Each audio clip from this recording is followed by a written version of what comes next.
Yeah. What's up to everybody in the chat, man? What's going on? Another late night boxing talk, man. I see we got a few people in the chat. We got the revolution. Salute to the revolution. We got Buddy Aces, MXBC. It's almost past your bedtime. I understand, bro. We got Scale Brook, OG Boogie. Salute OG Boogie. We got El Jefe and Young God. Is that really you guys? Salute, man. We got Camacho. What's up, Camacho? What's going on? Salute to Camacho. Salute to True Titan. salute. I don't think that's really you, but salute. Then we got the Haitian sensation. You know what I'm saying? Yo, recognize, you know what it is. Straight cheese. We got Mr. Popo, politically correct, Mr. Popo. We got Justin Trouble. Justin Trouble going to them rallies trying to pick up white girls like you always do. We got Legacy.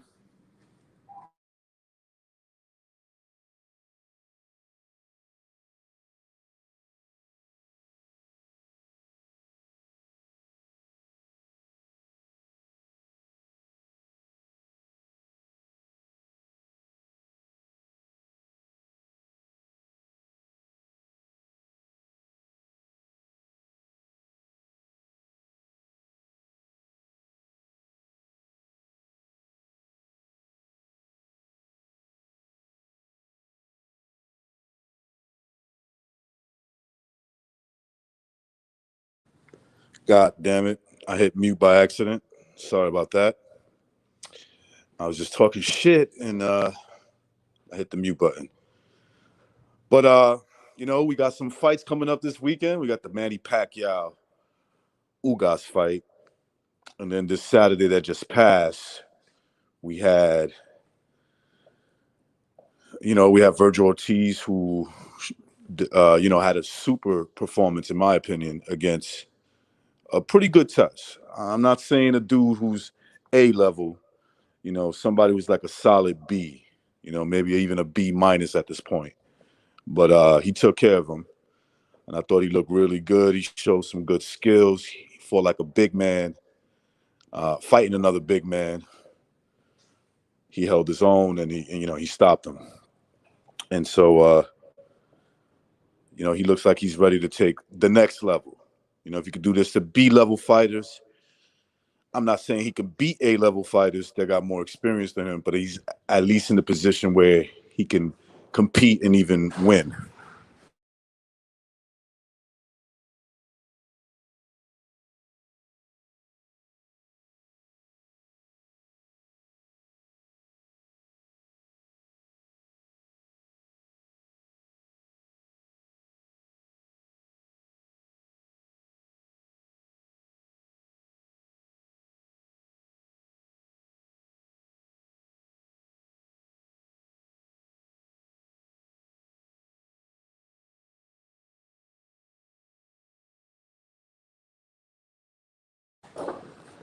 Think I'm having issues with this fucking StreamYard. It keeps muting on me. Let me know if you guys can hear me, or if you can't hear me, let me know in the chat. So yeah. Then we have Rigondao versus Casemiro, which turned out to be a boring fight. Not because of Casemiro. Casemiro, I mean, what do you want him to do, right? I'm hearing people saying I give I place half the blame to Casemiro. I mean, you can't. This is not wrestling. This is not a street fight where you can chase somebody and drag them down and beat them up, right? You got to keep it within boxing, and so you got an opponent that's running from you. That's all he's interested in is just running away from you. I don't think there's really much you can do. So, I don't have a problem with the decision, except that one judge that scored the fight for Rigondeaux. I think that's just crazy. And, the right man won. And I know some people are offended by this word cow. He fought like a coward. He fought, he was running, scared, all that stuff. Well, I mean, he did. You know what I'm saying? What do you want us to say? What do you want people to say? That he didn't? Oh, he had a great amateur career. He was a champion. You shouldn't talk about him like that. Sensitive boxing fans, man. That's the new thing. We got some sensitive boxing fans that get offended by the word he fought like trash, right? I saw a few videos of people saying, why are they using the word trash? He fought like trash, bro. He fought like a coward. He fought like a... Okay, I'll take the coward away. He fought scared. Hopefully that's a little bit better. But that's what he did. He fought scared. All right, so I see I got a few people in the chat, man. I don't like doing this on my own, so I'm gonna send the link in the chat. Anybody wants to jump on. All right.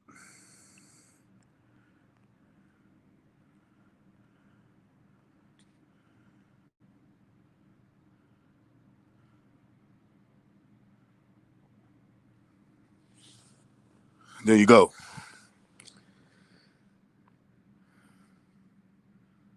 Yes. Exactly, Pop Tart. It's boxing, man. We're not there to see guys run. That's not boxing. And so you're gonna get a bad response when you do that.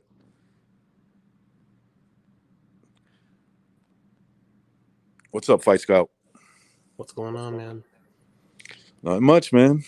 Just doing another stream, another late night. But you're exactly correct, man. He fought like a bitch. Right. Okay, so I won't call him a coward. He fought like a bitch, though, right? Yeah. That's the general consensus, man. And for people to not even realize that is just, it's insane. Yeah, I mean, the guy's literally running. I mean, we watched the fight together. We talked about this on air. Salute Gerson. What's up? What's going on? Not much. Are we talking about the Rigondeaux fight? Yeah, we're gonna talk about all that stuff. Yeah, the Rigondeaux fight. We're talking The about how sweet science, my man. The sweet science. Yeah, but there was nothing sweet about it, right? No, It was I just know. like one guy running. I'm being sarcastic. Don't worry. That BDE Discord had that picture, and it showed him like he was literally just running. Yeah, did you see what's up, OG Boogie? What's going on, brother? What's up, my brother? How's it Recognize going, OG? Fight Scout, and who's the other gentleman? Gerson. Hey, what's up, bro? What's up? I mean, Did you well, guys see OG. when BDA put he fast forward? He put it at like max speed, and it looks like a cartoon, right? But you get a really clear picture. It's like it's just Rigo running. Dude, That's the whole video. It's Rigo running. Forrest Gump even said to Rigo, he was running, Jenny. He was running, Jenny. Yeah, if it weren't for those ropes, he would have ran out of the stadium just like Forrest Gump.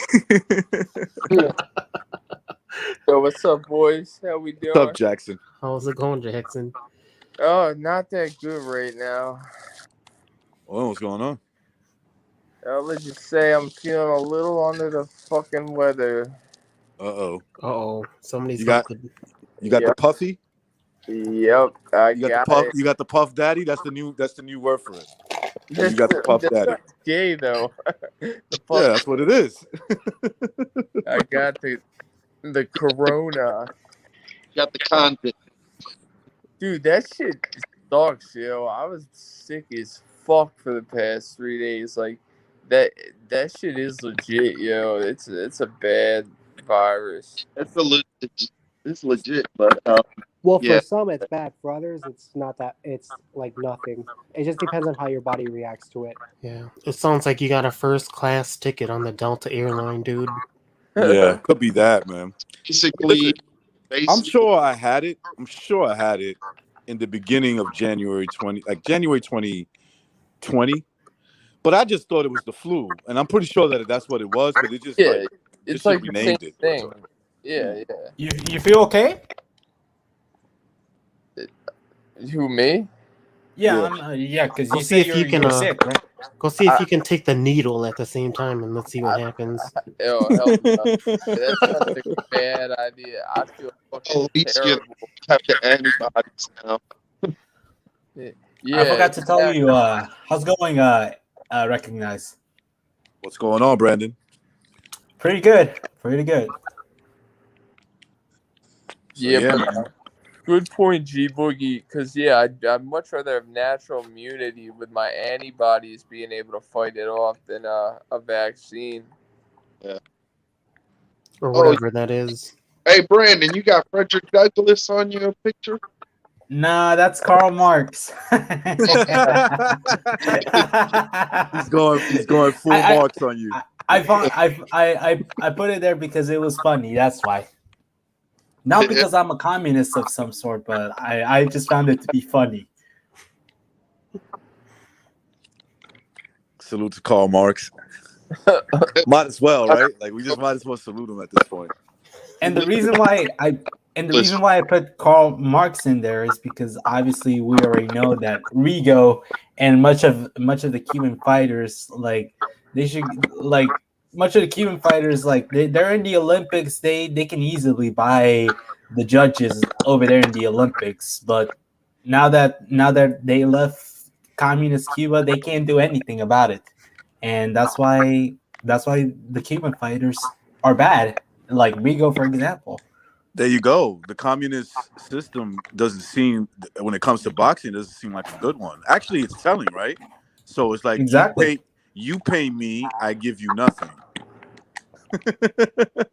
That's what Rigo did. You know, Fuck him, man. like Rigo has an obligation. They need to Rigo take has an away his money, obligation. man. Exactly. He has fans, right? There's people actually rooting He's for got him. no fans. Well, you know, The only fans are his family and like some people on the LDBC. That's pretty much it. The Cubans probably don't even like that dude, man. Nah, the Cubans don't even care about. That's you what know. I was saying. I was saying this, that you know, when you look at YouTube boxing talk, right? Social media boxing talk, mainly on YouTube. Rigo doesn't have many Cuban fans, right? It's not like you could go to Miami and be like Rigondeaux. They'd be like, who? Who the fuck is this guy? Yeah, who's that? Dude, nobody likes his ass, man. Yeah. You heard what he said? He's like, He said a lot. What did he say? I don't care if a lot of people don't like me. That's the way I fight. I don't care. You're gonna. Okay, and you're gonna lose. Oh man, it's like it all depends on the fan market value of the fans. What an idiot! Does he expect not to get paid? Like that's stupid. Thank God I skipped the fight to watch the Maloney Franco fight. That was a good fight, although I had Franco winning. I thought Franco outright beat Maloney this time. But yeah, I prefer that fight over Rigo versus. I need to get my eyes tested every time I watch a Rigo fight because I feel you know what you're seeing, man. You feel like you Exactly. aged what? Your fight I- IQ isn't high enough for that masterpiece of. Exactly. I feel I need to get my eyes tested.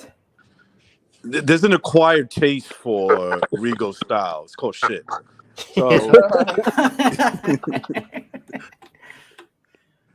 So, but yeah, look, man, I still can't believe people gave him, these judges gave him rounds, but the right guy won. That's all that matters. It wasn't a That's why. robbery. thank That's God. what it matters. And you know what's fascinating is that I actually predicted Rigo to beat Casemiro, and like the reason why, let me tell you why. Like we can agree to disagree, like because that's what's important. Like we're not all robots and whatnot. The reason why I predicted Rigo to beat Casemiro is that I thought that Casemiro, he's like, to me, he's just kind of like a flawed fighter of some sort, because he never has his hands up. Like every time he comes forward, like he gets hit very much. And so I thought maybe Rigo could counter Casemiro,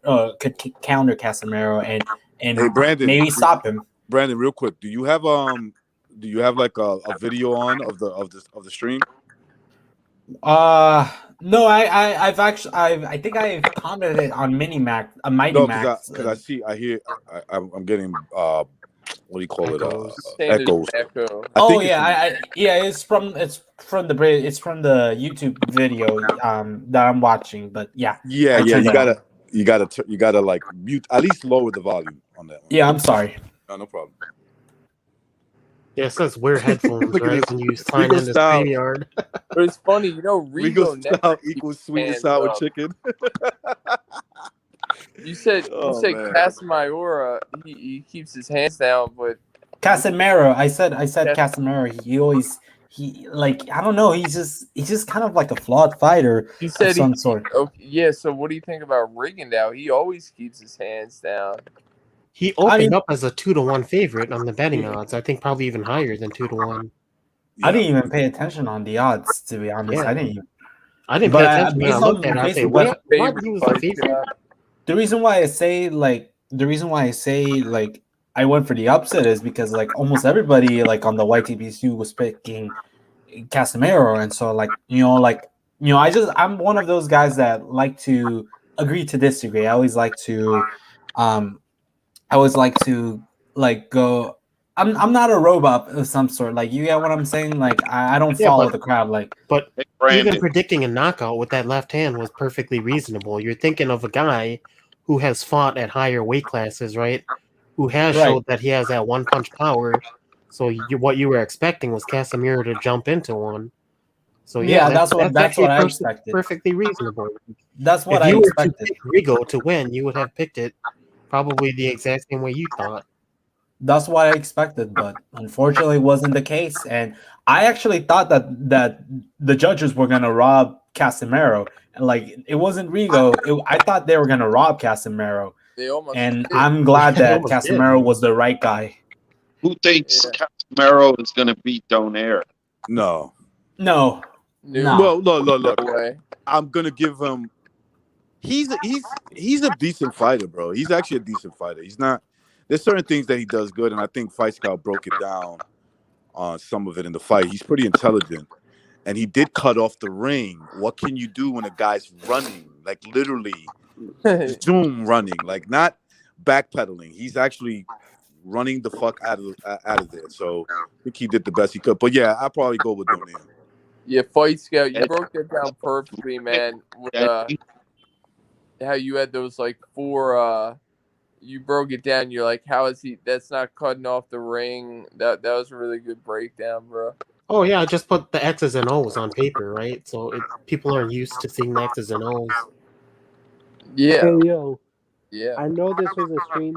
I know this was mentioned in another stream, but I don't know who said. I think it was Precise or something. But someone brought up the rule that if a fight was too boring, they will disqualify them. Why can't we get that back? Please, somebody, one of you, I think it's either Gerson or Brandon. One of you guys got a video on. That's not me. Like, yeah, you gotta. Somebody's gotta either just mute it if you're watching the video, just mute it because when I'm talking or anybody's talking, you can hear the echo. Or put on headphones. Or you can do that. Yeah. Yeah, even the little avatar for StreamYard has a dude and he's wearing a duck and it's wearing Yes, yeah. headphones. Now this StreamYard is easy. I like this shit, man. It's just an easy way to do streamings. It's to stream on Yeah, it is. YouTube. Y'all remember the days when Google Streams was being used on all the YTVC channels? Yeah, well, Google was the place. Google Hangouts was the Yeah, Google Hangouts. way I to forgot was what the way to called. do it. Yeah. That was a while ago. Shoot. Yeah. That's like when everybody was on the comic, or at least most of everyone. Yeah, everything went to Hangouts, man. Oh, live streams, right? Oh, OG Booger dropped off. Maybe he was who Oh. knows, man.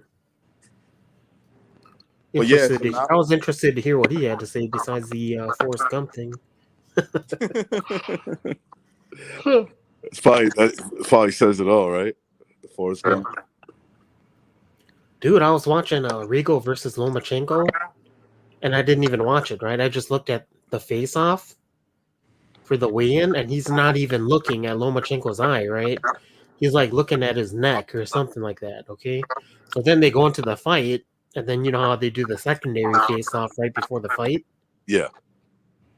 He's like looking at the ground and everything. You could see Lomachenko's eyes. It's like looking like, dude, what are you looking at? Yeah, because he was scared. Yeah, he was scared as shit, Scared, man. yeah. He was terrified. So yeah, when you're gonna call him a bitch, it's like that's exactly that's the example, right? It's proven. Like the dude can't even look him in the eye. Yeah. You want to know what's crazy? Was Rigondeaux went to war with that the guy in the fight right before this, which was pretty crazy because like he doesn't usually fight that way, even though he got that lucky stoppage, but he went to war with that dude. Yeah, he'll do that with guys I think he feels more superior to, right? Even if it's not working out for him. Yeah, even if it's not He's working feeling- out. Yeah. But when once he feels like Casemiro caught him with I want to say an uppercut. It was a left uppercut. I think it was. I don't remember exactly. But anyway, In the he turned his beginning, back. right? Yeah. Yeah, he turned his back and he took a knee. He took the knee. You know, Yeah, what a bitch. that's a knockdown. That's a knockdown, bro. Oh Exactly. yeah, dude, that was a 100% knockdown, yo. Definitely. And you called it right. You said that he quit like at that moment, and like it's called abandoning the fight, man. You turn your back, you're running, and then you take the knee, and then you go into like the little the fetal position, basically. It's like, dude, you basically just gave up, right? And then he didn't even try to fight after that. No, he didn't try to. The fucking Yeah, Triple coward. JJ, I'm gonna do that, man. I think I'm gonna do one of these days a stream on Discord too. Try that out. But yeah, he gave up after that. Basically just gave up. Yeah. I mean, we were watching it real time. Me, Fight Scout, I believe Gerson was there. It was BDA, a couple of us. And we're like calling it, and we're like, dude, he just gave up. Like they should stop this fight. I was saying that like probably after 6 rounds. I think they should just stop this fucking fight. Just call it off already. You said he quit like in round 2, something like that. Basically, he did, yeah, because he was just running. Yo, they You have wanna share my screen? Do you see how I have like a secondary how do screen I that do checks? Let me see something. I have no idea. I don't know how to use StreamYard. Hold on. Hold up.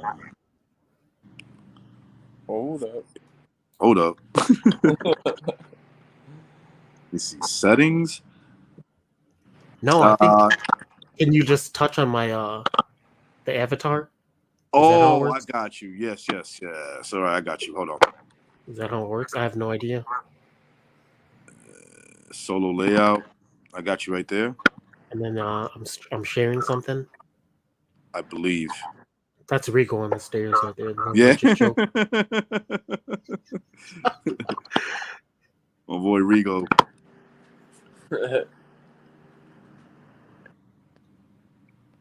I'm not sure how to do. I wonder if I could do because I'm doing this stream on my phone. I'm pretty sure you can probably do it on your phone. Huh? Just tinker around with it for a little bit. Okay. Exit layout. Okay. I'll figure it out, guys. Fucking out, man. Yeah.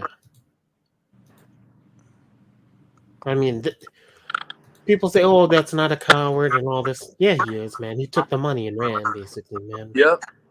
But what's up with these videos of people like, how dare you call him a coward? Like fucking Yeah, Listen, how I- dare you call him a coward?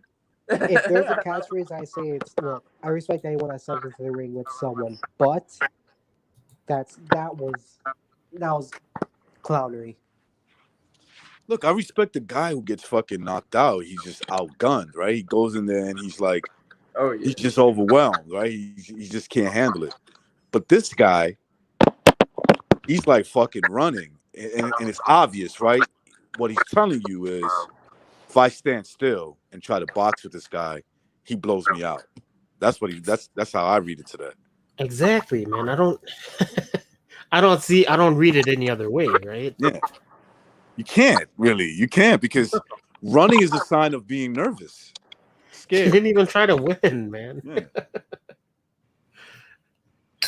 He was just Didn't even try to hoping win. that, because of who he is, he's just gonna, and he's on the right side, and he's just thinking, I'll get the nod, I'll get the victory if I go 12 rounds.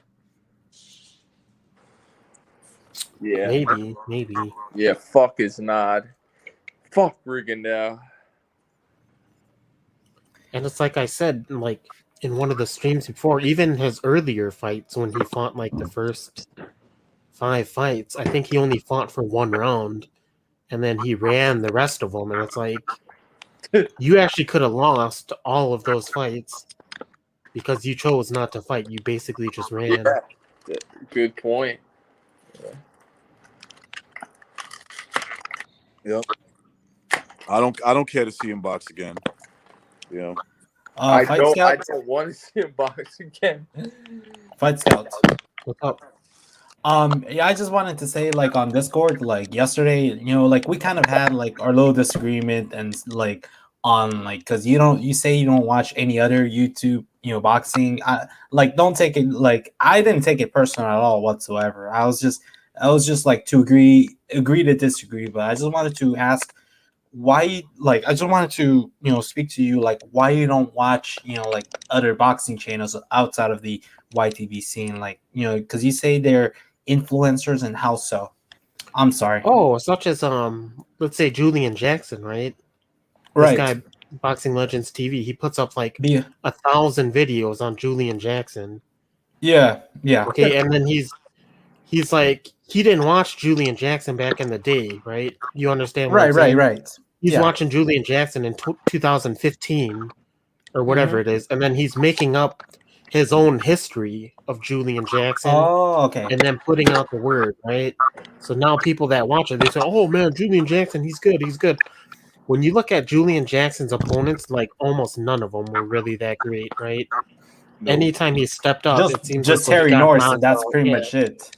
Yeah, Just every Terry time he Norris, stepped and up, he that's got it. like knocked out viciously. Like, Yeah, he did. He got as vicious as he knocked out people. He got knocked out just as vicious, bro. There was something about his chin. yeah, but the guys that he was knocking out, who are they? Like, you don't even know who they Yeah, are. they don't know. They're like low level. You didn't know who they are in the 1990s.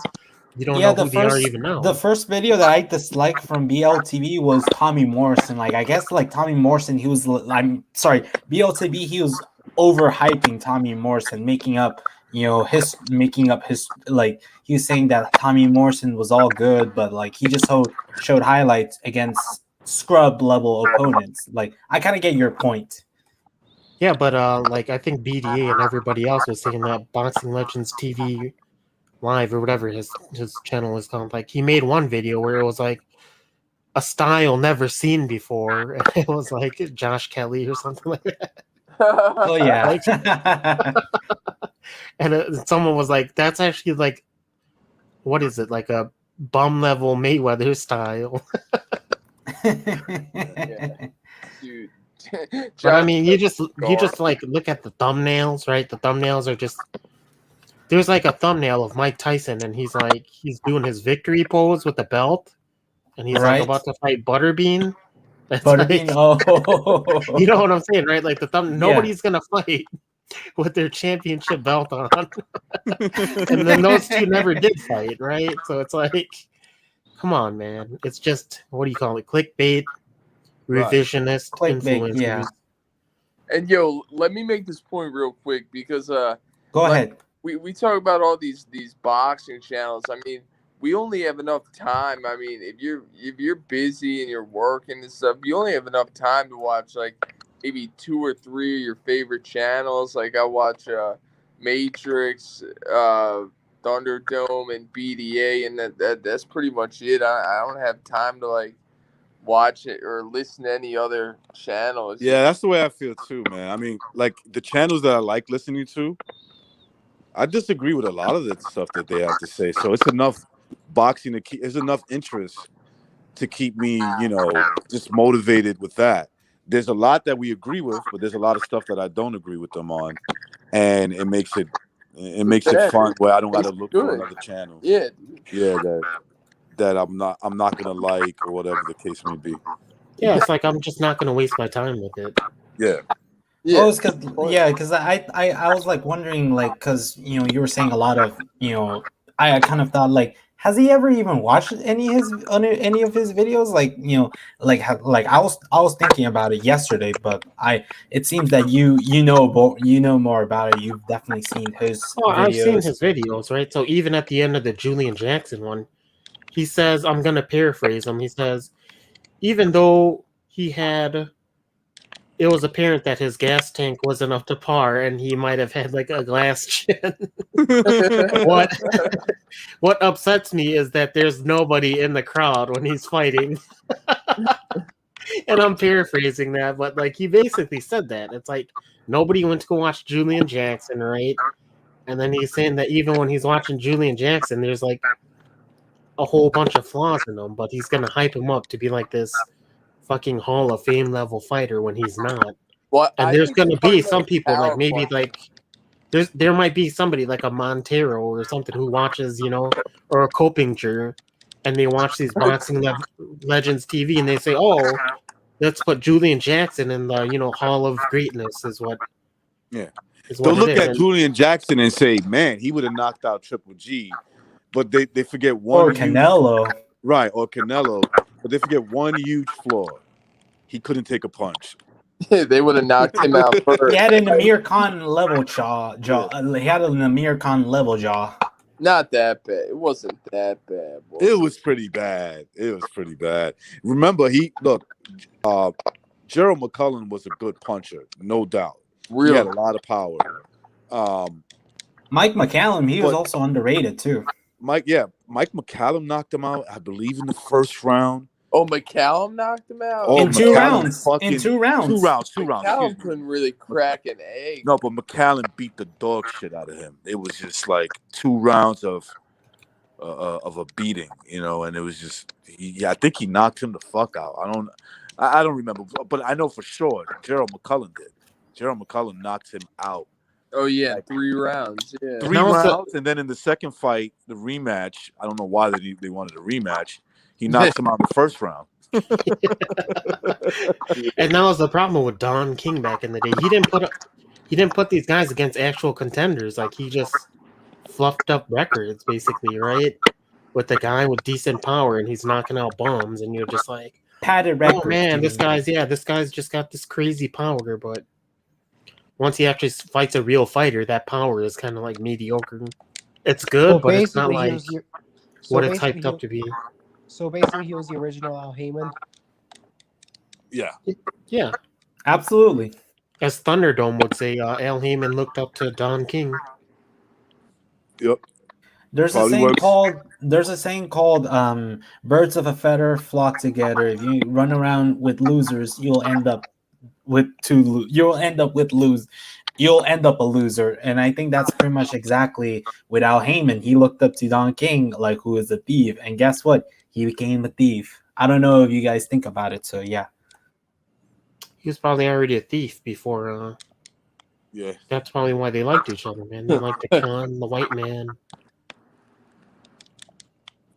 And make money. Yeah. Yo, recognize that's not me that's making that background noise. Yeah, it is, Jackson. I just realized it. Yeah, it's you. Son of a bitch. I think you have something on, right? You have some type of video on. Yeah, turn off your ventilator, dude. No, it's not his ventilator. I'm kidding, Jackson. Oh, it's our boy Kevin from Chicago, man. Kevin's been on a rampage. Don't give him a link. Don't give him been on a rampage with us lately. You put 2 things together that don't even work, man. It'll be like Victor Ortiz or whatever, Virgil Ortiz, and then he'll bring up Crawford, and then it'll go nowhere. It just goes in circles with no logic. That's gonna I be a guess he fight can if go it on. happens. Kevin told Steve Kim that we're LDBC, but just the other way around. Fucking Kevin, man. Steve Kim is just a dude, man. That's it. Don't Yeah. don't fanboy for a dude who writes papers. But Kevin was afraid of that Steve Kim smoke. Just a little bit. He backed down. He did, man. You heard it, right? Oh yeah. Yeah, he backed down a little bit, man. It happens.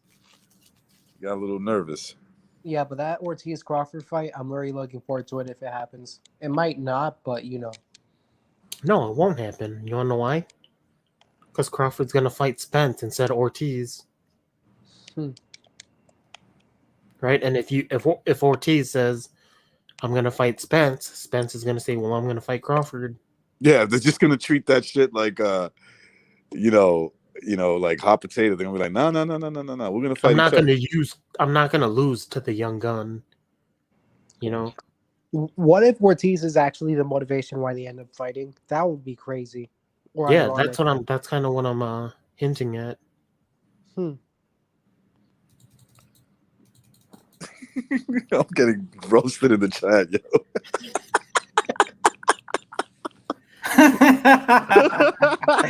God damn.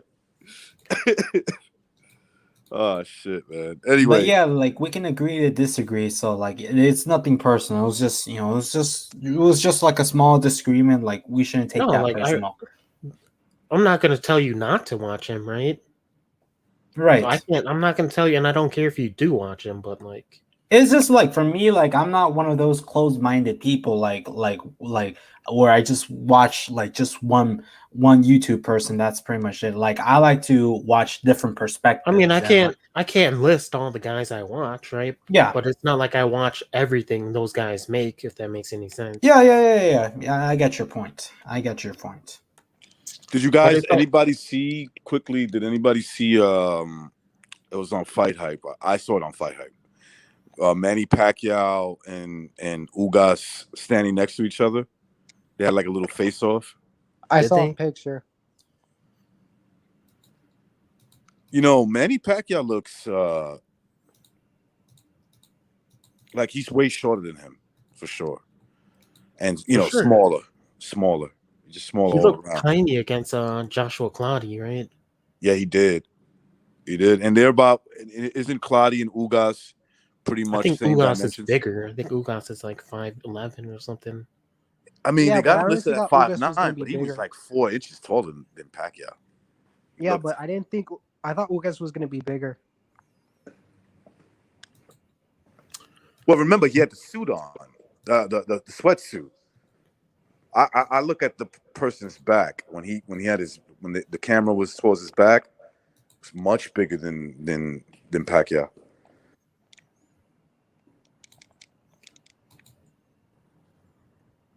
Yeah, of course, he's huge, man, and it's nothing we haven't seen before, right? Like even Mayweather looked pretty big against Pacquiao. Right, you could see when they sized up, like you can see everyone on Mayweather's team was like, "You're scared of this little fucking dude." That's what it looked like to me, right? Everyone's looking at Pacquiao like, "This guy's a midget." Yeah. Why you been? This is the guy you ducked for 6 years. Yeah, And it's like that. You guys seen Rush Hour 2? When they go to like the spa, and he's like, "That's Ricky Tan. That's a midget in a bathrobe." That's how they were like looking at Pacquiao, man. Yeah. Yeah, man. But there's a reason. They probably don't know, but there's a reason. Oh, for sure. I have a question. Who is your number one pound for pound bum bashers? Like a fighter who is hyped up by fighting bums. Like it could be current or in the past. What do you think?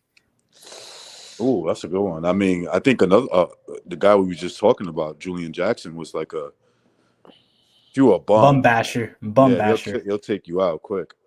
You know, it's just when you fought back, he was in trouble. Hmm. When you fought back, that man was in trouble. Yeah, but you have at the end of that Julian Jackson video, like this guy Boxing Legends, he points to his own narcissism. He's like, you can actually see that other boxing guys like Julian Jackson too, but they're just piggybacking off his video, and like Boxing Legends knows that they're piggybacking off of him, you know. I want to see a controversial one, but I can't think of a controversial one that's gonna get the chat heated. So it's kind of like, you know, more people now who know about Julian Jackson in 2020 than people who actually knew Julian Jackson when he was actually fighting, In the 80s. you know, in the 90s. That's a good point. That's hilarious. No, I mean, listen, I knew of him. I found him to be exciting because he knocked out bums, right? Like when he goes in there, he just fucking killed these dudes, you know. But it was like, then like he fought Mike McCallum and he fucking beat the shit out of him. And it was like, it made sense. I'm like, all right, so this guy was just like blowing away the comp, like these no-name dudes, right? These no brands. They put him in there with a brand, and that brand like treats him the way he treats those bums. Yeah, man. Like Michael Grant, right? Like he fought. Who did Michael Grant even fight? I don't even remember. Remember he fought what's the Polish guy again? Fuck. Why am I drawing it? Andrew Galata. Galata, yeah. But if you remember that fight, I don't know if you guys remember, Galata was fucking him up in the beginning. I think he dropped him like twice and almost had him out of there. And so basically he was exposed in that fight because the only thing that what beat Galata in that fight, Galata, right? He just like lost the plot and fucking he loses the fight. He gets stopped. So he's already exposed. So Galata exposed. I mean, not just Galata, a lot of other boxers did too. But like Galata exposed, this guy's weak. And so then, you know, Lennox Lewis just goes there and abuses him. Kind of just cheated. beats the Lennox dog Lewis, shit yeah. out of Galata. Lennox Lewis cheated too, though. He didn't need to, but he did. Yeah, Lennox Lewis, man. Like, I don't know. I don't even know. Like when you watch Lennox Lewis, like he's fast, dude. For a guy 6'8". Oh, Like, for sure. You put him in today's era, like he's good, man. He probably knocks out Tyson Fury. Yeah, David Reed came into the pros with that droopy eye. Basically, he just came into that shit like that, and he got that. I'm assuming from his amateur days, or he was born like that. I don't know. You guys think they're going to protect Gervonta Davis more carefully than they did Bronner? Or do you think they're going to let him? They're already doing that. They're Or do already you protecting him. Yeah, they're already protecting him more than Broner. Yeah, but the thing is, like, I'm just wondering if he chooses to act up, they're going to throw him in there. Yeah. Never. I Well, can't look, see Tank. This might sound weird. He's better behaved. Like he's reckless. Don't get me wrong. He's just a menace. But he's not as cringe as AB in the sense of AB's always talking, man. Always. Like Tank is like a cute couple of words. He's laughing. He's drunk, and he's like, all right, I don't want to talk anymore. Right? That type of person. That's because he knows he can't speak English at all. Like, But wait a second.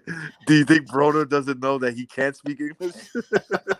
there's a confidence That to it, could be- right? Like, Didn't they kiss?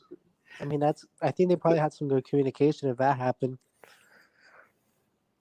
Yeah, there was you some hear weird shit going on. Gervonta Davis. You hear Gervonta Davis talk. He talks like a 4-year-old or something. It's crazy. There was no development skills there when he was a kid. You can tell. It was like a lot of cursing going on in that family. Something. Fuck He doesn't look- you, bitch. He doesn't look anything like his dad or his brother or sisters. That's what I'm saying, right? Did you see that? Like, he looks like his mom, but she's dark skinned. right? She's dark. He's a little white kid, man. That's what I was thinking. Let's I was just like, get to the point, man. who was? I'm like, wait a second. His dad got to be real light skinned, right? Or No, his dad's really dark. yeah, that guy don't look like his dad. I've Yeah, seen that man. happen before, though. It's kind of weird. It's not Okay, weird, so I have right? a Because that's not his dad. yes, right. Okay, so I'll give you an example. I have a girl cousin, right? So on my father's side, they're more like mulattoes, you could say, right? Mulattoes or Mulatto, yeah. yeah, they're okay. more like that, curly hair, kind of like olive skin or brown skin, right?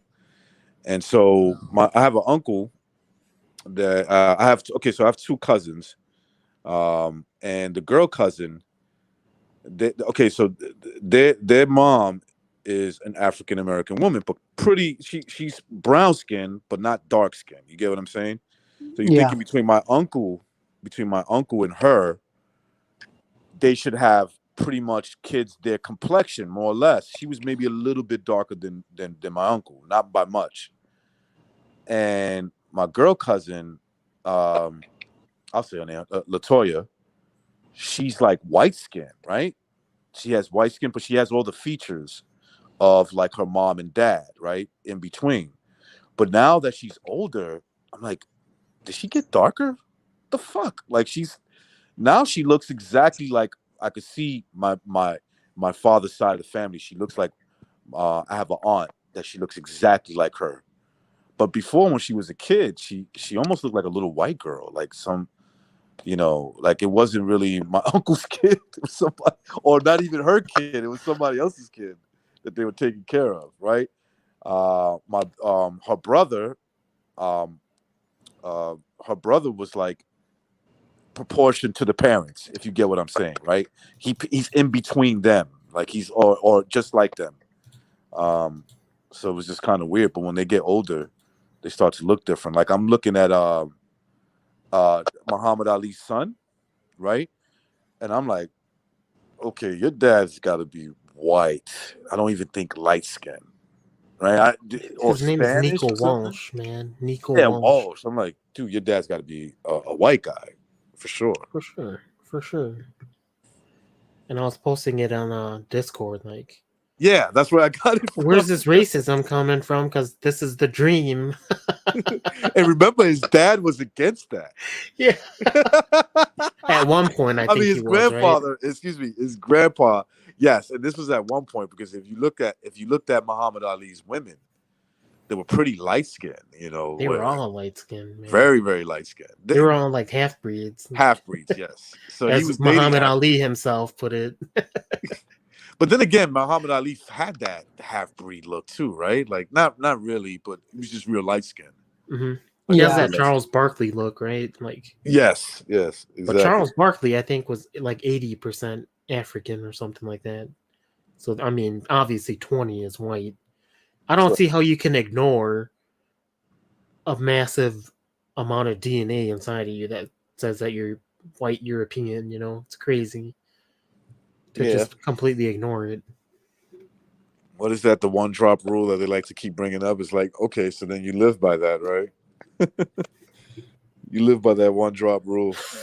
The Holden Day one drop rule. It was considered racist, right? It was considered like a racist way of looking at things, right? The one Discriminating. drop rule. Sorry if I couldn't pronounce the word right. Yeah, so it was like, but then you see most people that are like Fight Scout said, they're like 20% European, and you can tell, and they're like, nah, fuck that side.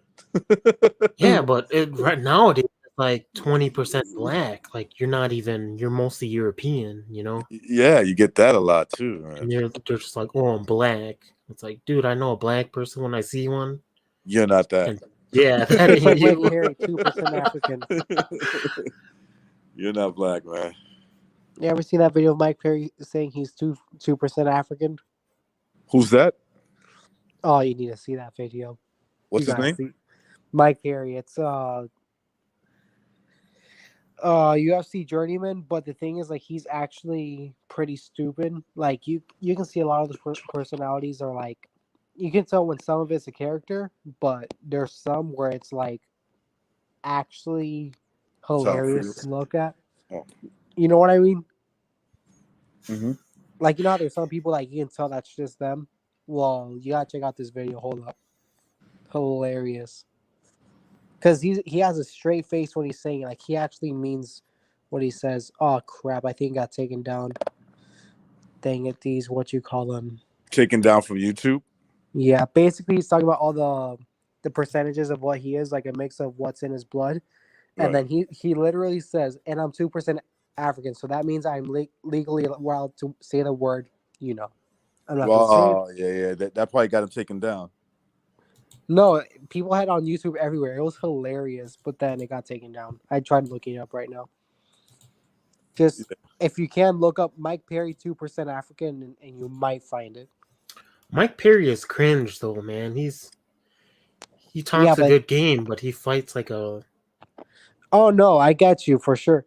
But the thing is, like, his personality is hilarious. Like, you can tell it's not made up because of all the crap that he says. Is like, you can't just write that down. You know what I mean?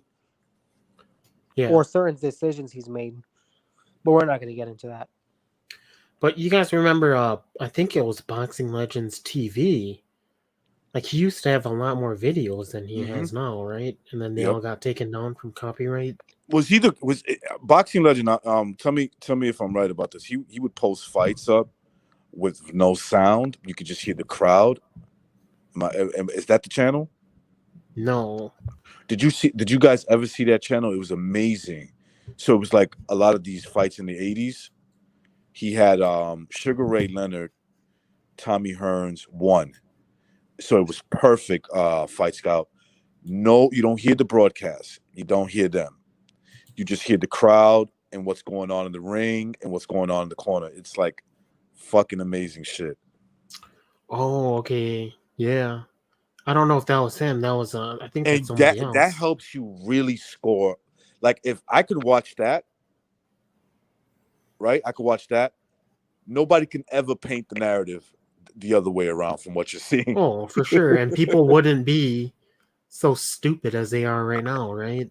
Yep. They'll take the opinion of some guy who isn't even there to even be an expert on boxing. He's only there to sell you a certain fighter, right? He's a car salesman, man.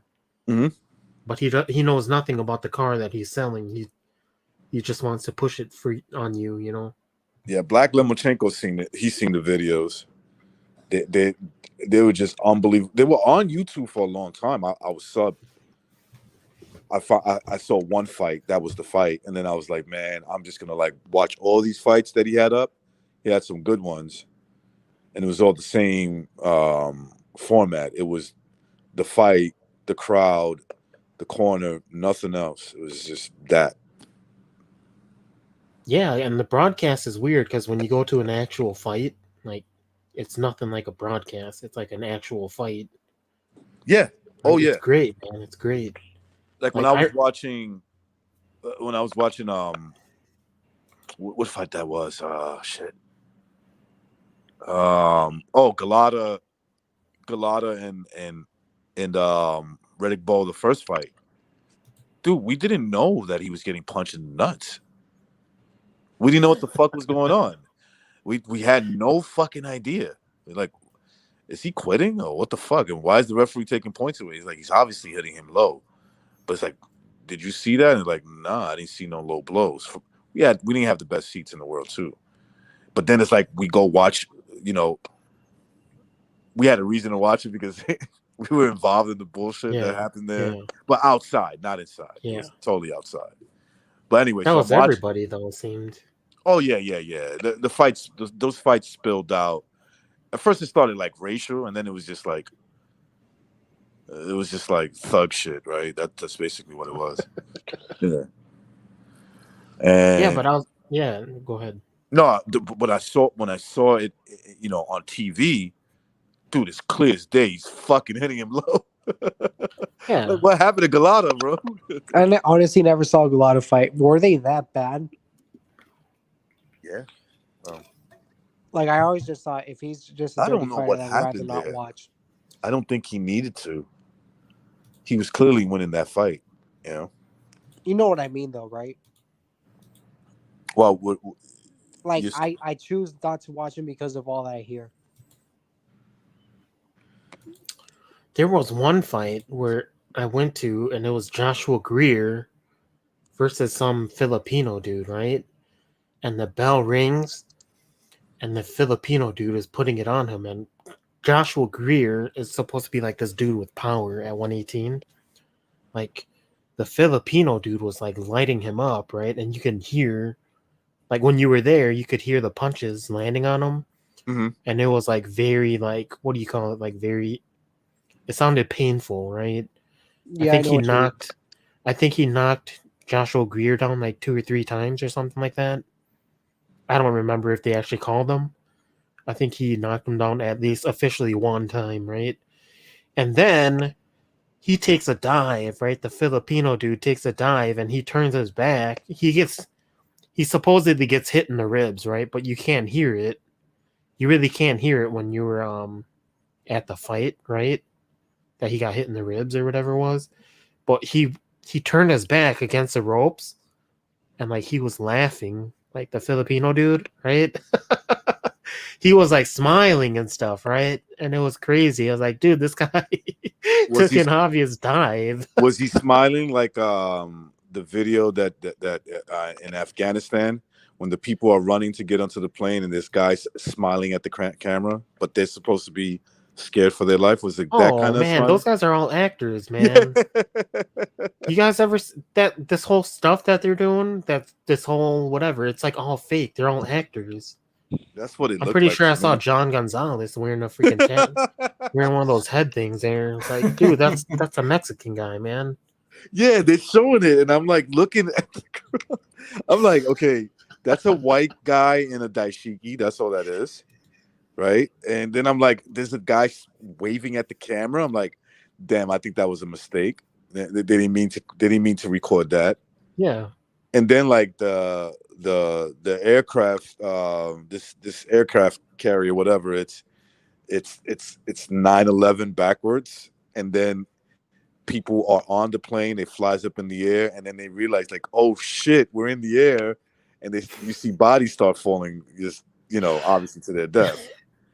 I'm like, is this some type of sign of something? Like, this is a movie. It's like a fucking movie I'm watching. Yeah, there's something staged, man. It felt scripted. That's what it felt. It felt scripted. Maybe some people actually wanted to leave because of the situation at hand, but some of them were probably just doing it for attention. Yeah, and I knew John Gonzalez was in one of those because they gave him like a gun, and he was trying to operate it like it was a lawnmower. So I knew the dude was Mexican right there. Well, here's your confirmation.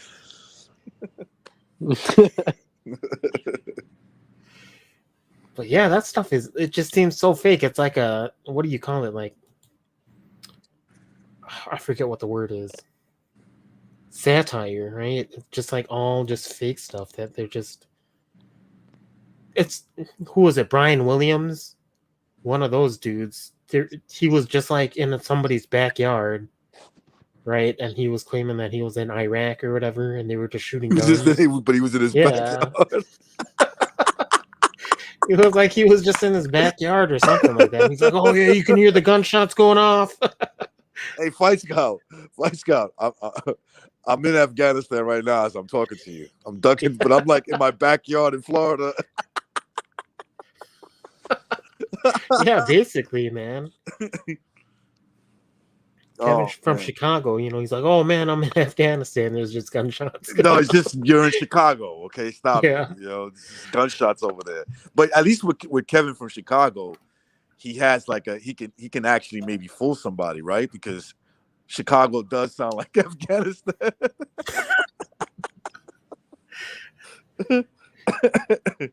Oh man. Man, it's too bad you don't know how to share the screen because I got Yeah, these man. really- I don't know. I'm looking how to do this, man. Fuck. should have had my. mobile I should. or I know you computer? know where to figure this out right now. My daughter, 1000%. My daughter would have been like, "I got you. I got this." Maybe I'll just make a short video later on it. Damn. I wanted the exclusive, man. God damn Chicagistan. it. You should put the link, see if anybody wants to jump on. Yeah, I'm gonna do that now. Oh, and going back to Brandon with the Boxing Legends TV, he was the same guy who said like the fastest hands in boxing, and it was like a picture of Gary Russell. Really? It was like, Oh yeah, my that gosh. was the one, right? And I was like, dude, Gary Russell got beat by a guy who was faster than him. Yeah. Yeah, he got beat by Loma. Yeah. So like, you got the wrong video, dude. You know. Remember Who- that Loma's not the fastest guy. Narrative is like, you know, there's guys like Gary Russell, and then like you actually watch the fight, and you can see that Lomachenko is beating him to the punch because he's actually faster. Yeah, exactly, man. He's way faster. It's the hand speed was faster, the foot speed was faster, and the thinking speed was like way faster. Yeah. Like Yeah, Loma won. Like he just won 20. Gary Russell. That's like, what this guy said. Paulie, he said I had a hard time giving him 2 rounds. Remember when one scorecard came up, a draw. 7-5 or something like that, right? No, it they was were like- all close, like 7-5. Yeah, they were all and it was close. like- They were like It should have 8-4. not been close No, whatsoever. it should have been close. Well, that's exactly what Paulie said. That's what started getting Paulie in trouble, because Paulie's like just speaking his mind. He's like, I had a hard time giving him 2 rounds. He just said it like as soon as you could see, the soonest the scorecards were read and the winner was announced, Paulie was just like, how the fuck did you give him any of those rounds? Yeah. And they say, oh, like he maybe have legitimately knocked him down, but it's like the scorecards were fake anyway, so he shouldn't have even have won, if that makes any sense. That shouldn't even have been in the conversation. But you're on mute again. I don't know if you did that on purpose. Yeah, I did. What I was gonna say, when he that knockdown, that that whatever you want to call it, right? It could have been called a knockdown, fine. But when he got back up, he just started beating the shit out of Gary Russell again. Yeah. Right? So it was like, really, it was nothing. Yeah. Nobody wants to jump on. He hasn't Not been even that Kevin? active since the Loma loss. If you really think Going about back to fight. those Iraq videos, there was one where they were trying to do jumping jacks, right? Did you see that Uh-huh. one? No. What happened there? And at they least didn't. remind me, maybe. They were like all retarded or something. They didn't even know how to do a jumping jack, right? And this was like supposedly like the Taliban's army or whatever the army that the U.S. was creating over there. Oh, this is you're talking about in You mean in Afghanistan? Wherever it is. Yeah, Afghanistan. Like I'm not yeah, even yeah. paying attention to the region because it just So looks so fake. Like I can provide you some knowledge because I know a lot about history. So obviously it's during the Cold War, right? And so we're Afghanistan. talking about right now. No, So, I'm providing some context, historical context. But yeah, No, but okay. Well, go ahead. Did you see that the government that Yeah, they fell down. that America put in, right? Yeah, They fled. They just left. they And just they just quit. turned it over to the Okay, there's something. What I'm trying to get at, Brandon, is there's something weird about that. Okay, so is the Taliban that scary?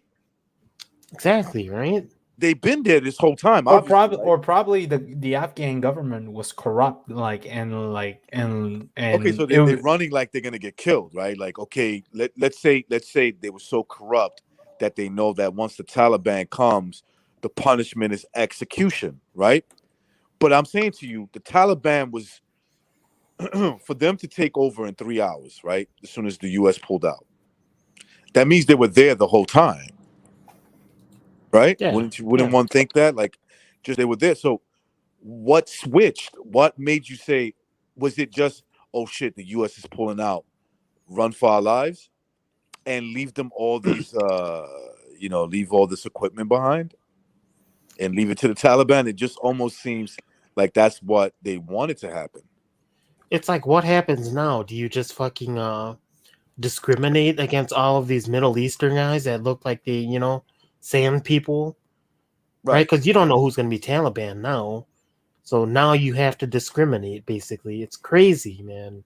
And you know what's ironic is that the U.S. supported the Mujahideen, like who would later become Al Qaeda, Sure. and that's what I was saying. That like obviously, like the U.S. like always like funds their own enemies who would end up, because they're like, not. because they're exactly. Yeah, they're not the enemy. That's what I was trying to say. Like the context behind it. Like obviously, the U.S. have been in Afghanistan for like almost 40 years or so. Like already 40 years, and finally we're getting out. In which we should have not been in Afghanistan in the first place. Yeah, no. Remember, if you guys remember this, so when 9/11 happened. And the American media and all of the Western media and Israel were pointing the finger at Al Qaeda or Osama bin Laden, right? No, Osama bin Laden. This is yeah. So they like pointing the finger. Taliban has this conference meeting, and they're like, no problem. He's our guest. Show me the evidence, and we bring him to you. They never even did that. They just said, fuck it, we're just coming in. You know what I'm saying? So here's Afghanistan, right? So Osama bin Laden does not represent Afghanistan, right? He's not the president or anything. He's nothing like that. Right. So, no, he's just a terrorist. That's why they just so he's call just a terrorist that's living there. Call him exactly what he is, man. Yeah, he's just a terrorist, right? And so the Taliban knows he's there. And all they ask for is like, just show me the evidence that whatever evidence you have, we'll come and get him. We'll get him and bring him to you. And it's like, nah, fuck all that. We're just coming in. We're just going into Afghanistan. But it's like, these videos that they're showing. You guys ever seen that movie World War Z with Brad Pitt?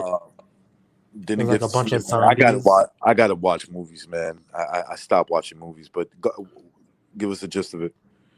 Right, so some of those scenes where they're chasing down the helicopters, it looks just like a zombie movie, right? Like people are running away from zombies or something. Yeah. And it's like, what is this, staged? Why are people so afraid? Yeah. It makes no sense. Like, were they behind you? I don't know. I don't get it. I don't get this. It's like they want us to see the American aircraft carrier taking off, right? They want us to see that. They want us to see people so afraid. They're running from, I don't know who they're running from at this moment, right? But they're running. They're jumping on the side of the plane, which you telling me that these people are that scared that they will kill themselves? Fuck you. Get out of here. Nobody believes this shit. Exactly, man. It's like, who staged the shit? Where did the rest of them go after, right? You're gonna tell me there's no footage of people. What are they doing afterwards? They got one plane leaving, right? And it's like, okay, what happens now? You can't call news on this for 24/7 or what? It's ridiculous. Dude, it was just staged. What's up, L Dog? Yo, what's up? What's going on, bro? What's up, L Dog? Yo, what's up, Brandon? Hey, Brandon, why you rocking a picture of Marx? Salute, man. Hold on. Just making fun of communism. Yeah, well, I mean, that's your leader, L Dog. Respect him. May as well be down here where I fucking live, man. One COVID, my bad, but one case and yeah, we're all back into fucking lockdown. Yeah. So, okay, that's another stage situation. But so we're talking about what happened in Afghanistan, right? So we're talking about that video that sold over the media, all over the internet, of people. It's an American aircraft carrier, so America's leaving Afghanistan right after 20 years or close to it, and we're talking about these people running from their lives. They're like running like if there's lions behind them. Oh, right? I've seen it, and they're like holding on to the plane. Like, I Does mean, that make sense? That's stupid. Are they Well, trying to? that's what happens when Eldo, you're like Eldo, the. first of all, That's who are they running from at this moment? Who they running like? Okay, first of all, they messed up, right? If you see the video real good, as they're running, there's people smiling in the camera. It's like, yo, dude. but fine. Let's pretend I didn't see that. Who are they Look, I running mean, from? I believe it, dude. I believe that people are actually holding onto the plane. That's what happens when you're like the product of 6 generations of incest. Oh my gosh! Oh my gosh, L Dog. What I mean, you do know like incest is extremely popular in Afghanistan. Like those are like incest primitive people, dude. I mean, of course they're gonna hold on to a plane. They probably think it's just a car. Oh my gosh! Oh my gosh, L Dog. Maybe. I think. Okay, look, I'm willing to consider that some of them are stupid like that, but it looks staged to me, man. It just looked the whole I mean, thing. don't they like fuck goats and shit? Yeah. I think that's the Croatians. Ah, come on,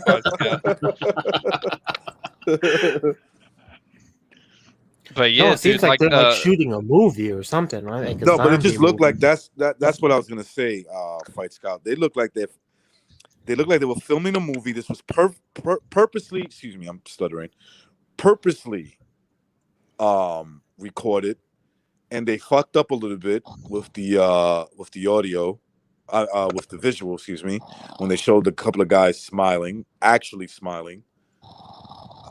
Gerson just fell asleep.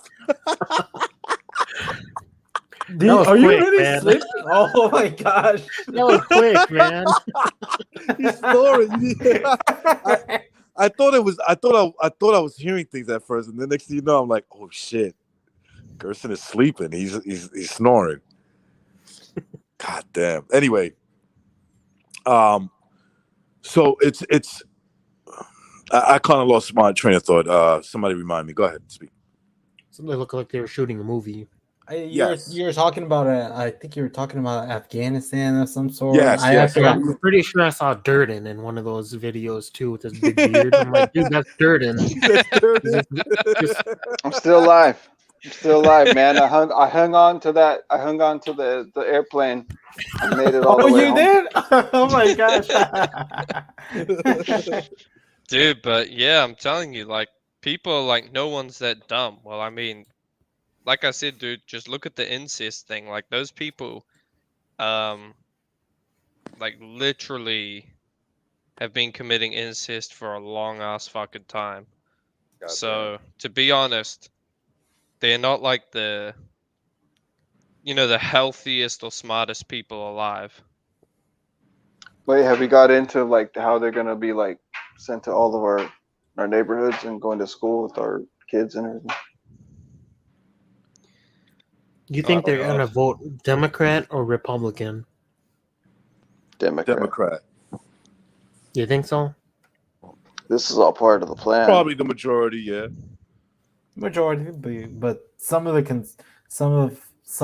the Afghans will probably vote Republican because some of them are religious.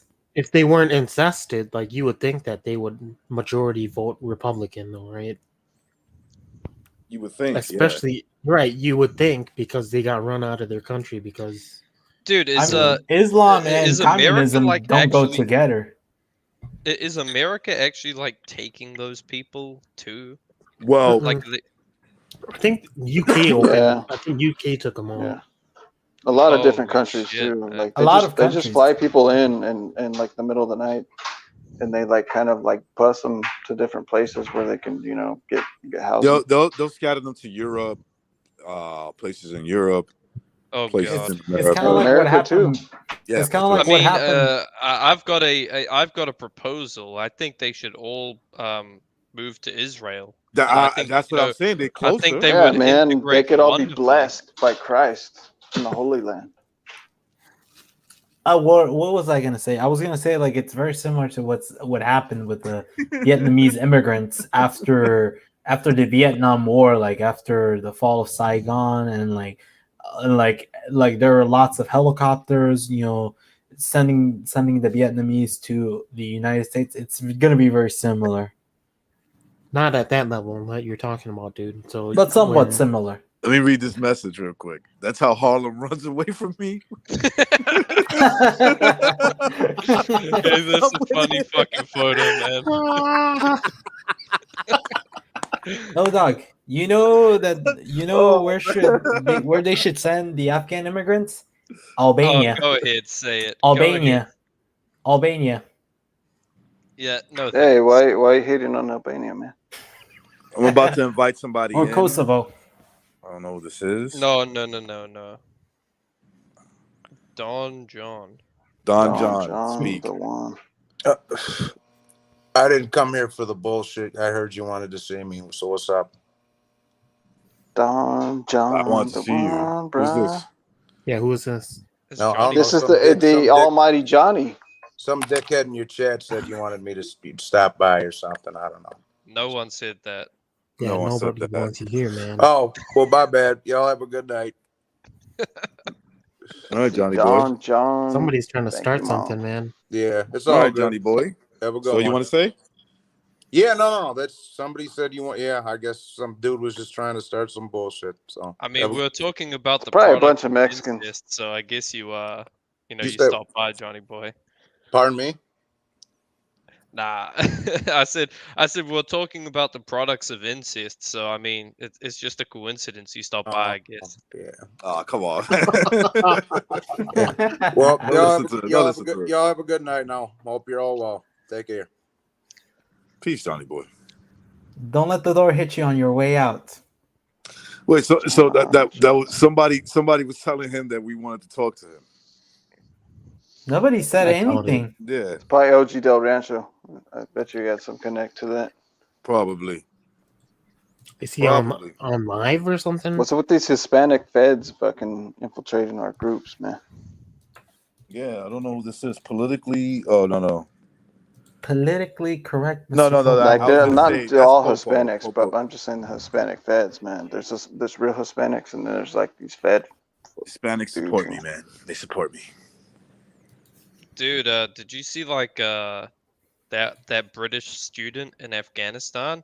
He was like just casually like fucking walking to the airport when everything was going down. Like I gotta send you his like social media posts.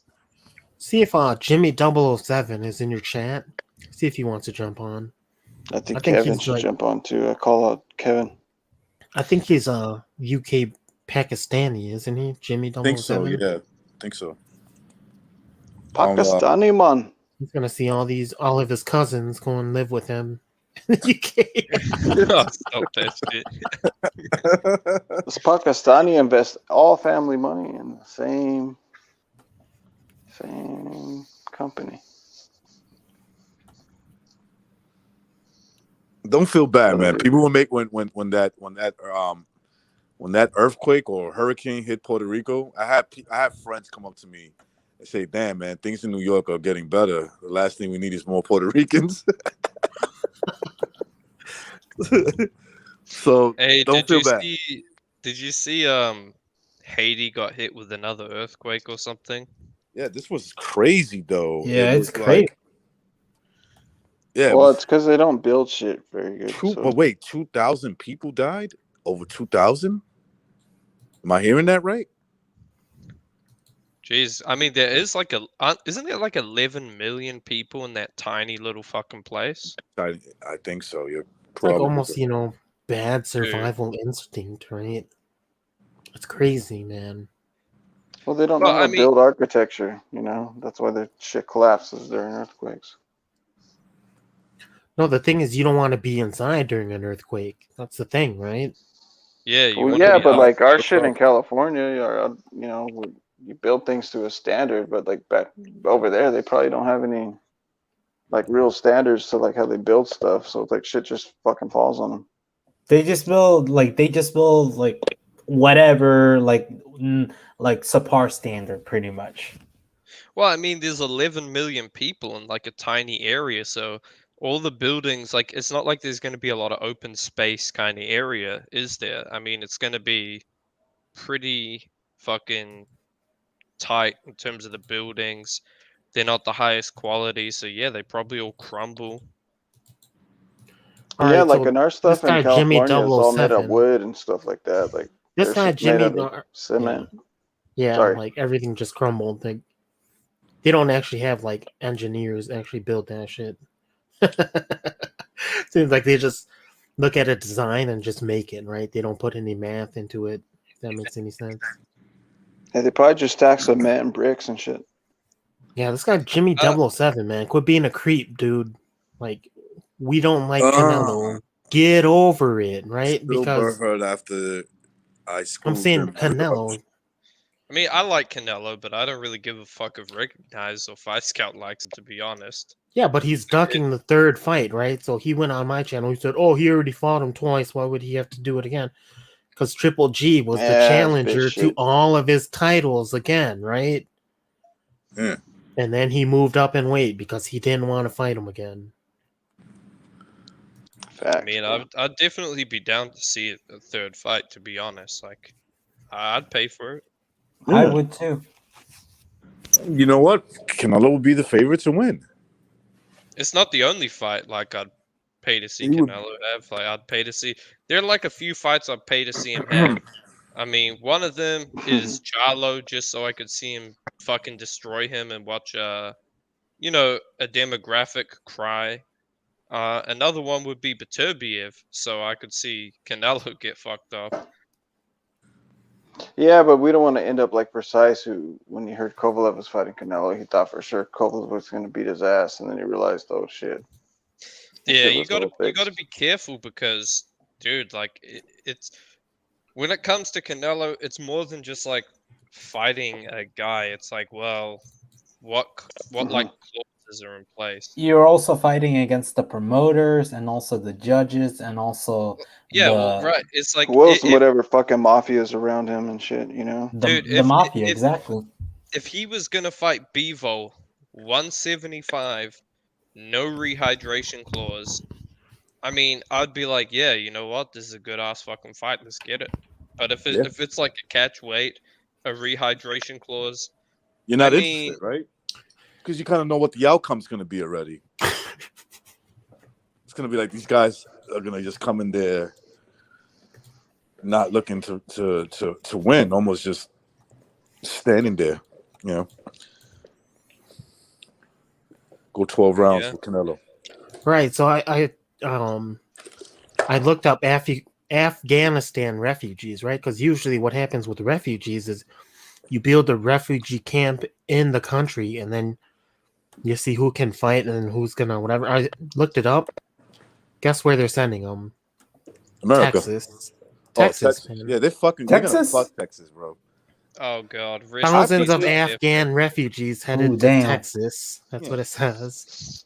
Dude, I hope they meet up with John Gonzalez and have a fucking shootout. Hey, here's what I'll say, man. It's like I said, maybe they just staged it in Texas, right? Because I'm pretty sure I saw John Gonzalez. Dude, you know what we need to do to like make shit better? We need to make them fight like a Hunger Games, and the winner gets like a green card. Could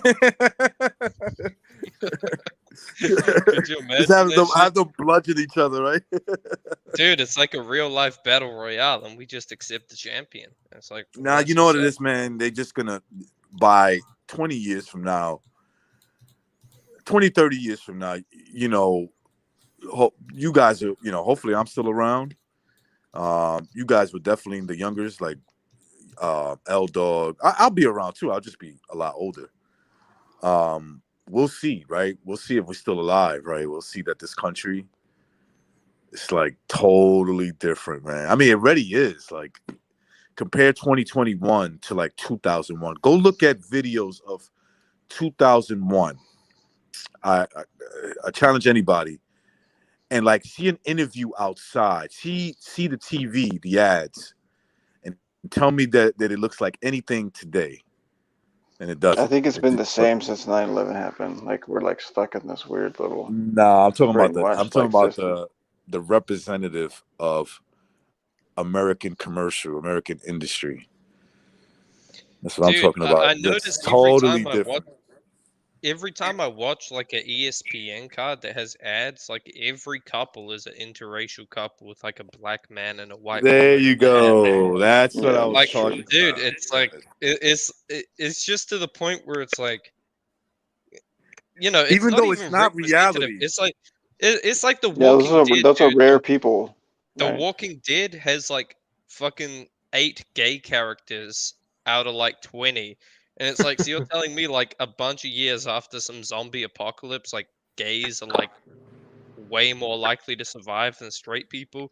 Like, you know, fucking military males are less likely to survive than like a lesbian and a fucking pride parade person? Like, come on, man. It's just propaganda. Anytime you see like somebody who joined the army, especially white Christian, not exclusive to them, but especially like you could tell they grew up in the army strong. That was what their family was all about. And they tell you that they don't have anything against homosexuality and all that stuff being it's military. They're fucking lying. They sold out. That's all it is, right? Like this guy's like, you could tell he's like 3rd generation military family. You're telling me he has something, he's okay with that. They gave him a lot of money. That's what that is. Gave him a lot of money, and he's just it doesn't really affect him in his house. That's how he sees it. But one day he'll be replaced by a tranny, and then he'll understand. Yo, do you guys know what a pansexual is? Like a girl? I heard that saying. Where's Jackson? What's up, bro? What's up, Darren? How you been, my man? Been good, man. How's it going, Jackson? Dude, you know what? I give up on all these terms because if I spent my life trying to stay up to date with all these terms, like it's all I would be fucking doing. Like the other day, someone's like the LGBTQIA+, and I'm just like, dude, like I stopped at the fucking T. Well, yo, let me tell you, this is how I figured this out. I was just bored as shit, so I made a Tinder account. I've never done that before, and I was just like, this girl looked kind of hot, and like I matched up with her, and she was a fucking said like she was a pansexual or something. So I was like, what the fuck is that? Like, it means they'll fuck anything, dude. That's what it means. That sounds like a typical Jerry Springer fake It means episode. I'm a freak. Show up, horny. Jackson. Dude, Jackson. It means she's down for like a fucking chuck and she has a bunch of STDs. Did she have a penis? So she's been with you before, L-Dog. Oh, Jackson. I get around Jackson, but I've always been clean. That sounds more like a Jerry Springer type of episode, like what you're saying right now.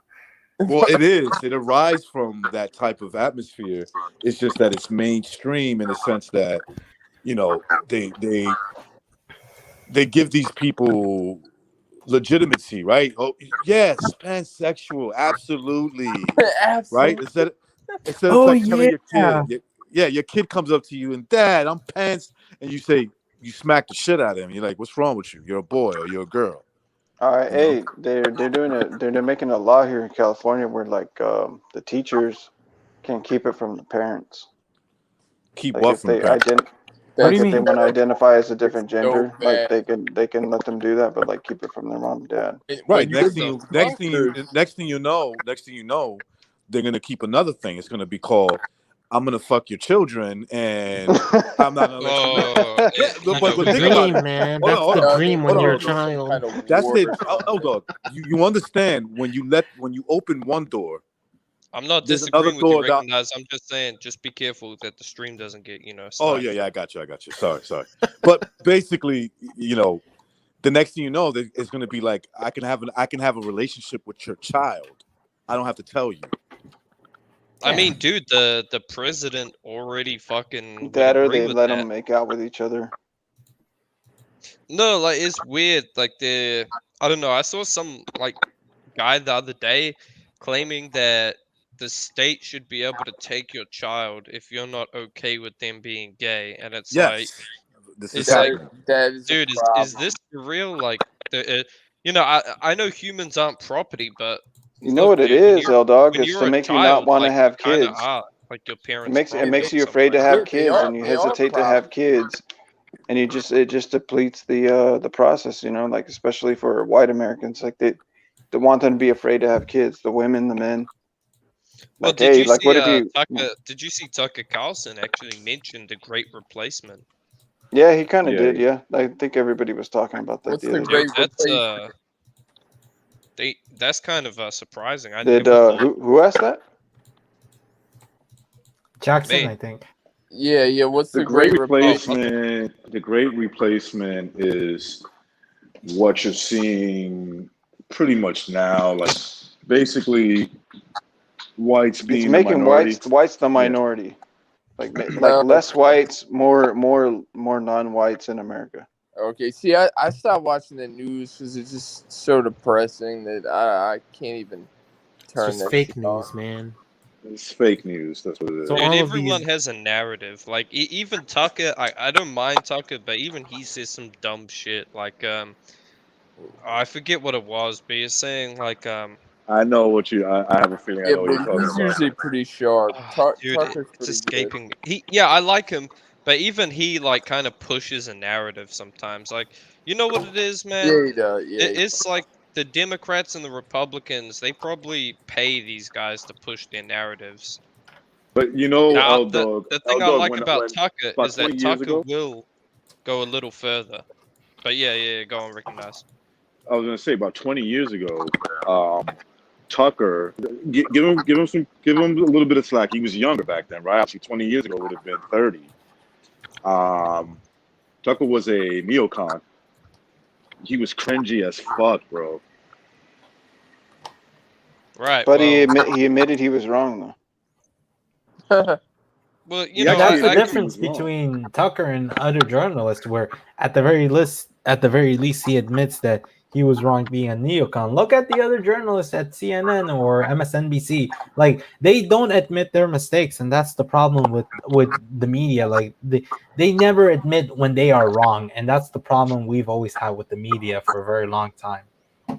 yeah, but that old stupid bitch was just saying something along something along the lines like our job is to tell you what to think or something like that along those lines. yeah, right? I heard Just that. like, Yeah. dude, and did you see the Jimmy Fallon show the other night when Jimmy No, Fallon what said happened? whites are becoming like for the first time ever the white population decreased and everyone started cheering. And I guess was what the just crowd like, was? what? But guess what the crowd, L Dog. Guess what the crowd that was cheering for that? What happened? The crowd, the majority of the crowd that was cheering for it, right? That the decrease of the white population were whites.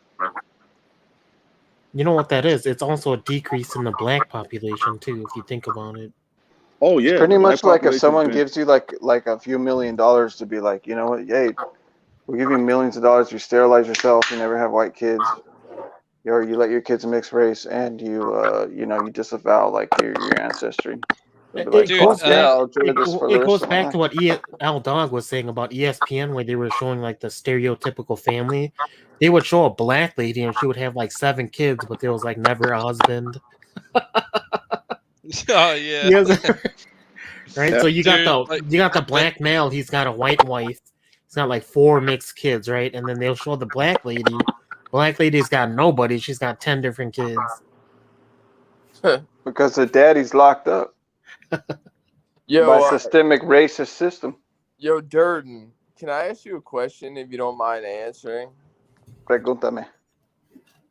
What is your profession? Are you in like academia or something? Like, I'm just curious. No, I'm just a degenerate. I'm from like a descendant of like dysfunctional white people that like kind of mixed with some kind of swarthy like Italian and mixed with like Mexican immigrants. You want to know what's funny, people. Jackson? Because you're younger, right? You're younger. Like people, when you ask old people or older people about like what they do, they're just like, "I'm not here to talk about my work." No, I know. I was curious. No, I mean, why do people get like, so what do I uppity do, Jackson? Is that what you mean, or just because of the way he looks at things. It wasn't like I wasn't asking him like that. It was just like I have to be somewhat of like an expert on, not an expert, dude. I'm not, but I like people expect me to be on car parts and what they need to fix their cars. okay, yeah. I wasn't trying to ask to be like, what do you do? I was just trying to like, with his personality, I was just trying to like see what You're trying to reimagine. Let's go. Well, no, it's just like I've had different jobs. Like most of my experience is just doing inventory control. Dude, what do you think about that? Real quick. Oh, go ahead. Real quick. What do you guys think? What do you guys think about that term that's being used? It's reimagine. We don't want to fund. We want to reimagine.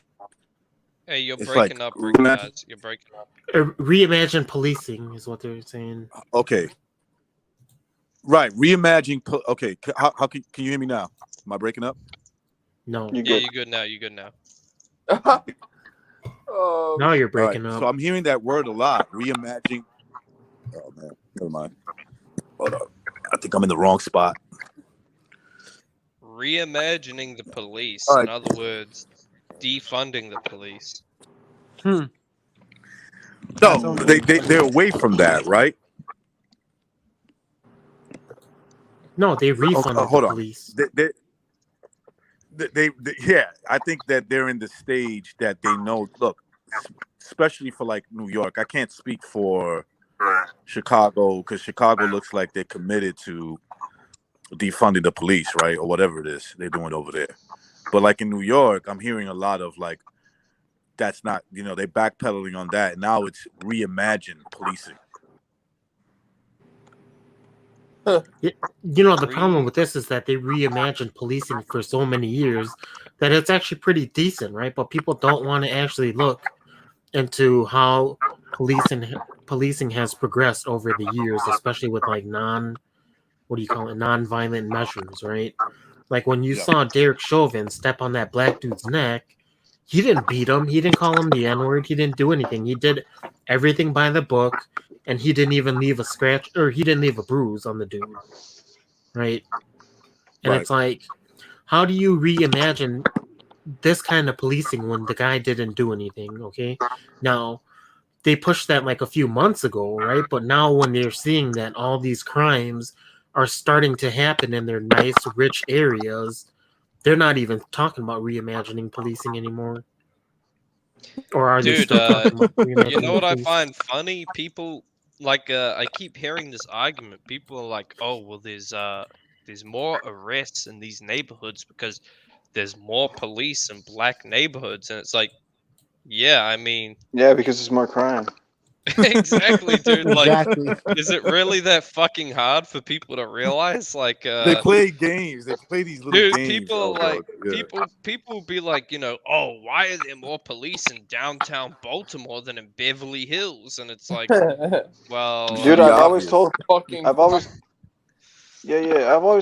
people, wanna dude, play like the victim. cops are like the one thing protecting them from like danger and even white supremacists. Like it's like they're the one thing that's protecting them. If it weren't for the cops, like it'd be like fucking hunting season, Bro, yeah, it'd be a lot they just more. wanna play It'd be victim. like the Hunger Games, pretty much. It'll be a lot more black people getting killed. That's for sure, because they'll be getting killed by their own mainly, but there will be other people that will be like, I'm tired of your shit, and there'll be like lynch mobs coming through, but like the cops protect everybody from that stuff. So like I don't get why they're like, well, the cops are out to get it. It's like, dude, they're the last like fucking thing protecting you, man. And they still fight them. Yeah, but even for these people who push this propaganda, like there was a time where you saw people start creeping into like the suburbs, right? Yep. Like, That's what's especially even happening. in Well, they Minnesota. get In Minnesota, programmed. like the suburbs are far away from the cities, right? There's some of them like you can't. There's such long stretches of like land that there's like no town in between, and they were going into these suburbs and they were stealing stuff. And Hey, obviously they were there ain't getting nothing killed or whatever. But taxpayers it's can't like, fucking pay for, bro. but it comes to the thing where you get so sick of it that you just say refund the police. Like, I don't want to see these Negroes in my area, right? I think the police should like be I'm people talking that about are like from as their if I own was a white person, as neighborhood. if I was a white person, right? So if I'm a white Right. person and I live in a white neighborhood, and Well, all of like a sudden from where I'm I'm, seeing like, yeah, where I'm from, I'm seeing it a lot more, and it's just kind of like I don't know how Where they're you here. from? Durden? It's like Oxnard, Southern New York. California. Oh, okay, yeah. You I'm just from see a also lot from more LA. and more black people and stuff, and to me, it's just Dude, kind of like I don't know, like why they're there. I don't think they know why they're there. They're just there, and they're just like feel like they're entitled to be there, no matter where they're at. And they're just I don't know. They're weird, interesting culture of people. Like they just they're very The LA like situation, the yeah. LA situation LA is is really interesting awful. too, right? Because okay, so in LA, their cops are rated the best cops in terms of actual policing. I'm talking about actual hands-on policing out of the three big cities, right? Which is New York and Chicago. And the way they do this by it's called population per it's like cops per population, excuse me. That's how they do this. oh, So per Los capita. Angeles, Per capita, right. yeah. So per capita. So in other words, like in Chicago, who has a less population than Los Angeles, the city of LA, their crime rate is through the roof, right? And in Los Angeles, they're doing a good job. They've been doing a good job. It's not just New York. LA has done a great job of decreasing crime from the 90s and the 80s, right? And so I actually go ahead. So hold on, real quick. So Mhm. what's happening over there, right? Because now crime is going up in Los Angeles. It's in all the cities now, right? All the big cities, New York, Chicago's always, just on a different atmosphere, I guess, when it comes to crime. And so LA, what they're doing is they're handcuffing what was considered the best police department out of the big cities, one of the best police department, right? Less manpower, better tactics, better resources, or they use their resources better to combat crime. And so that's all that is just you're handcuffing the police department. And so now you have crime happening in the typical areas, but I don't hear them happening all the time in like Beverly Hills or something like that, right? It's not happening there. that's because Beverly Hills have like the best cops. They got the best guns. Man. Like they tried to run. Well, when I they think when tried they to had the raid them, but BLM, like they everybody had got the shot. BLM Yeah. riots. They did take Rodeo Drive, and they just stole whatever the fuck. Right. Yeah, I was gonna say I actually thought like New York was actually safer, especially during the 90s. No, like, New with York Rudy is Giuliani. safer. New York is safer out of the three cities. It is Yeah. as a whole, right? Now, that doesn't mean that if you're in a certain area, let's say for instance you're from California, right? You could go into a bad area in New York and feel like you're in a bad area in LA. It's going to be the same shit. Right. You're going to feel like you're in Chicago. There's areas like that, but the city as a whole. But what I'm talking about is policing, and out of the three. See, New York just has a huge budget to the police department, so they have technology that helps them solve crimes. Los Angeles, having less manpower, they have a crime rate similar to New York. Their crime rate is similar, right? So let's say LA is a little bit higher in murder rate, a little bit higher in crimes. That's actually still, you're in the same ballpark, right? You're not going to see the difference. So if you're in Los Angeles and you're in New York and you had to assess the problem, you're not going to really notice it.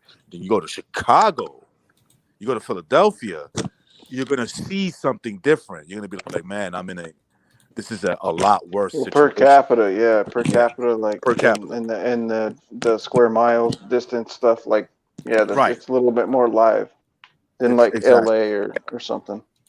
Absolutely. Yep. Like crazy shit happens in LA, but it's like miles apart. Correct. Yep.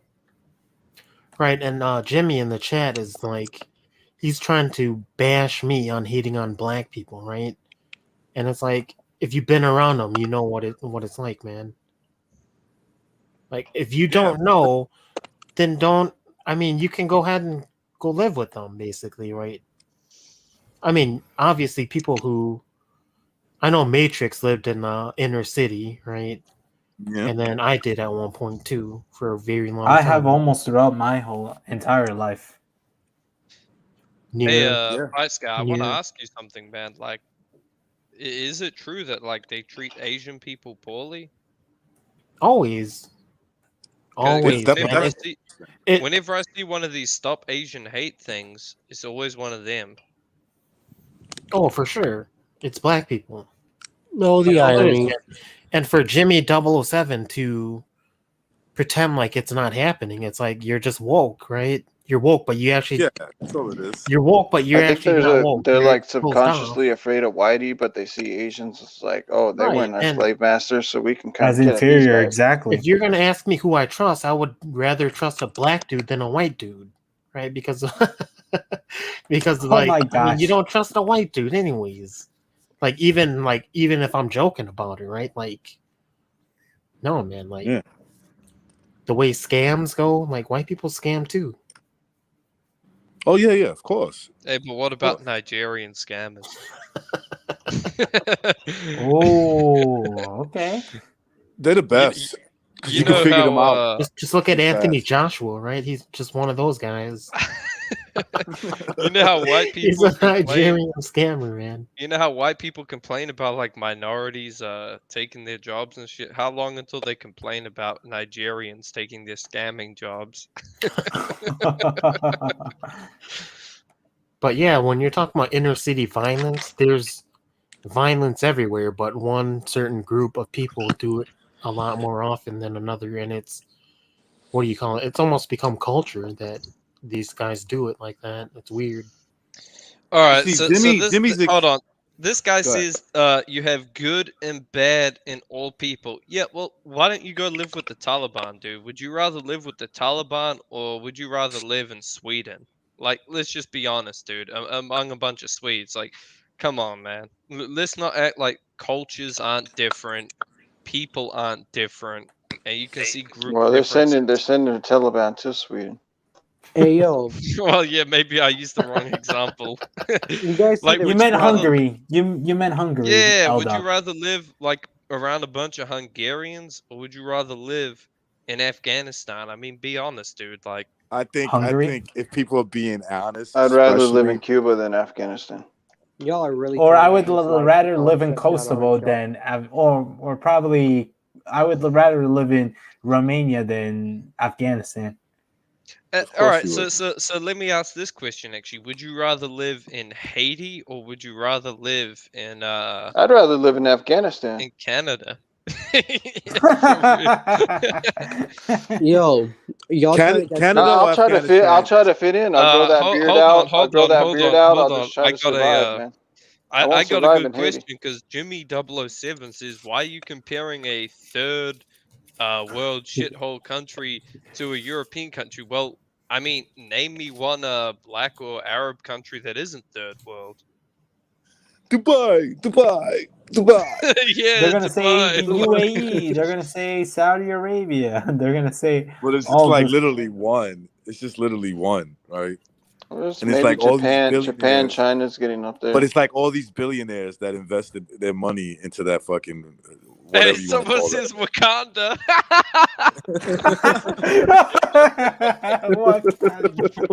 Wakanda. Salute to the lads of the panel. Salute to you, Jet. Hey, you know what I just realized about Black Lomachenko? He photoshopped some fucking dreadlocks on his head as well.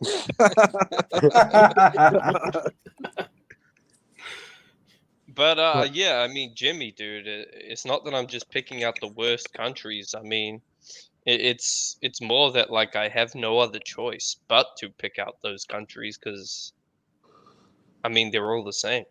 I'm I mean, actually even concerned this referring might back get to shut down. even referring back to Jimmy, am I telling lies? I'm telling the truth, right? It's the truth, man. Nobody's telling lies, dude. Like, you can call it hate or whatever, but it's just like, dude, like, I'm not gonna lie to Well, you. I would tell Jimmy. Then why did the leader of like this movement, Black Lives Matter, why did she buy houses in nothing but white neighborhoods? Like, you need to ask her Exactly. that. Like, I don't like. We're at least we're saying, look, this is the problem with living around people like that culture, right? And we don't like it. Well, you need to ask the person who's defending that and saying they're just misunderstood. It's racism, this and this and that. You need to ask her why is she choosing to buy beautiful houses and predominantly white neighborhoods. She actually thinks it's safer. Exactly, and you got $2 billion in donations that went to what? Where did it go? It never went to what they were preaching, right? Oh, put a mental health institute on every street corner in the Black Hood. It's like one of the most racist things you can even say about your own people, right? It's like saying that all Black people are crazy and they need mental help. Yeah. Hey, what happened to Dr. Umar's school? Remember that guy? Like Dr. Umar was like, yeah, he turned out raising... to be a scammer. Like he's just a scammer, basically. No, but if you think about it, yeah. actually, like if you think about it, though, out of the Black people, like you guys see that guy in go ahead, Durban. 4 to 5% of Black populations committing crime. So like the other percentage is like they're peaceful, but like they just got the small percentage of wild ass fucking Africans doing shit. But even look at Jimmy's comment, right? Okay, so Jimmy, what the fuck? Oh dude? my You gosh, like Jimmy! You like to make yourself look like a moron, Jimmy. Jimmy is one of those guys that's actually racist himself, right? Like he doesn't realize it, but he'll say things like this, right? But it's like, Jimmy, no, I don't even have to go to a super wealthy white neighborhood. I could just go to a working class white neighborhood and see zero crime. Zero crime. I lived in an area where I lived in an area in Queens where the ghettos, like down, it's not too far from us. And the crime rate between the ghetto and this peaceful little town where basically you got firemen, construction workers, some policemen that live there. There's no crime. There's zero crime. Explain that. What neighborhood in New York are you? What borough in New York are you talking about? Well, look, you can find that in every borough of New York. Even back in Don't dox yourself. Well, no, even back. No, it was just a question. It was just a question. Even here's what I'm saying. Like even back in the days where New York was at its peak, right, when it was like 2,000 homicides a year in the late 80s and the early 90s, right? Listen to what I'm saying. 2,000. Okay, that's thousands of deaths. People killed by other people. There were still neighborhoods in New York City throughout the boroughs where they had zero murders. You get what I'm saying? So in actuality, when you do the crime rate, it's worse than that. When you do it where it's actually like you go to Chicago, I'll give you an example, a more modern day example. Chicago, there's beautiful areas in Chicago, but if you take where all that's happening and you compare the murder rate of the whole Chicago versus where it's happening, dude, it's like 3 times or 4 times higher. Exactly. Okay, you have to understand where are those, let's just say 800 murders. Where are they mainly happening? Are they happening in the nice side of Chicago? No, they're not. Dude, can I address Jimmy's comment? I mean, he says go ahead. He says because white people make up the majority of successful upper class people in the Western world, who wants to live in a ghetto dump? So what you're saying is those people turn their neighborhoods into ghetto dumps. So like, why would we want our neighborhood turned into a ghetto dump? He pretends to be racist, but actually he is being racist. But Dude, that's he what is so, racist. He knows He what's is up. He racist. just, Exactly. But that's like Exactly. me, that where I was role playing as a white guy, right? Where like you see someone come into your neighborhood, you're like, get out of here, man. I mean, Refund the police. Jimmy, Yeah. welcome to the club, dude. It's like, okay, for instance, okay, so in these big cities, there's a lot of Chinatowns, right? And in New York City, there's quite a few of them. And Chinatown is always not too far from like the bad areas, right? Or where there's projects and whatever. But if you look at Chinatown itself, and these are poor people, they're poor, right? They're working class. They like, you know, fucking sometimes some of them are living in this like maybe a 2-bedroom apartment and it's like 7 people and they're just trying to do what they got to do. But if you look at crime, it's almost non-existent. I'm sure there's some Asians that kill each other, right? Like every year, at least, you know, 2, right? Like 2 kill each other. Sure. Yes, I'm pretty sure. That's it everybody, happens. right? But Yeah, that's Dude, everybody. you're always gonna have an But I never outlier, felt right? unsafe. L-Dog, I never felt like there's a big Chinatown in Queens, Flushing, right? So you go to Flushing, and I'm hanging out in Chinatown. I never felt unsafe because number one, I was not doing anything that makes to cause trouble. to cause trouble. So the alpha Asians are not worried about me. Then just like, hey, that's that guy that comes by, buys food, and he goes about his business, right? And that's one. And 2 is because those people are like, you're buying from my store. Like, I want to keep you coming. What the fuck, right? I'm not gonna scare you away. And so that's the situation. But if you go like in the area that I'm telling you about, down a couple of blocks down, you got the projects. You wouldn't want to go there, right? Nobody knows Flushing as being a bad area of Queens, but their projects is bad as fuck. You wouldn't want to go through those projects, trust me. of course, you don't. Yeah, and that's 'Cause every city. Don't you notice that? That's every city. It's not to say that there aren't nice people, but a lot of times you're gonna go down there. There's gonna be a lot of bad people too. But that's the thing, when we're talking about a neighborhood, we're not talking about individuals. We're talking about a large group of people. Exactly. So when you're talking about a large group of people, you got to look at averages. Like, of course, Yeah. there's going to be great people in every community, but in some communities, the average will be higher than others. Like, I'm just going to be honest, dude. Like, go to Haiti and then go to like California. I don't know, like fucking Orange County or somewhere, and you'll see a difference, dude. Go to Baltimore and go to Orange County. You'll see a difference. Yeah. So I was gonna say. Also, I was about to say, like, I live in Sacramento. Like, I live in the nice part of Sacramento, and like, kind of like what you said, recognized. Like, I feel a lot safe in the white neighborhood of Sacramento than in South Los Angeles. I mean, it's not being racist. It's just I feel a lot safer. It's but sure. And listen, I'll be honest with you. Like, even I'm not just saying this is a total, just when it comes to this shit, it's a total like black issue. Trust me, there's some bad hombres, Spanish people. There are some bad neighborhoods that I would not step in, me not being from there. Like think of Los Angeles with the Mexican gangs, right? Or go to New York, go to the South Bronx, where there's where there's a lot of Latinos over there, and they're in gangs, and I'm not saying that those people are saints. Trust me, I feel afraid of them too, but let's face it, the majority of them that are doing that make it unsafe, it's not. It's the group that everybody just wants to not mention. It's like, let's reimagine policing. Let's reimagine, that it's somebody else except Reimagine the people policing. that they actually are. That's not gonna help the problem. It's just gonna keep it there. And the crazy thing I hear is when black people want segregation and then the woke people want them to have their own segregation, right?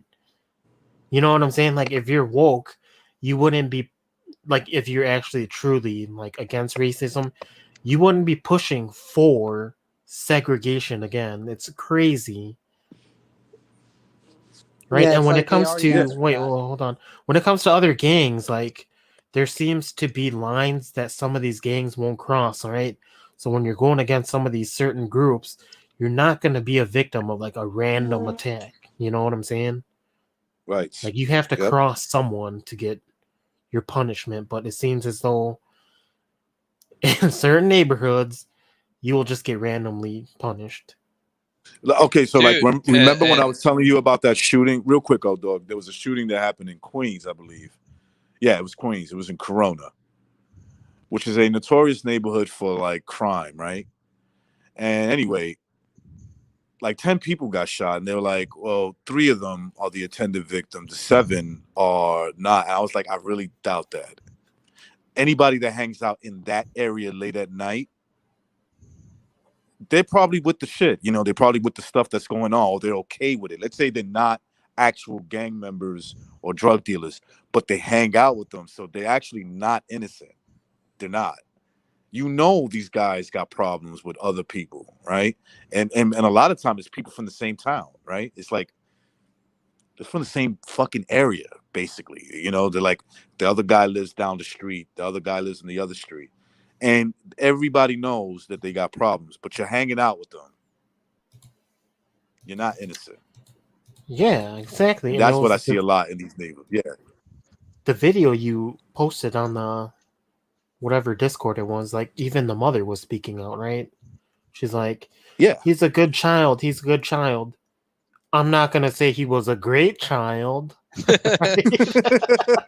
and He if got that's into your trouble. mother, He got into fights. It's like, come on, dude, man. if that's your mother, you know you're gonna have to do something real fucked up to actually make her like say While you're she's not grieving. good. Yeah, while she's grieving, right? Dude, Like she's actually exactly. Like she's gonna think crying. back to when you were like a little child. Right. That's what she's thinking about. But she knows that as he started growing up in that area, he was getting into fights, and that guy, more likely, who killed him with a vengeance, right? The guy that shot him, he looked like he shot him at least 7 times, if not more. That guy was probably one of the fights he had. Let's just be honest, right? Or one of the problems that he had, and just said, I got him in my sight. I'm going to take him out. Yeah, but I mean, they're reimagining policing right now, where, you know, black people are just fucking shooting each other, basically. They are the police, and they're just gunning anybody down, basically, is what it seems like, right? Listen, people Hey, don't know what look they're at getting. my bad. Let me just say this real quick. Look at Jimmy's comment. I guess it depends on your personal experiences. I'll tell you this, man. I've been robbed at gunpoint twice, and both of them were by black people. Right. I had a live in white an guy, area right? that's I had a like white not- guy friend. I had a white guy friend, and I remember I was telling him, dude, do not walk in this area at night, right? Yeah. So he didn't listen. He got robbed at gunpoint 3 times by the same dude. Dude, like, and I'll tell you this, Richie, guys, like there aren't many black people where I am. Like there aren't many in the country, period. But both the guys I've been fucking robbed by just happen to be black. Yo, my thing is, That's what I was going to say. What's the percentage? Minneapolis, Oh, like right? 0. Real quick, I'm something sorry. percent.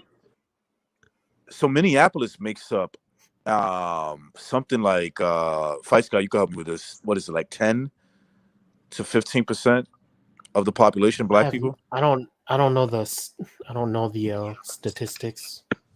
But okay, so You but know it was a what the very thing low was? number, but they make up 60% of the no, more than that. It's like 70% of the homicide. So it's like how much, you know, I don't know if that's it's like the that evidence. low, right? I don't know if their numbers were that low. It must be Seems pretty as I low. thought I though- saw something like that. Maybe it's higher than that. My thing Something is, like Go ahead. I got it's either one or two things. Either one, people don't know what they're getting themselves into when saying reimagining the police, because they're basically making the Wild Wild West. And the second thing is either that or the liberal is intentionally making another Wild West situation in America. But basically, all I'm saying is people don't know what they're getting themselves into right now when they're saying all this stuff. Okay, so you're right about the percentage. I guess the percentage says it's about 18% Okay. for blacks. Okay, that's what I thought, and I think they made up something like 60 to 70% of the homicides victims, which indicates who are the perpetrators. Yeah, but like Right, it's very right. So like it's kind of like the city is broken up into parts, and like all the black people kind of just live in one area. It's like North Sorry Minneapolis. to interrupt. Right? I'm gonna head out. Yeah, it's a pleasure talking to you, and Hey, thank you for having Yeah, thank you thanks for for having showing up, me Brandon. recognized. Oh, no problem, bro. No problem. Yeah, Man. Brandon's a good guy, man. I like Brandon. Yep. Yeah, but you know, it looks like Jimmy is upset, man. Jimmy, like you know what it is, isn't it? Is that Jimmy? He's the guy who voices in it, and he's like he's on Yeah. I think he's Thunderdome. just instigating. Yeah, come on, Jimmy. Like stop Well, instigating, dude. Like you know what it and is? just stop being so sensitive, man. Like who cares if someone else So he goes Jimmy to wants to be a good. Jimmy wants to be a good person, and he's been convinced. And I'm guessing, right? I'm just guessing because it's like everybody's experience. Jimmy wants to fit in. He doesn't want to be called the R word for observing. And maybe he never experienced anything bad living around black people, right? And trust me, sometimes that can really taint your point of view, or like discredit somebody or a lot of people that are like, no, I've lived around there, and this is what happened to me, that's what happened to me, etc. Right? And so, like, when I talk to the average black person that lived in a white neighborhood, their complaint is, if they have a complaint, the complaint is, oh, they're racist, they don't like me. I'm like, did anything ever happen to you? Yeah, sure. What? I could have sworn the cops came to my house because okay, so that's the only thing that bad happened to you. Now, when I talk to white people about their experience in black neighborhoods, it's like, yeah, I was robbed at gunpoint. I was with my girl. A couple of guys jumped us and my girl. Those are more traumatic experience than some black guy who thinks that he was being discriminated against. All right, I'd rather deal with somebody's judgment than physical violence. You know. Yeah. The thing is, like, even Kanye West said, like, he's like, bro, I left the quote unquote culture because all it is just the mentality of victimization. And I think that's what the media tries to give black people a lot. And they think they can do whatever, or they're acceptable to do whatever they want because of their victim mentality. So Kanye West has seen, he's enjoying the fruits of his labor, and he sees a different side, right? So he pretty much outgrown that mentality. That's all it is. Yeah, exactly, and it shows in his music, right? Like, he's not talking about the ghetto stuff because, like, he doesn't live that life anymore, and he knows that he can't perpetuate it. Like, you know, like, it's kind of like Eddie Murphy when he was in the ghetto. He would make the ghetto jokes, everybody would laugh, and then he moved on up, basically, and then all of his jokes just don't stick anymore. It's like he doesn't got it because people aren't living their rich life like he is now, right? And it's kind of like Kanye West's music. Let me change the topic a bit, because today I saw like a video of Manny Pacquiao training. Like, dude, is it just me, or is this like dude, this guy really has the support of his community like no other. Like, it's like Muhammad Ali type of support from the community. Every time I see Pacquiao training, there's like, dude, probably 1,000 people watching. Oh yeah. Like, just every day, casually. Like, even, you know, he trains like fucking probably 6 or 5 days a week or something. But every day there's like 1,000 new people coming to see him. It's crazy, man. Could you imagine if there was like 1,000 other people like looking at other fighters? You know, they were just hating like, oh, I could fucking do that. You know, but Pacquiao puts on a show, man. Like he goes 100%. His training, his fucking morning runs do more viewerships than the Devin Haney main event. That's ruthless. This is more exciting than that. I'm not. Yeah, more exciting than the Devin Haney. Like what's going on? The Asian community in California and just like especially the Asian community, they turn up to Pacquiao fights, man. Like I don't know how many Filipinos there are in California, but dude, like quite a bit. Yeah, well, like every I got day, some Filipino cousins, bro. Oh, right, and I remember I was actually that in mixed racing's California. real around here, bro. I was in California for the some of the build up for the Mayweather Pacquiao fight, and I remember like going to try and see Pacquiao. I missed it, but dude, I saw like a ton of fucking, you know, Filipinos with like Pacquiao merchandise on. Yeah, dude. He's he's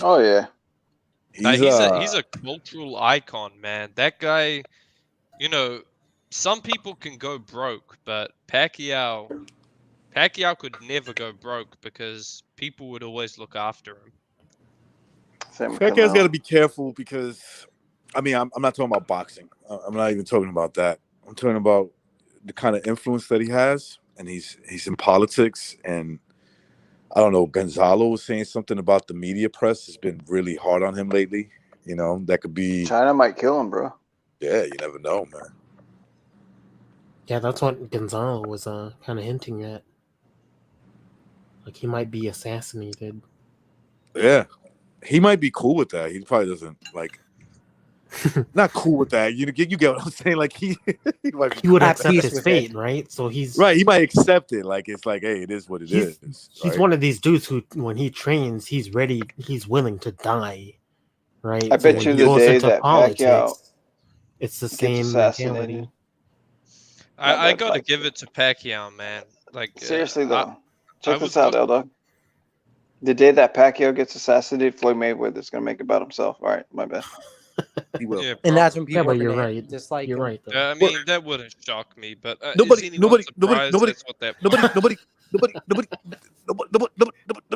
He'll like start having a fucking seizure. Wait, yeah, dude. What? Like every time Precise's video starts, I always fucking die of laughter because it's like Floyd Mayweather's always like, "Oh, I'm a rich coward. You gotta understand. I'm a rich coward." You can go on your car. I'm a rich coward. But dude, like at one point, he's like a fucking robot that malfunctioned, and he's just like, My thing about Floyd is that how can he be so proud of calling himself that? It's sick. Yeah. And we were talking about it. Like he was handing out peanut butter jelly sandwiches to the homeless, like outside the food shelter. And it's like just a big fuck you to those guys because, you know, the food shelter places, they actually serve really good food. Like they serve better food than you would eat like basically at school or even in your It's like home. a snack. Peanut butter jelly is like a snack. dude, like where is him building the fucking houses like Pacquiao was doing? You know, Pacquiao actually I believe he visited New Zealand like not too long ago, and I was really upset I didn't get to like get a photo with him. But yeah, the dude, like it was on the news that he was like doing Dude, he doesn't even know who he's- Gonzalo is. He kind of helped Gonzalo out. yeah, Doesn't even know he who- like he doesn't does know who just he so is? much Yeah. with people. Are you serious? Like, you thought Gonzalo? Yes. Gonzalo went to him and talked to him, and like I think he was like gonna do some driving for him, but he's been hanging out with Boo Boy. That's like basically, yeah, he's helping him out basically. The Wait, guy are we talking about almost has a problem in that he helps people too much. Like he probably will go broke one day because he just helps out so many people. Yeah, but even going with Floyd Mayweather, What's up, Diego? like I don't. Hey, what's up, Diego. guys? Hey But I was Diego, gonna say, your hold on. guy Awesome. won, bro. Your guy won. Fucking John Real made that fucking bitch Rigo run. We were watching it together, right, It was a Diego? horrible fight. I think his marketability kind of took a hit because of that fight. It's been Made him taking look a hit, bad. man. Not his Dude, fault. Rigo though. ran like a bitch. I don't think Rigo it's ran his like a fault. bitch. Yeah, even though he did not look good. Diego, Yeah, I'm but going to going, disagree with you a little bit. I think He he was like he he did the was best he looking could. like Adrian Bruner. I think he did the best he could do with a runner, bro. A guy was like fucking running from him. But I understand. Yeah, I Like, guess so. it's just yeah. But go ahead, Spice. You were saying? he even practiced that Spanish that you sent him, but Oh, With the you runner did? he has because Did you send because it to him? yeah, he was practicing that, but he forgot about it after the fight. He was so frustrated. Hey, that Yo. shit was funny as fuck. How we put up the middle finger to fucking Regan now after Rigo was like, "Hey, look, good fight." Casemiro was like, "Fuck off." Did you see Inu's tweet? What he He was said? pissed off, man. Yeah. He was saying that he doesn't have to remain cool because somebody provoked him, and then he was telling Bob to make that fight, something like that. Dude, I like Casemiro. Casemiro, he's like the bad guy of the little division. You know, he's like a gangster. He's like he plays the bad guy almost. Remember his call out with the middle finger? That was hilarious. Yeah, He's a tough dude, that's man. why I like him. And he's got a good fucking resume, man. His resume is really underrated. He was actually discovered in a street fight.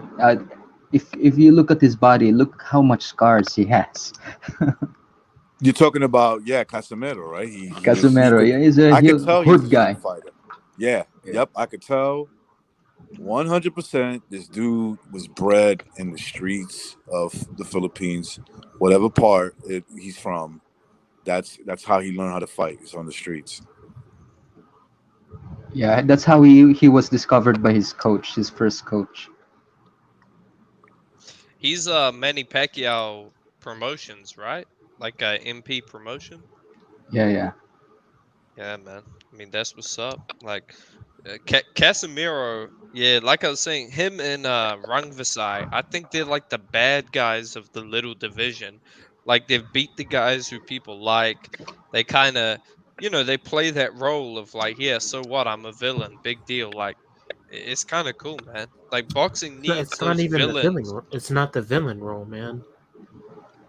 It's just the machismo, is what it is, right? Yeah, that's it. Like, it's not the villain, but it's like it's almost the villain, in that it's like This Anti-hero. guy's showing so much the confidence. anti-hero. Yeah. That's what it is, and it's cool, man. That's what boxing needs. Yeah, but the Filipinos at first they didn't like that shit. They're not used to trash talkers. That's not really the norm Their here. thing. And then they hated him. And then now, because of the Nonito Donaire drama, they're starting to like him a lot more. But that's the fight that's gonna happen next. And like Nonito, he's a great fighter. I think he's a Hall of Famer for sure. But it's like Nonito, he kind of like, okay, I get it. That's your wife and everything. But this is boxing, man. The way you handle that, you get in the ring with these guys and you shut them up. You think he did it just to get Casimiro mad? Probably. You think Nonito did it intentionally to get Casimiro mad? Like, it's like, oh, you want to talk like that? Then I'm going to get you mad by delaying the fight. And most people would be happy with the win, right? Like Casemiro, right? Because he won pretty wide on two of the cards. Most people would just be happy, but Casemiro wanted to fight. Did you guys see that? Like, Yes. even though he won, he was like, I want to fight, man. You didn't come. That's to why I bring don't it." blame Spice Guy. That's why how I you give know him he's a zero. fighter, dude. I give him zero blame for what happened Saturday night, and the reason why is like he wanted to fight, and then it's like, well, why didn't he just keep rushing him? Oh, you want him to be stupid, right? Just blind caution, just throw caution to the wind, and just fucking come into and run into a big shot, right? That's what you want him to do. He wasn't going to run into. Yeah. Cool. No, I was Yeah, just but saying. even if he rushed him, Rigondeaux would have just ran away, you know, and it would Would've have just been like, sprinted. yeah. He probably would have. I agree with that, but at the same But time, that like, okay, Dude, Casemiro's getting knocked for Casemiro like. had him shook. but Yes, that's he good because did. now we know he's not overly reckless either. Yeah, And it's but like we'll people are see him saying, again well, in he wouldn't. November. They're saying like he wouldn't be an exciting fight against Anui and Donati. I'm like, are you stupid? Like those guys are not gonna run, so he's gonna have a shot to hit them, and obviously they're gonna have a shot to hit him. So it's gonna be an exciting. It's gonna be an exciting fight. Yeah, exactly. Yeah. Yeah, but I'm I got happy that he Nonito got the beating decision. Casimiro if they fight. I think I see that fight a little closer than most people see it, but Oh no, I it's get it's what a you're close saying. one. It's a close one. It'll be a very competitive, entertaining fight, but I just think Nonito edges it out with his experience and He probably he's more fundamentally sound. But going back to Al Dog with the Mayweather thing about not building houses or whatever, I don't care that these fighters aren't charitable. It's just don't try to promote them as if they are, right? Exactly. Yeah, I mean he did. Dude, it's like he did use a good chunk of his McGregor paycheck to pay for the Texas floods. That's what I heard. I don't know how true it is. dude, Yeah, I don't think it's so. like this fucking. Have you seen the fight camp with Pacquiao and Spence? Like those motherfuckers tried to paint fucking Spence as some like saint, and Spence was like there. And you could tell he didn't even want to be there. He was like at some boxing gym with fucking people there, and he's just like, "Yeah, man down, man down." You could tell that was the first Like, time he's ever even visited that gym, right? yeah, for real. It's just Whereas like- with Pacquiao, it's like, and Pacquiao is so charitable. It's like, yeah, come on, man. I've seen this story 1,000 times. Like, can we do something new? Like, the guy, like, we've known Pacquiao has been charitable for so long. It's kind of gotten old. Yeah, Pacquiao. This is what he does. Like from a lot of people that I've heard speak, and you know, obviously through doing these YouTube videos, is that you know, a lot of people that know about Pacquiao from the Philippines is that he gives a lot of his money. So it's legit. You know what I'm saying? That stuff is legit. It's not like a PR stunt, you know, where it's not really happening, where you hear rumors of Floyd using his money to help people in Texas because of floods, but it's probably just a rumor. It's not real. Yeah, but Diego, what I think I converted $20 million into Filipino pesos, and I think it goes into I think it makes 1 billion Filipino pesos. And that So money how far can that stretch in the Philippines? goes a long way. It's more than Floyd's. And then Pacquiao, he has so much money that he's willing to turn down money. Ever since he became a Christian, he had a bunch of pool halls and sports bars. He closed them all. And then he closed all his casinos. He had casinos in California, in the Philippines, and he turned down all the alcoholic beverages endorsements, all those stuff, man. He's for real. I mean, He even when gave he him became his Nike deal to stand by his beliefs, and that's why I give him most props for. nah, he got kicked out. He got dropped. But No, his but casinos, those things make a lot of money. Oh yeah, but because casinos like they make so much money, and I'm pretty sure they're not taxed that much. So I mean, In the Philippines, Pacquiao has energy. He has oil. He has hotel chains. He has water. All those things, man. He'll never go broke. I don't think Yeah, so. he's gonna be fine. Yep. Yeah, exactly. Especially if you're getting paid $1 billion each time you fight, right? It's Jesus crazy that Christ. people think that. I mean, he's And- handing out money like a lot, but to him, he can do that, you know. Yeah. Did y'all see the thing of the car company throwing shade at Javante Davis for not paying $4,000 and then put it on the billboard? Yeah. dude, what's wrong with that guy? I wish they used Javante as the replacement for Pacquiao, because remember when that whole Ryan Garcia shit was going down, and with Pacquiao, and then Tank was like, "Oh, I finna fight Pac." I was like, dude, I wish that would fucking happen. I think Pacquiao Leonard would have Eller. killed I him. think Leonard Ellerby shut him down right there, right? It's like you don't want Because that. He's a different animal or something like that. Hey, Tank, you can't be saying that, man. You can't be saying that. Yeah, somebody said someone probably told him behind the scenes like don't bring his name up. Yeah. Because he Fuck will you try up. to fight you and he's gonna fuck Yeah. you up. Yeah. It's gonna fuck your ass up, bro. But I'm from Baltimore, man. Yeah, it wouldn't matter with him. When people start calling for that fight, oh, it's gotta happen. We people you know? built and built different. You Did you guys see? watch Tank. Oh, Pacquiao, he don't sell. He don't sell. Where's his diamond chain at? Yo, I found it disgusting when Leonard Ellerby said that Josh Taylor can't sell. Just like, excuse me, that man is Dude. superstar material. To me, that's the one fight for Pacquiao when he beats Ugas. Fuck Errol Spence.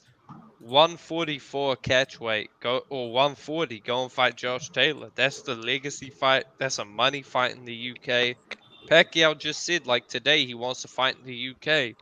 That shit would do mega numbers, Probably would man. fight Josh Taylor, yeah.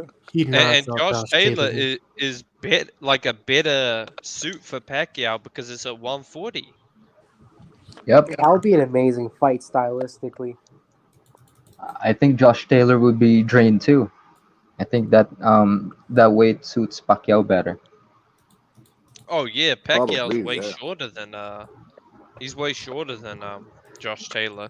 So to me, that's the fight that if when Pacquiao beats Ugas, that's the fight he needs to make is Josh Taylor. If he beats Ugas and Josh Taylor and then just retires, he's already way surpassed Floyd because Floyd was never Do undisputed. you really think he's gonna do that though, or do you think he's gonna fight Spence? Sure, why not? Like he said today he wants to fight in the UK. So to me, I think Pacquiao knows that the PBC are gonna try and fuck him over, dude. They really are. Like the PBC are Yeah. not gonna let him leave for free. Yeah, I think so, man. And that's Did what you- I'm saying. I think he wants to go to Bob Arum because Bob Arum will probably be happy just to cash out on Josh Taylor or a Pacquiao with one fight. Like he probably doesn't care that much. Uh-huh. And did you see the grand arrival at Vegas? There was nobody there. They did not promote that shit, man. And apparently That's people were saying that there were no what do you call this? Merchandise stands, none of that thing. Yeah, man. So did- I mean, I saw Pacquiao's merch today, and it's actually pretty cool. Like, so Yeah, I the new one that he dropped. yeah, the new one. I saw it on Instagram. I think I'm gonna buy some of that merch, dude. I like his logo, but dude, there was no one there today. It's almost like I don't know. I hope he knocks out Ugas because if he doesn't, the PBC might try and fuck him over. Mm-hmm. Sure. Is it true that there's a would. bad ref? Is it what? There's a bad ref. Oh, well, these refs are not bad, man. These refs, they're not bad. It's just that once you start seeing them making it obvious that they got paid off, right? That's what makes them bad. Hey, you know how you can tell that Manny Pacquiao is one of the GOATs? If you look at his Wikipedia page, his boxing record is on like a separate Wikipedia. There's like, he has two Wikipedia pages. One is like him, and then the other one is like his boxing career. It's ridiculous. You guys hear about that? What was it? Charles Conwell. Oh, bro, how are you He so admitted stupid? that he, You like snitch on your fucking manager. But Like, it who goes think- to show you. It goes to show you that like some of these guys who think that like boxing is like all legit and stuff. It's like, no, it's not. This guy just basically just tattletaled on himself, right? Dude, they changed the Spence injury today. Apparently now it's a detached retina. So if that's Yeah, true, and it's such a he's bullshit because he already had his eye surgery, right?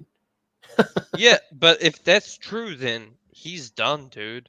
Like the car accident, the detached retina. Surely he's got to be done, man. Like that's he'll Serious. never be back. He'll never be back. Like 100%. You know, you guys ever seen that movie Terminator 2, where like Yep. Arnold's face peels off and it's like a bunch of metal? That's like That's basic Spence. Arrow's defense. Dude, Spence is done, man. There's no way he can come back after that car accident and a detached retina. Detached retinas, like, look at the fighters who got them. Cal Brook, I think, was the most recent. And dude, Cal Brook was never the same. And you know what I think it is? I think it's they changed it because people are so skeptical of the injury itself. So they basically just, what do you call it? Retroactive injury. You think it could be because of Brian Castaño calling him out recently? Because I know that happened. Castaño would fuck him up, man. Castaño's a beast. Dude, if he took the Pacquiao fight with the retina injury, he would have got fucked up badly. And I think even after, like, Pacquiao would probably beat him just because dude, like the eye is the most sensitive area almost. And yeah, you're speaking on it like it's real, but I still don't believe it, you know? Not that he got injured. I believe it. I'm saying that his injury is just faked. I mean, fair enough. I just believe that because if you look at him after the car accident, his right eye was like totally red. I think the guy's eye was just fucked up, and after the Danny Garcia fight in the training camp, it got even worse. But that wasn't the eye that he injured, though, because that picture he posted was mirrored. Right? So, like, that picture of him with a beat-up face, like, you're looking at his good eye. His good eye got injured. You know what I'm saying? Yeah.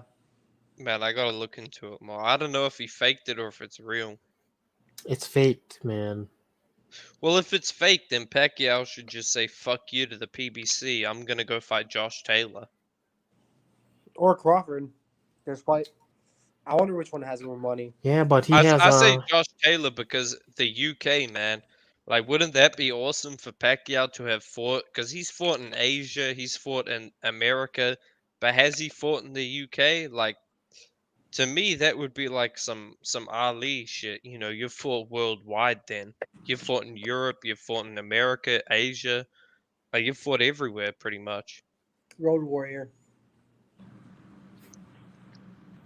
Yeah, I know what you're saying, but no, it's definitely faked, man. It's one of these situations where you remember when Kovalev took a dive, the majority of boxing hardcore fans were saying that Kovalev did take a dive, right? And then they changed. You remember they were saying, "Oh yeah, there's no rehydration clause, there's no dehydration clause," all of that stuff. And then when everybody was saying that he took an obvious dive, they were like, "Oh yeah, they did put a dehydration clause on him," and it's like, no, they didn't.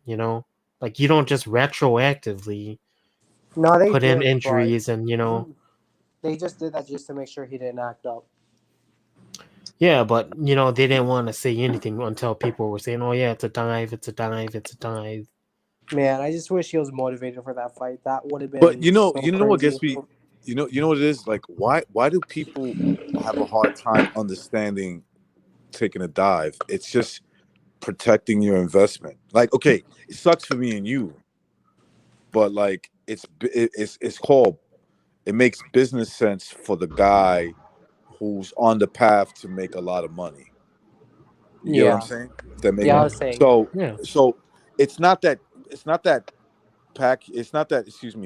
Canelo doesn't have confidence in himself to compete. So it's like, no, we need insurance. We can't take chances with this, especially with a guy that big. It's just what can we do to entice him to maybe, you know, just not give his best performance? Of course, Yeah. and I guess I'm lost for words. Go for it. Wait, do you remember when Inoue and Nonito fight, and when they fought and Nonito broke his orbital bone? Right Yep. after that fight, he was supposed to fight Casimero, but Bob Arum stopped that fight. Now you Oh, know why. But also, I Inoue. heard that Inoue had some A-side tactics, and that The gloves. Donaire wanted to wear like the puncher's gloves, like yes. the Reyes, but then Inoue made him wear winning, which are fucking pillow gloves. No, that's not what happened. What 'cause I spoke to Rachel about this, and she said that um, the gloves that Everlast provided did not fit Nonito properly, so they had to change it, and then Okay. they wore the pillow gloves, the winnings, and then but when the commission tried to take away his leggings, his what do you call that, compression socks. Yeah. Yeah, they tried to take that away, but you know how Rachel is. She fought for her husband. Right. There's I no guess. need to take it away when there's other people that use it. What's the point? Yeah. Well, I mean, I hope I get to see a rematch when Donaire uses the gloves that he wants that actually fit him, because did he want to wear the puncher's glove, like the MX glove? Yep. Yeah, he did. Dude, I And mean, if he fractured Inoue's eye socket with fucking winning gloves, and he gets like properly fitted puncher's gloves, that could make the little difference. Yep. Exactly. That's why Bob Arum tried to stop the Casimero fight. I mean, Casimero was already training in the U.S. in But it's Vegas. also the COVID thing, because remember that was in April, and that's when things went downhill. Yeah. Yeah, that's right. Casamento was supposed to fight Inouye, right? But then something happened. Yeah, I was excited for that fight. That was like the most underrated fight of that 2020 spring schedule. If things went to plan, that probably would have been one of the fights of the year. Bob Arum wanted Casimero to fight Joshua Greer instead, and Jason Maloney, but Casimero turned him down. He said, "Nah, fuck that. I want Inoue." And for Jimmy 007, who says Canelo didn't take a dive, Jimmy, you have your own YouTube channel. Why don't you break down the fight? Break down the fight and show us how he defeated Kovalev, right? Well, Fight Scott, I think Pacquiao, I think Canelo won in it. He beat Kovalev in it. That's Jimmy 007. Oh well, you know, the counter punches, in it. The counter punches made him afraid, didn't it? I like Jimmy, man. He's all right with me. Yeah, But it's just I have that, nothing personal I'm just against him, busting your right? balls. yeah, it's just that, you know what it is? People are conformists. It's better to be a conformist. Like, look, I don't know. Listen, I don't know what's in Kovalev's head. I know that if you want to lose, you fight like he fought on the night of that fight. You don't play around when you got a target right in front of you. You kind of want to make him understand he can't just stand there and plod forward. And I thought Kovalev understood that, but on that night he didn't. And I that's hope not. that sounds better, right? I hope that sounds better than Yeah, me but just I saying- think if Kovalev were even a little bit, or if Kovalev was motivated for that fight, I just think stylistically he would have messed up Canelo. But you know what happened. I agree. Wait, do you guys remember the Ryan Garcia versus Romero Duno fight? Mhm. Yeah. Yep. Do you guys think that punch was suspect? Because word Yeah. around the Filipino boxing community is Oscar De La Hoya bought Romero Duno a house. Oh, for real? For real. Well, there you go. Allegedly. man. It wouldn't shock me, dude, to be honest. Yeah, but there was a lot of people who questioned that punch. It was, He landed a straight right hand and a left hook. The right hand was real, but the left hook was like no. It's Dude, a punch that dropped him. let me just say this, because Blue Collar says Kovalev was more like Sergey Malinaju during that fight. And He was. the fight wasn't fixed in the sense that it was like you have to lose, but it was written in a way that he got a very good deal if he lost, and the guy was coming off a war before that fight, so his body was hurting. He had to go straight back into a training camp, and then he saw even if he if he loses, he gets a good deal. Not as good as if he wins, but very good still if he loses. And he was probably like, you know what, fuck it, man. I can't be bothered putting my all into this. Like, I'm a train and I'm gonna just go in there, go through the motions and whatever. That was not like if you gave Kovalev, 4, 5, 6 months to rest, and then you're like, hey, here's a 3-week training camp, no rehydration, like just go in there, do your thing. He would have destroyed Canelo if that were the case.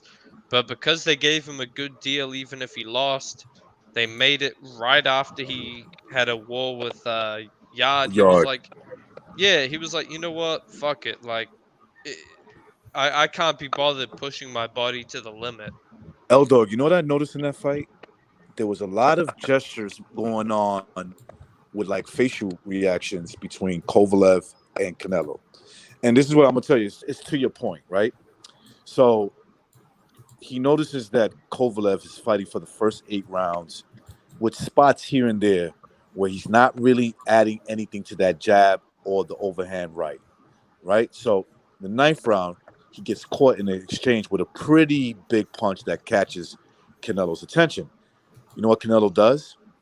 He stops, and it looked like he said to me, well, if you're going to fight like that, I'm going to fight off the back foot, and I'm going to survive, and I'm going to win this fucking fight. Yeah, I mean, Kovalev... Watch him back up for no reason, right? He gets caught, boom. Kovalev is still standing there.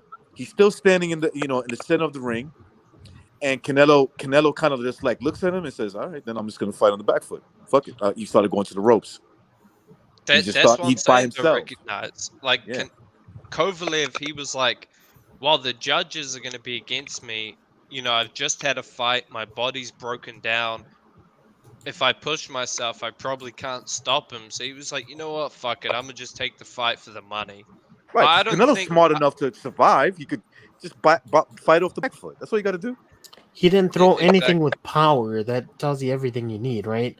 So the way that Kovalev throws his Russian jab, you don't have to put a lot to get a lot out of it, if that makes any sense. Right. It's because the way he positions his body, there's a lot of leverage in his jab already that he doesn't have to put a lot. So he will never tire throwing the jab, right? So this whole drained thing, it's not like he's whipping out his arm, right? He's using a lot of leverage in it, so you don't need a lot of energy to throw the stiff jab that he uses.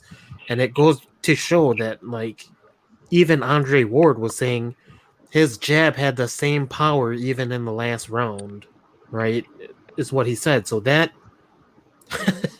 so that power isn't going to go away even if you're drained, because it's like a leverage jab. What's going on, Revolution? I saw Revolution. What's going on? Yeah. Hey, old friends. How's it going, everybody? I just got out the ER. No, I can tell. Hope you've been well. Hold on. Let me mute this. Y'all can hear me. Is it echoing or anything? No. You sound fine. Okay. Fuck it then. Cool. Yeah, I just got out the ER. I was in wrestling practice and I fucking got a separated shoulder. Oh. That sounds painful, bro. That shit hurts. No fun at all. Yeah, prayers in salt water. Hey, yo, I was at the ER. My fucking doctor was so hot, bro. So fucking hot. Let me ask you a question.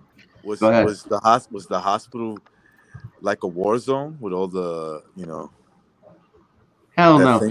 That's it. Okay, I just wanted to I'm in Connecticut, so we got all the vaccines and shit. So I don't know if that's an indicator. Who the fuck knows? I try not to pay any mind. Point is, it was me. There was a guy who was saying he had a punctured lung, and a little boy crying because he had bad sunburn. That was like the ER waiting room, and I was first in line. Man, my doctor was so hot, bro. I want to fucking call back and have a fake question for her and be like, "Hey, bitch. Hey, separated shoulder. Separation's a terrible thing. We can make a union separation." And you know she's a doctor, so she's earning that money as well. That money's good. And here's the thing, right? I told everybody they're like, what happened? I was like, no, I'm an MMA fighter. You know, I fucking hurt my shoulder. I don't tell people I'm a wrestler and shit. Then she was like, I was making her laugh. So I was like, you know what? Here, you want to see what happened? Here, I'll show you. I got it on. I pulled the phone out. I said, watch this. And she saw me get blasted with some fucking bullshit the kid hit me with. And she's like, oh my God. Bro, I should have fucking bagged her right there, man. She probably got wet, man. You should have picked up on that right there, man. I fucking stalled out, bro. I got bad game. I always wait too long. You know how we look at girls like walking this real sexy walk, and we be like, oh yeah, like they show you a video of them like in a fucking modeling contest or whatever, and you're kind of like, yeah, that's the same thing for them. It's like physical activity, like you fucking wrestling. They probably get turned on by that shit too. Opposite. It's instinct, you know. It's like, oh shit, he fights. I'm gonna call back the hospital right now. Hey, I got a question. I got a follow-up question for my provider. You put her on with me real quick. I'm gonna do it. You guys, and Matrix, I have a question, bro. I was debating somebody about boxers that got that strategy, that hit them everywhere strategy, right? And they were like, yeah, those motherfuckers always lose. Like, shit, who are like the best examples of that style? Just fucking pound them, hit them everywhere. I think Marvin Hagler was like that. In a lot of ways, Manny Pacquiao's like that. He'll fucking he makes contact, but like if you really look at him, he'll punch right through your guard. So he's obviously hitting something other than your obvious face and your body. He's a little more precision. Yeah. Not so much a just club away kind of guy. You know, the guy that he beat at Waba was like that, right? Like, so if you look at Waba, if he fought somebody with tight defense, the arms like everywhere, he's like punching the dude's arms, jabbing the fucking guy's arm, jabbing the face, you know. Yeah. Rocky Marciano was like that, yeah. Classic. Dude, I do that, right? So I do that. So you fake the jab, and then you know how you have your shoulder, and then there's that little point where there's like bone, right? So you hit that part when you're boxing. Do you know what I'm talking about? Like, you know, you got your shoulder muscle, and then at the bottom of the shoulder muscle, like if you jab that, like it kind of deadens the other guy's arms. Yep. Yeah, that's how I feel. I got that tonight. All right, hold on. You get suplexed, or what happened to you, man? No, it was like like a bicycle kick, like that, like stepping the kick. But he did that with the knee. He gave you a knee to the shoulder? It was like coming this way, and it was supposed to like hit me in the face, and I was supposed to go like get my hand up quick for it. But like I leaned too much into it. I think I fed him my shoulder, and he just blasted my shoulder from the back just a little bit. So he threw a real freaking scissors kick or whatever it is at you, huh?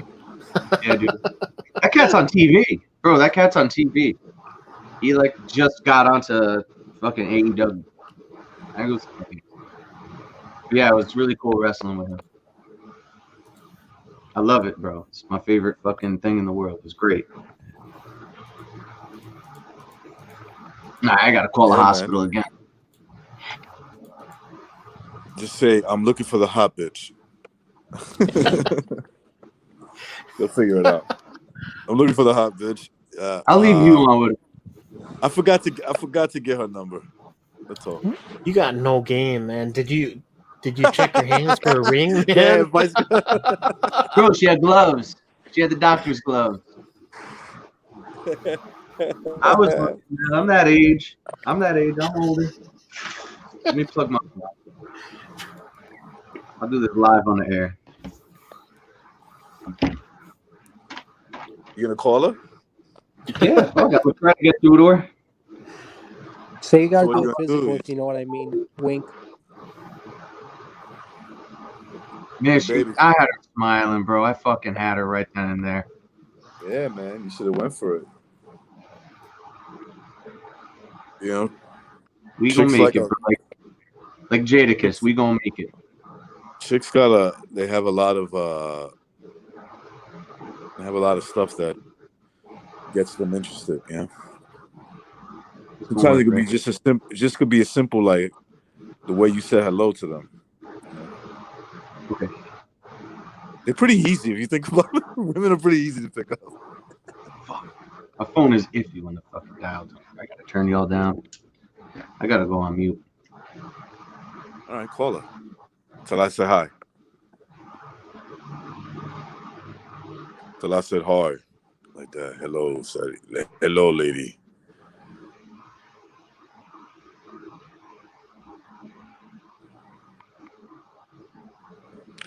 Yeah, man. I don't know, man. Pacquiao better not fucking don't let this shit get close, You know, man. long Fuck ago, his ass I had up. a follow-up question for the person who saw me. I just forgot to ask.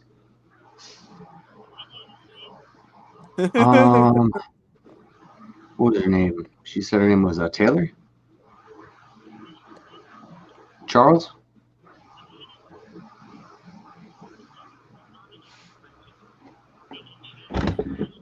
Taylor Charles? Yes, money. They're putting me on with her. All right, nice. Yeah, I put my real name out there. That's bad. Yeah. Might be on for a minute. They got me on the menu right now. All right, just tell us to shut up when Make sure it's a good question. All right, keep talking. I'll just barge in when I got her. Yeah. Taylor Charles. She blonde, brunette? What is the deal? Hey, Taylor. This is Charles. I saw you earlier. Oh, yeah. Hey, how's it going? I just had a question, right? So, with the separated shoulder, it really sucks, right? Because like separation is such a bad thing, you know. Separation is such a bummer. On the flip side, you know, you can make a good thing out of it. Like from a separation comes a union. You know what I mean? Like a union of two new friends. And I think that's me and you.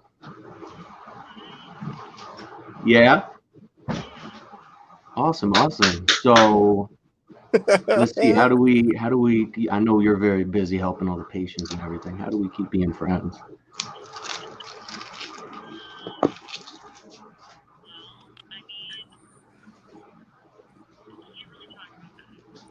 I got you. Yeah. All right. Here, listen to me, okay? Just stay on the line. I hope you guys are Okay, entertained. I'm gonna name numbers, okay? And I just want you to say yes when I say the right number, okay? And we're gonna go through. All right. I'll come break an ankle or something. I'll see you again. All right. Bye. Should have gave her your number.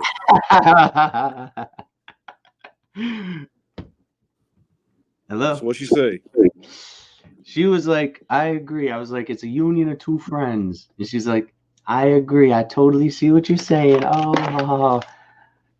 And I was like, yeah, I just licked fucking ice cream off my phone cable. I'm a fat ass. And I was like, yeah, okay, I see. So she was like, yep, you shot your shot. And that's good. That's a good thing. I'm like, all right, yo. And I'm like, how do we keep being friends? And she's like, I can't really talk about that out of work. And, you know, I'm here at work. I'm like, okay, wait, listen. This is my plan. I'm like, I'm gonna start saying numbers, and you just say yes. Say yes or no when I get to the right number. I'd be like 1, 2, 3, 4, and just like I would get her phone number in code. You see what I'm saying? Right. It So let didn't me ask work. you something. This guy right here thinks you're lame. What do you think? What do you say to this guy? How do you think he would try to pick it? Hey, bitch, give me your fucking number. Do you think he would have said it like that, this guy?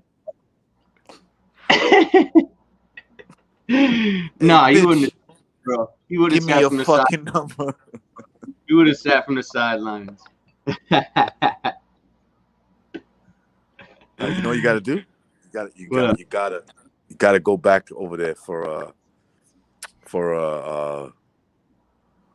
what you call it, for a follow up. Go there for a follow up, and you got your number ready. You know what I'm saying? Get your number ready. You just slide it to her. You know what? It was like I was ready. I was getting ready. You know, she was like, she left the room. All right, I'm gonna go get this and that. And then she had the fucking other nurses come give me the sling and the paperwork and all that. I was like, my girl. I was like, So I left. I just started thinking, I'm like, I can't fucking. I gotta try something. Jesus Christ. And I'm like, she's working a night shift. I think this is a great advice. What is it? Read it. Read the chat.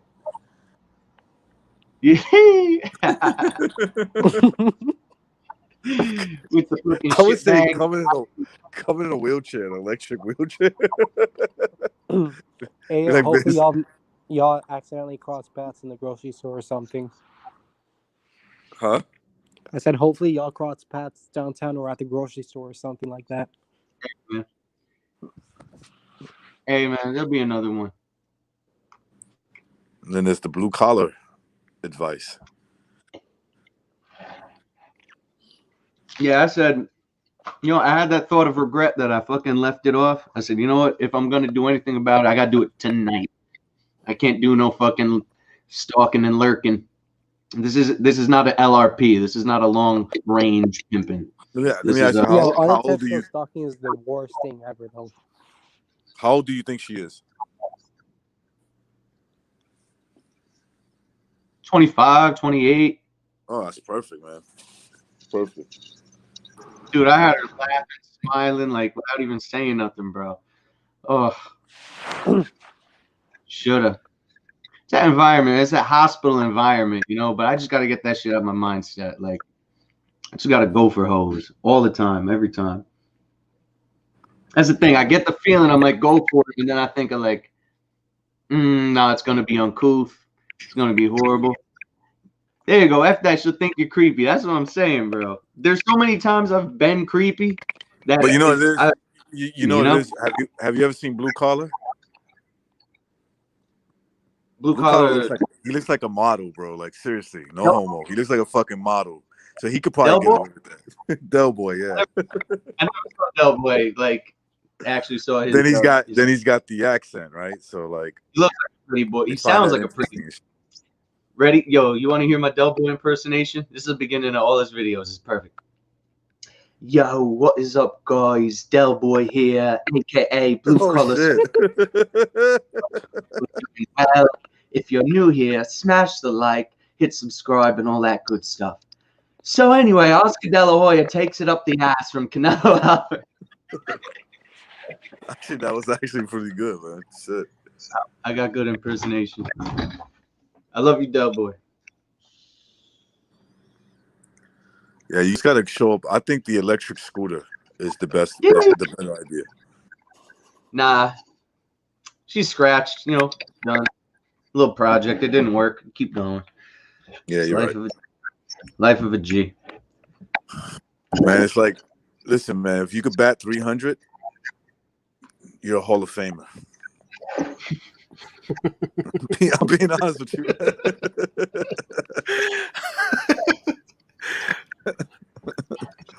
When I look at baseball and I see like the stars usually make more outs than they get hits, and I'm like, yeah, that's how scoring a chick That's like getting a chick, bro.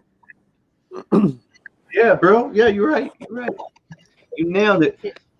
You guys want to see me get my shoulders separated? I'll throw the video up. I'll like read it. I'll just throw it from my phone. It's getting late, so we talked enough boxing. So let's see. Yeah. Oi, it's me, Del Boy. That's exactly how he sounds. We're here to talk some boxing, blokes. Chilling and shit. That's my boy.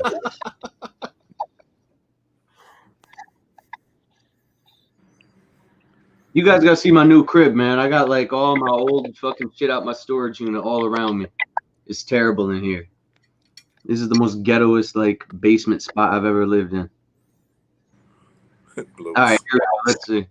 It blokes. Is this gonna work? Yeah. Okay, right there. Here I go, going across the ring. Boom! Oh, that was it, right? Yeah, that was the one. Yeah, and you're probably like, fuck. The guy. Dude, everybody was like, oh, you're selling your ass off right now. I'm like, ah. Okay. You see how they prepare, they train for the outcome, right? Now, obviously, you getting hurt was not part of that, but they train for the outcome. What makes people think that they don't do this in boxing sometimes? Like they say, hey, listen, me and you are gonna get in that. Once we sign on the dotted line, me and you are gonna go in private, and we're gonna play out the scenario. That's fucking hilarious. It's true. If you see guys calling a wrestling match, I'll be like this. Okay, you come at me, I throw the clothesline, you duck, you turn around, boom, arm drag, body slam. Like they're doing like the invisible motions to like get the muscle memory down. There's got to be Canelo and Kovalev. All right, it's gonna be jab, jab, duck under, uppercut, boom. Like, and they're just running the shit in the back like a few times. How's it feel? I feel okay. It don't hurt, all right. It's snug. It sounds good, but you're safe. All right, I'm gonna hit you right there, dude, right in the pocket. You'll be good. Boom. Waves the fight off. That fucking Canelo Kovalev bullshit, dude. What if they offer you to do a fight, right? And then they ask you like, "Hey, can you make a fixed fight?" And you say no. What would happen? But it's not in the contract. But they just make it happen. They just ask you that out of nowhere. Probably the person that's going to come ask you that is going to be somebody very intimidating. That's what I think. If they were to do it that way, I'm saying if they were to like actually have somebody say. So remember Pulp Fiction? She got Vim Rames talking to the guy that was in Die Hard all the time. I forget his name. Bruce Willis. Yeah, there you go. So I think it's something like that, right? It's more like that. It's like, fuck pride. Pride only gets in your way. Remember that movie Snake Eyes? Yes. Nicolas Cage. Yeah. Yep. What he said again? I forgot how he said it.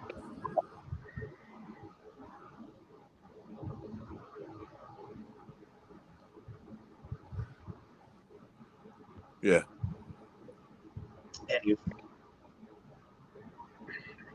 You hear that? Do you guys hear that? No. I hear something. That's just you, Revolution. No, it's not that bad. It's not bad. It's not echoing. It's my dehumidifier. So it's like, where do you think these movies got these ideas? You know? Yeah. No, they get it from the sport itself. Yeah, absolutely. They talked to people that told them, yeah, man, sometimes we fix fights, especially when it comes to a lot of money, you know. MGM Grand, come on, man. What is MGM known for? Making movies, right? Yep. MGM making goddamn movies. Yep, that's what it stands for. Yeah, I don't like BOTs. I don't like BOTs. Chopped cheese. He's got Rigondeaux like fucking running. That's hilarious. I love it. Man, poor Rigo. Poor Rigo. What am I talking about?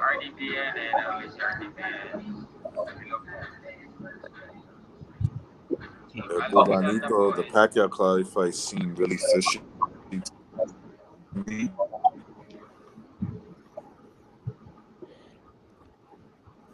The Pacquiao Claudio fight seemed fishy to me. Yeah, Claudio ate about like, what was it, 1,200 punches, and like Pacquiao didn't miss, right? So even if he wasn't scoring punches, he was still landing on Claudio. You know, so if you're Claudio, you're still taking that damage. It's crazy. I think Claudio was just afraid of just afraid to let his hand go. I mean, he kind of fights like that anyway. Anytime he opened up, like he got tagged to the chin. Yeah. Yeah, I think Gonzalo talked about it the best. He compared it to in Star Trek when that Starship Enterprise puts on the magnetic shield and it's a shield that nothing can get through, but the ship can only go very slow. And so Claudio couldn't mount an offense because he was just taking so many shots, tightening his chest, tightening his abs, his arms. He just couldn't get off any shots. Yeah, that's another thing too. Legacy brought up. Claudio was throwing hard uppercuts, just making fucking Pacquiao's head snap back. You know? Yeah, Pacquiao said Claudio was the hardest puncher he's ever faced. Oh shit! Yeah, for sure. I'll be right back, guys. Take off. I like to see like the B side, like the list of B sides that fighter A sides put over afterward. Like Floyd Mayweather said Emmanuel Augustus was his hardest fight.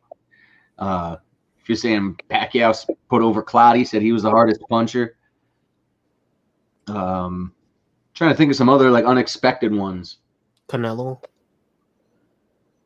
You yeah, but have you seen Canelo's gloves, man? There was a video that Thunderdome did where we were looking at Canelo's gloves, and there's no padding in it, man.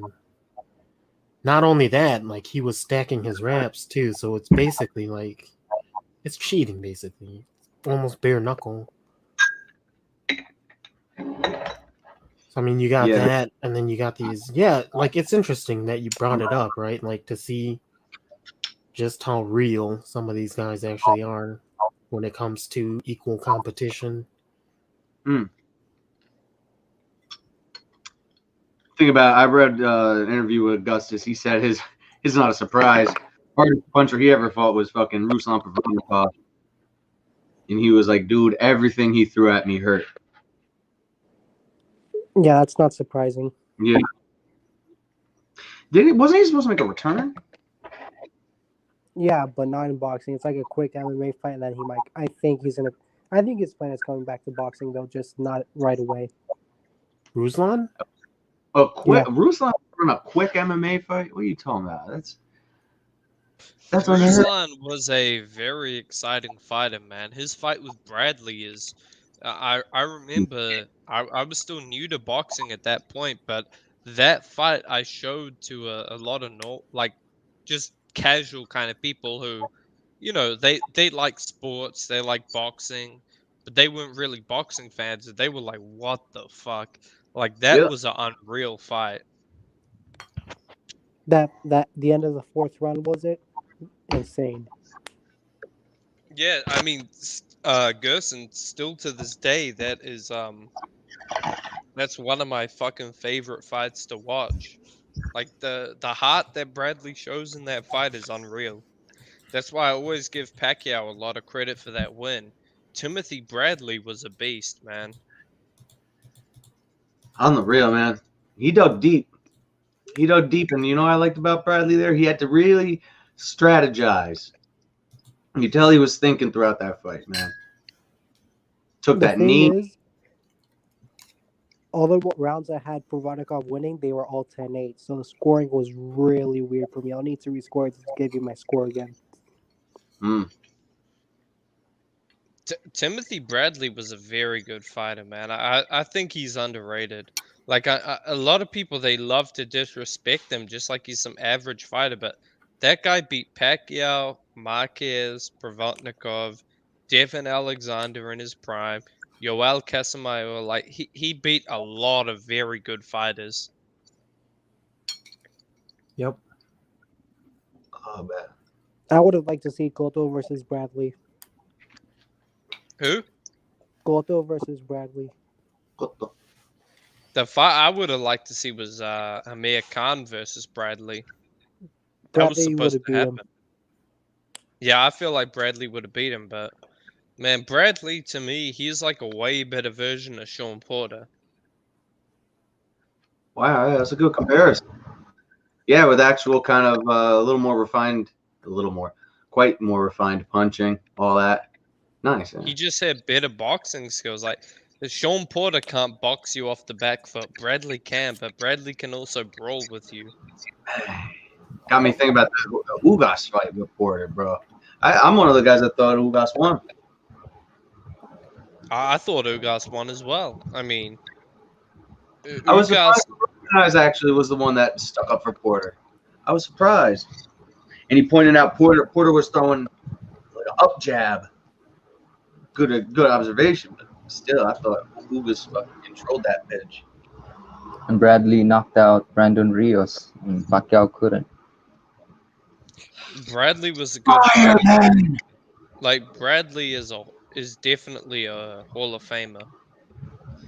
Dude, if you gave Pacquiao that speech, you would have knocked out fucking no. That's the only reason you got to give Teddy Atlas that knockout. That fired him up. You could see the change in demeanor in fucking Bradley. He's like, "Yeah, you're right, coach. You're right." Like you really saw something clicked.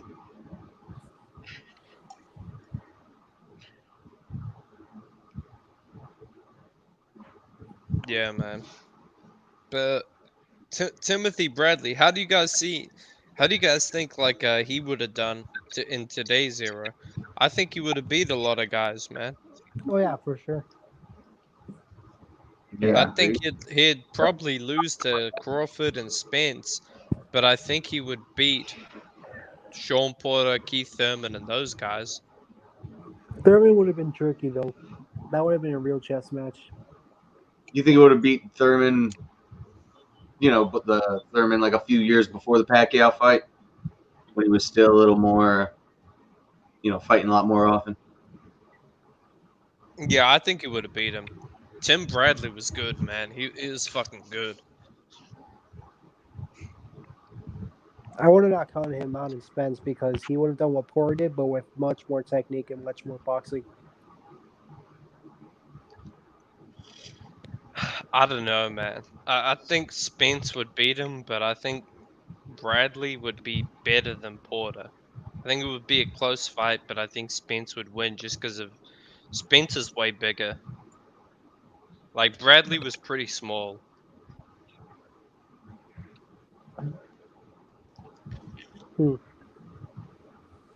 He had fast hands too. Yeah. Like I remember when he fought Marquez, he outboxed him.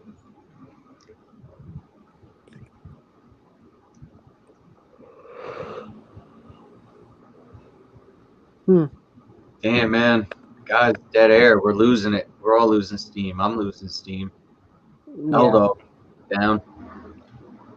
Recognize nowhere to be down. Yeah. Recognize probably got a phone call, so he went away, and then I put myself on mute because I had to go get some water.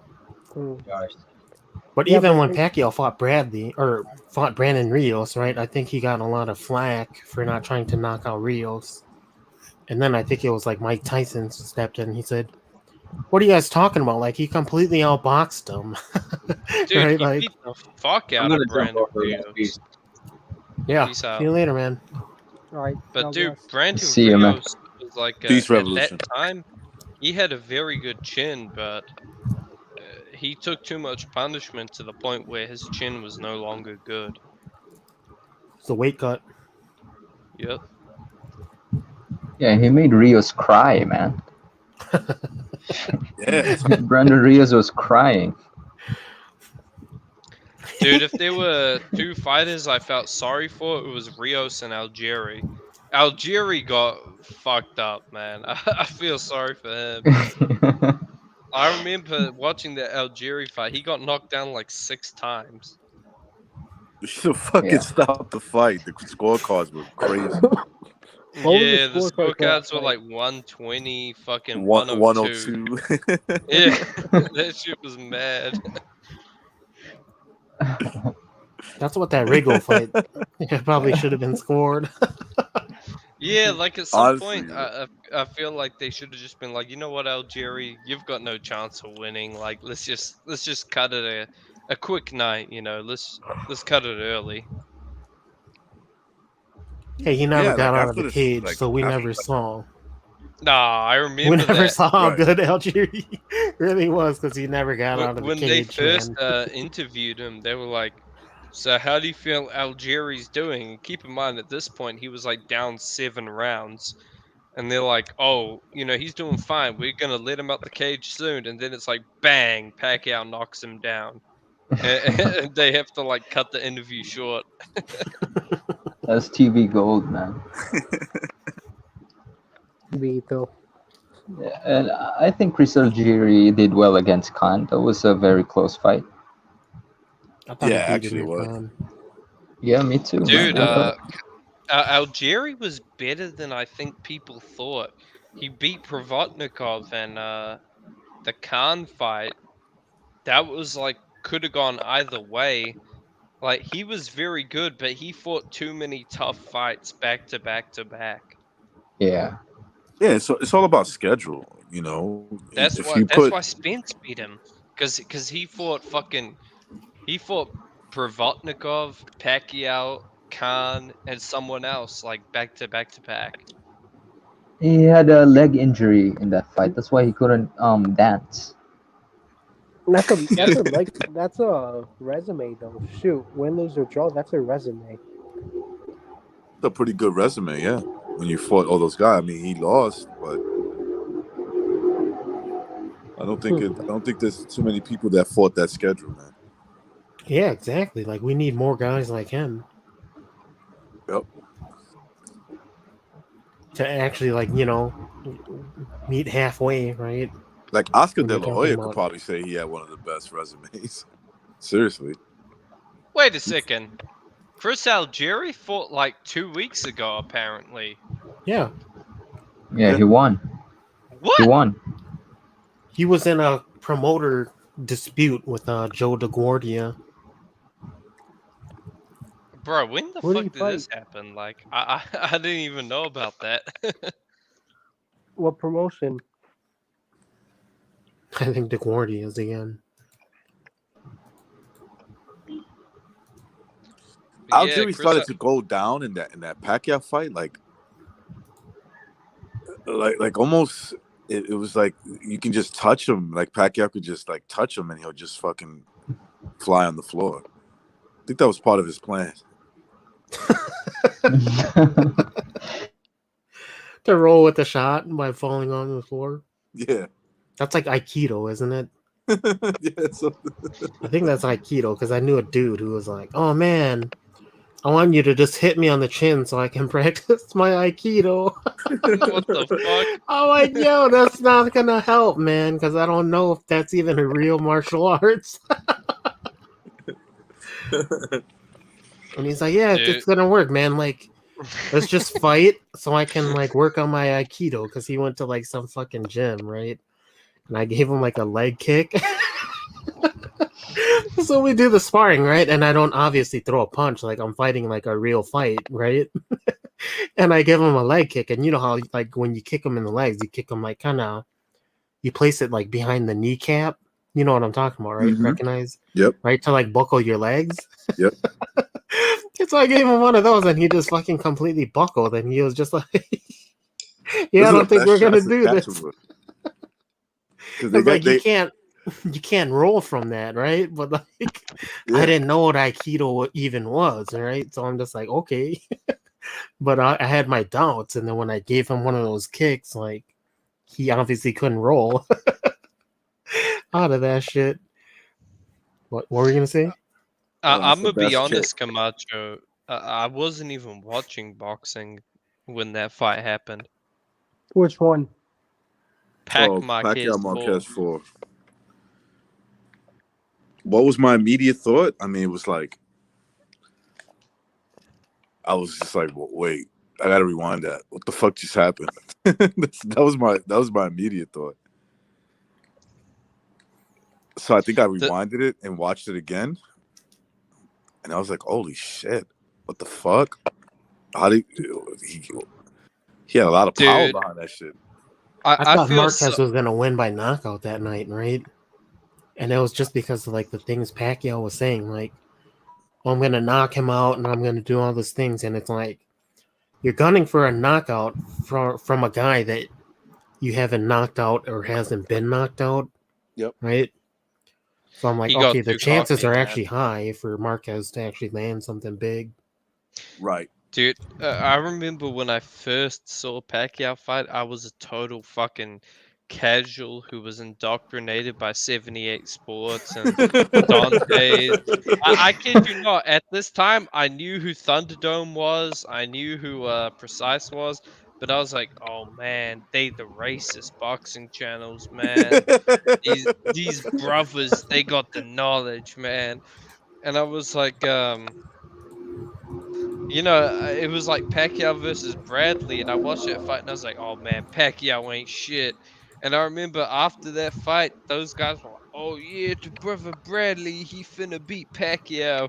And I watched that fight, and I was like, yeah, come on, Timothy Bradley. And then Pacquiao fucked him up, and I was like, god damn. Like, my whole world just turned upside down. I like the way you break it down, L-Dog. Revisionist history there. Dude, and it's like it still affects my thought to this day. Like, only until recently have I been able to appreciate Pacquiao, because, you know, these guys they keep on saying like, oh, Pacquiao fought this guy at a catch weight, such and such. But dude, so did their hero Floyd. Oh yeah, Floyd fought quite a few people on catch weights, right? He did. I mean, I don't even consider what he did to Canelo catch weight. I just consider that draining. That's just I drained him. Oh, that was bad. That was bad, dude. Canelo looked like a fucking ghost, He looked right? dead. He looked dead at that. I remember Andre Ward, basically, because he would know, right? He's like, yo, I think Floyd could stop him late in the later rounds if he really tries. That's how dead he looks. Yeah, because he knew he was fucking drained. Yeah, this is Andre Ward talking about the weigh-in. You know, this is after the weigh-in. Yep.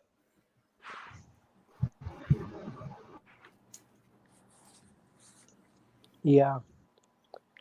Yeah, honestly, a lot of people are put at risk when they're doing a massive wagering, in my opinion. Hey, I'll say this, because Camacho says Pacquiao Cotto was the first pay-per-view I ever bought age 11. I remember in New Zealand, for some reason, Ricky Hatton was really popular. I think he's popular in like all Anglo countries, but I remember the Mayweather knockout of Hatton, and I remember the Pacquiao knockout of Hatton. And when I saw Pacquiao knockout Hatton, I was just like, what the fuck? Like, dude, Pacquiao fucked Ricky Hatton up. And I remember when I was a boxing fan, I looked up some of the what do they call it? The 24/7, the fight camp type of shit. And it was funny because Ricky Hatton was like, right hook, roll under. That's all Pacquiao does. And what do you know? Pacquiao knocks him with that. He knocks him out with that same combination. Yeah, so like we used to order pay-per-view. It was like me and my younger brother, and then we would go to one of my younger sister's house to buy it on pay-per-view, you know, because she liked to host the parties, right? But whenever we got there, she was always watching the show called like My 600 Pound Life, right? Yeah, You guys ever seen that? Yeah, I see it. So like we're all hanging around. There's like 10 of us, and there's my 600-pound life going on because like in the background, right? Because like you buy the pay-per-view, you want to watch like the undercard too, right? So you get there early or whatever. But like she's watching my 600-pound life, and there was like a white chick. There was a white chick, and she was married to this black dude, and she was like so devoted to him that he was like trying to get her to 1,000 pounds, right? Wait, get what? Get her to lose. He was what? trying to get this white chick to become 1,000 pounds, right? He wanted her to be fat. Yeah, he wanted her to be fat because it was like a sexual, it was like a fetish thing, right? So he had like a. I mean, was she a fat girl or a slim girl? 600 pounds. Oh, she was already 600. He wanted. She was like, gotcha, she was gotcha. she was like 800 pounds, right? And that wasn't good enough for this dude. He's a fucking No, weirdo. no. It was not good enough for this fucking dude, right? So she's basically just like laying there. What? He really wanted him thick. Yeah, he really wanted him fat and white, you know? Like It must be some type of fucking mental thing. I don't know what it is. some sort of lust for white women, but he's like, yeah, our goal, he's like kind of like a hood dude. He's like, our goal is to hit 1,000 pounds. Come on, baby, we can do it, right? You want her to die. Yeah, and they're like the doctor is like some old like little Pakistani dude, right? He's like, you should not do this. Jimmy Double this is not good for her health. Don't do it. Don't do it. No, that's Indian. I'm gonna fucking this is Indian. It's like the same. It's like the same. Just ask Don't do it. It's not good for you. Don't do it. So they're documenting her life, you know, and it like shows them wiping her ass and all that shit, you know. It's like, oh, she could still do that. Him wiping her ass? Like whoever it was, right? It was him. Like he was basically, you know how you see like movies and then they get like some sort of creature that's like really fat and blubbery and it just kind of just lays there. So that was like this white chick, his wife, right? And he's basically just taking care of her, and he's like, we gotta hit 1,000 pounds like every day. Like he's like feeding her like all this extra fatty stuff, right? Like he wants to. It's weird because it was, that's what he wants to do. He wants like more fucking cushion for the pushing, man. It just wasn't enough. Damn. I don't know what's going on, man. Like these people are really sick, right? So like we would be barbecuing and stuff, waiting for the fight, and he watching this, and he's wiping her ass, right? Oh, wiping her ass, on, and it's like man. showing all the diarrhea and shit. You gotta shut the fuck up, man. You have to really watch shit. the show. Stop that shit, Fight Scout. Stop that shit. Yeah, like that whole show. I can't imagine how you went back to watching the fight afterwards. I don't know, man. Crazy stuff. But we would be watching the fight, and then if it was boring, it would get switched back to my 600-pound life, man. It's crazy. God damn, I can't even imagine a girl. I don't even like a girl that's like fucking pushing 150. Well, 150 depending how tall she is, right? Yeah. That could be just right if she's like, let's say 5'7", right? 5'7", 150. She'd be thick and still athletic, you know. 5'7"? Yeah, I know what you're saying. Yeah, that's perfect. Yeah, like 5'7", 150, right? Like I'm pretty sure I've had girls that are like somewhere around that measurement, you know, and they felt right. But I can't imagine like a girl that's heavier than me. What the fuck? 800 pounds. 800 pounds is like, how do you even locate that situation? You know what I'm saying? Like, how do you locate it? I mean, he was black, so you never know. We'll just put on a stereotype on there, right? Yeah, I mean, he would have to be, just to make it even, like he would have to be 2 feet at least. just to make it even, you know. Just to get in. Yeah, just to get in.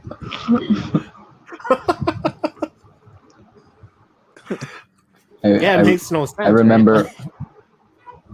I remember when we went to Hawaii, and then my daughter. You know, here in the Philippines, we don't really see those types of people. But when my daughter got there, she just kept pointing at people and saying, "Hey, what happened?" And it was so embarrassing because I know that happened? You know that. Hey, what happened? Papa, why is he so big? Oh my goodness. Yeah, because everybody in the Philippines are pretty fit, right? Like the fattest you get in Philippines is Boo Boy. That's it. Yeah, like, Boo Boy. Yeah, and there's not a lot of them. Right. Well, I gotta go, but I had a great time with y'all. Y'all take care. God bless. Yeah, see you later, Jason. We're about to end in a little while. We're at, what is it, 3:46 a.m. in the East Coast. Maybe I could rock it till 4 in the morning, East Coast time. Yeah, dude. If you guys haven't seen my 600-pound life, like the ones that aren't as edited on, I think they edit it out on YouTube. Yeah, they definitely do on YouTube. They edit a lot of that stuff out. You got like cable, and it'll show you some disturbing things, man. She's like eating. There was like a big black chick, and like she couldn't even like get out the door, basically. Yeah. So her mom had to take care of her, and the mom was like pushing, like almost the same weight. And she was wiping the daughter's ass. Yeah, she was wiping the daughter's ass. Oh, that's such a terrible. And the daughter's eating like fucking chocolate pudding at the same time. At the same time. L Dog, you hearing this shit? Bro, what the fuck? So it'll make you really want to the mother's cleaning her ass while she's eating chocolate pudding.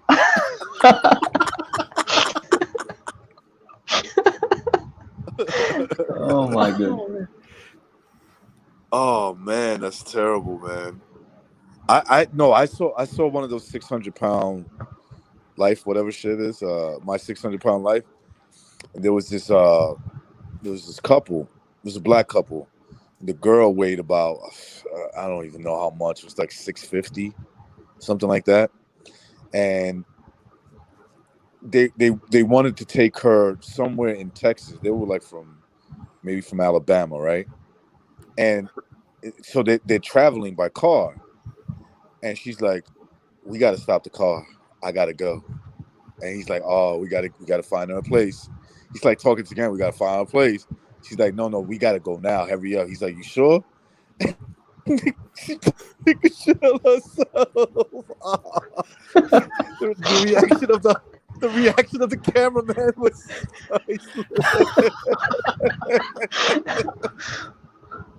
yeah. The reaction of the cameraman. He started throwing up as he got outside.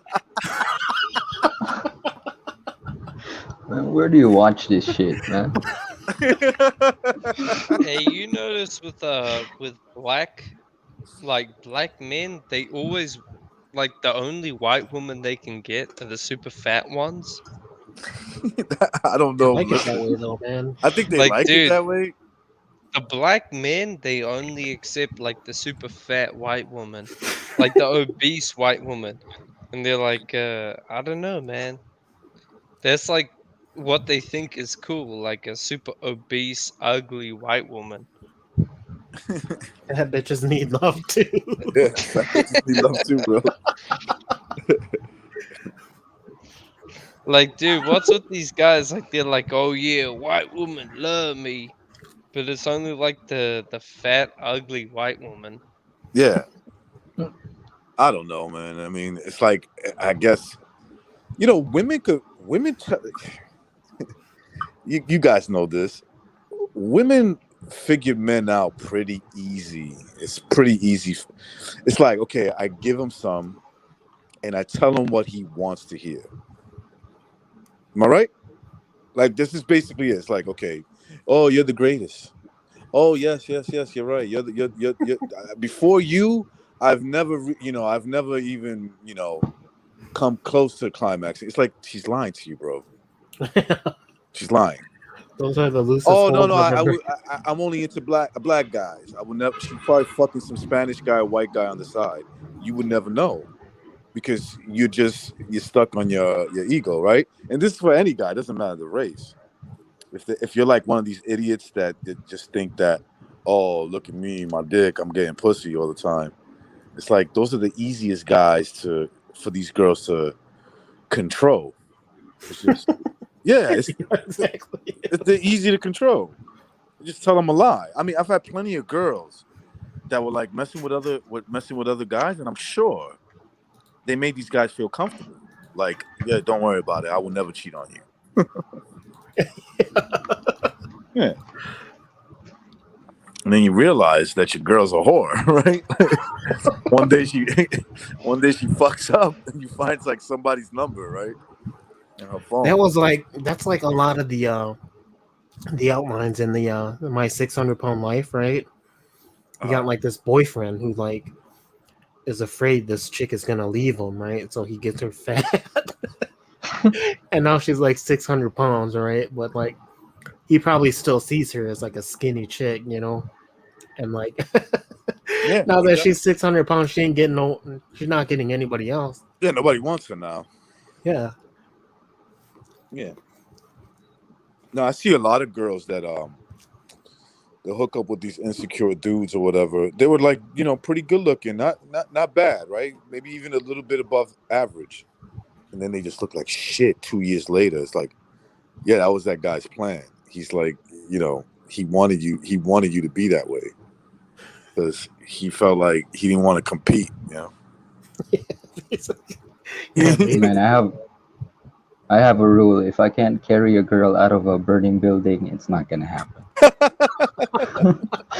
Hey, that's a good rule. That's a good measurement right there. If I can't carry you out of a burning building, there's no hookup here.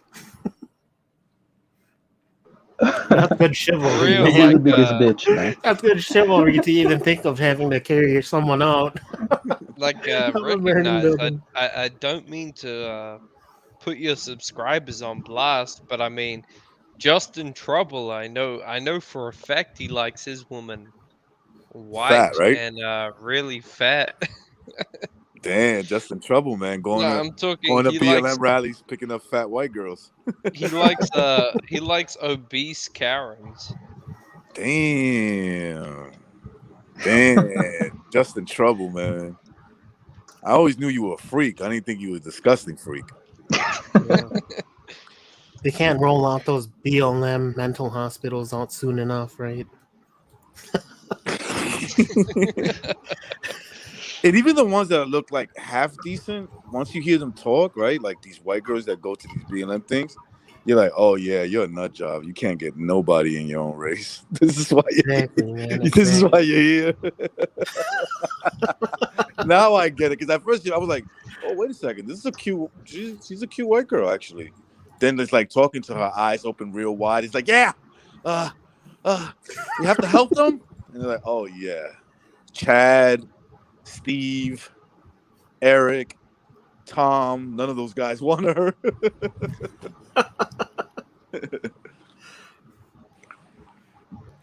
I forgot what comedian it was. This, right? They have like so much fat around their neck. They'll talk like this. Yeah. Oh God, stop that shit. Dude, it sounds like they've got fucking fat in their throat. Like, they do, man. I don't know, man. Something's wrong with these, like, dude, something's got to be wrong with fat women. Like, I don't know, man. Like, if a guy's fat, it's still kind of weird, but it's like, you're a dude. You could be fucking earning a lot of money or something. With a woman, it's like, you're fat. Like, what are you even doing? Waiting for Justin Trouble to come in. Scoop her up. Yeah, waiting to give birth to little Jamels and Tyrones. Yeah. what she understands is this, right? And a lot of them happen to be black, but sometimes they're other people. As long as like there's guys that appreciate fat bitches, they're like, okay, look, maybe I can't get the guy I want, but I'll settle for something like that, you know. I can still have a sex life, and I don't have to be in shape, you know, and feel bad about it. That's all that is. So you look at a girl who she liked when she was younger, that's pretty much who she always wanted, and then she just like gives up, right? And she's like, fuck this. Exactly. Like this that chick I was telling you about in the private stream where, you know, she was fucking good looking. And then now she got her man, and then now she's looking like a fucking straight trucker, you know? Yep. Dude, you guys ever see like fat bitches and you're like, you know what, your face is kind of cute, like oh yeah, I've seen. And you're like, damn, if you just ate healthy and worked out, you know, you could be like a 10 out of fucking 10. Yeah, easily. Like I remember there's like some females I knew who were like, one was like, you know, she was kind of fat, but I was like, you know, if you lost like a bit of weight, you could be really good looking. Like you can just tell. Yeah, there's some girls that exactly what you said. When I met them, real pretty face, just like maybe too fat. There's one girl. This I'm sure this happened a few times, but this one girl's coming to mind. She's popping up in my memory bank. She was a little bit bigger than thick. You get what I'm saying? You know, when they're a little bit bigger than that, they're kind of on the fat side. But she had this really pretty fucking face. And she liked me. So I was like, you know what? Let's go. I don't discriminate against good looking face. It is like I had an African friend, and he's like, you know, you wouldn't like look too bad if you lost like 300 pounds. Like, sorry, 300? He had like no sense of weight. Like a fucking lifetime's worth of weight. Like, she was probably only like 170, right? Like she wasn't even like. Dude, she was like thick, but she wasn't even fat, and he was like, "You would look a lot better if you really lost like 200 pounds or whatever it was." Like, he had like no sense of weight. He just said some like crazy huge number, and she was just looking at him like she was about to cry.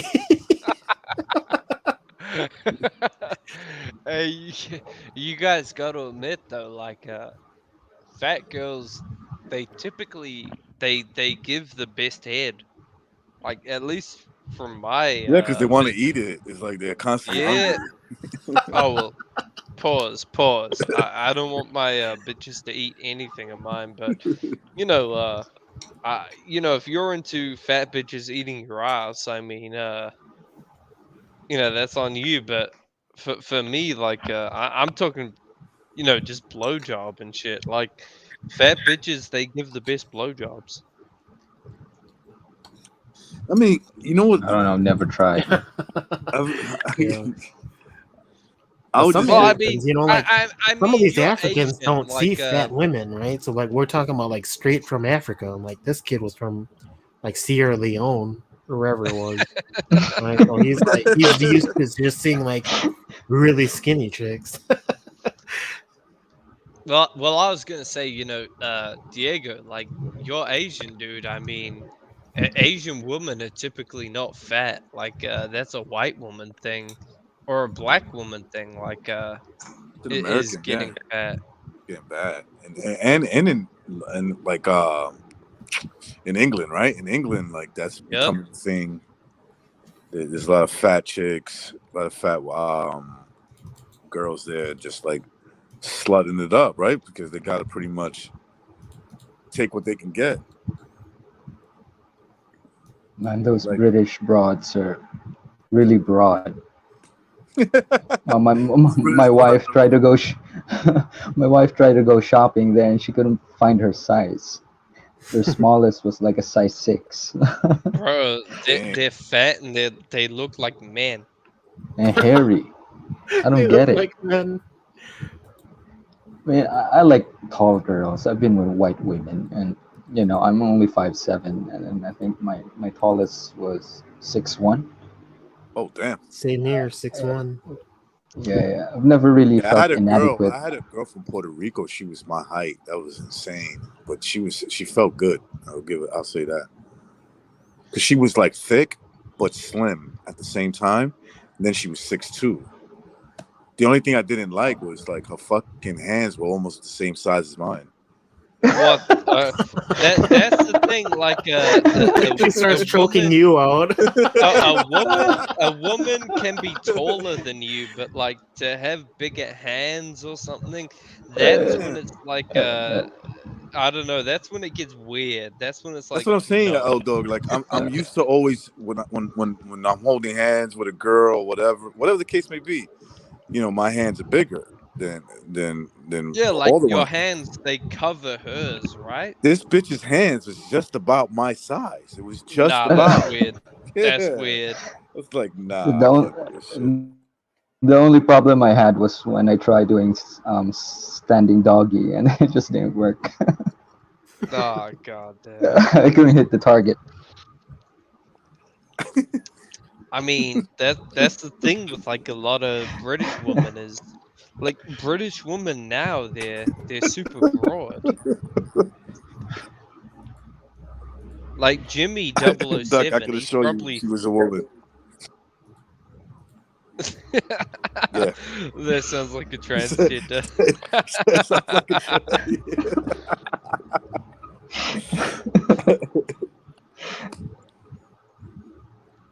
Yeah, but I always dated, with the exception of that one chick, man.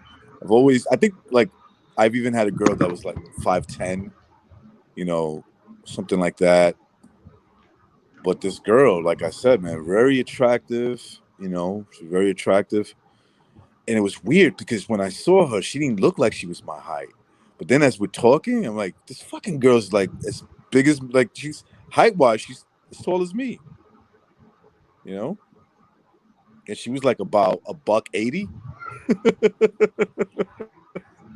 Basically, she was almost the same. She was almost the same height and weight as me, right? But she just had like these super nice curves, right? And it kind of almost looked amazing when she was naked, right? Because it was like this real tall girl with fucking like these feminine hips and nice soft booty, right? And I'm like, yeah, I like this girl. But then like I just couldn't get over the fact that like me and her are like eye to eye. She's like looking into my eyes. She can look right directly in my eyes. She doesn't have to like look up. No, like directly I can look at you.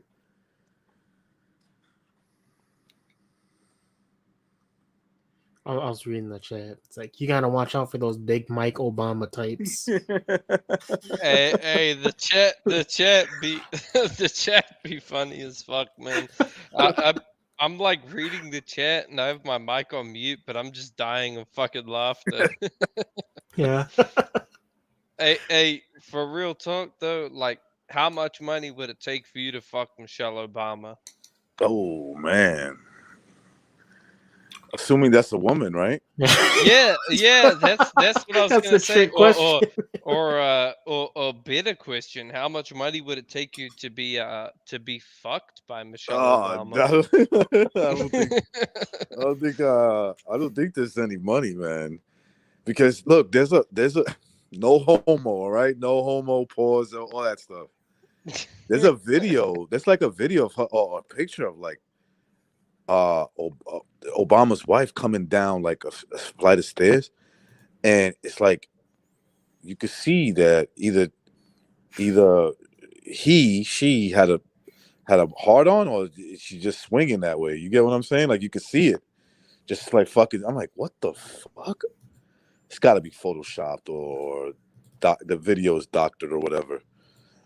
It's like, damn. But then you look at the shoulders, the length of the shoulder, the width of the shoulders, right? And it's like a man, dude. Man. It's like a dude. She's broad. Yeah. Like to me, at least, like I mean, she doesn't even look like a human, but I'm not gonna say what she looks like, but She looks like a specific type of animal. Yeah, she does, man.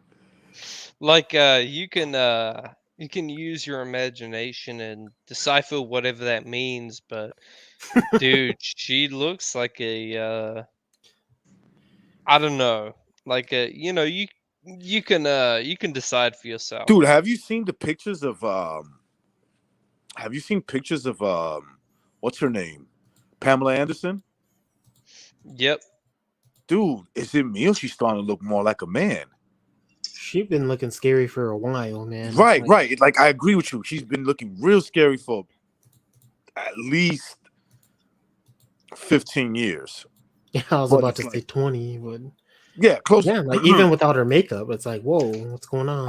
I'm starting to look, and I'm like, I'll see these videos of people saying Pamela Anderson is a man. You ever see that guy? What's his name? Magon. He's a Jamaican dude. He was on YouTube. Everybody's a man to him. He's a Jamaican dude. He's pretty funny. Anyway, but he was just like, he's been showing these pictures of her, and I'm like, okay, he might be onto something here. Does he mostly say white women, or does he go like all women? Oh, he goes on. He goes in. He goes. I want to try to do the best accent I can. Of him. He goes, if you think Michelle Obama is a woman, you're fucking stupid. All right, so he's got everyone covered. Yeah, like I'm waiting for him. I'm waiting for him to make. Jed? What's up? Good. What's up, bro? What's going on, brother? What's up, lads? You still on? It's going late. Yeah, I just got back. Yeah, got back. You're still on. Thought I'd come on for a minute. So we're just talking about trannies and shit. Oh yeah, perfect conversation. Come on. Hey, that's Jed's specialty. Yeah, especially when they're L Dog's mum. I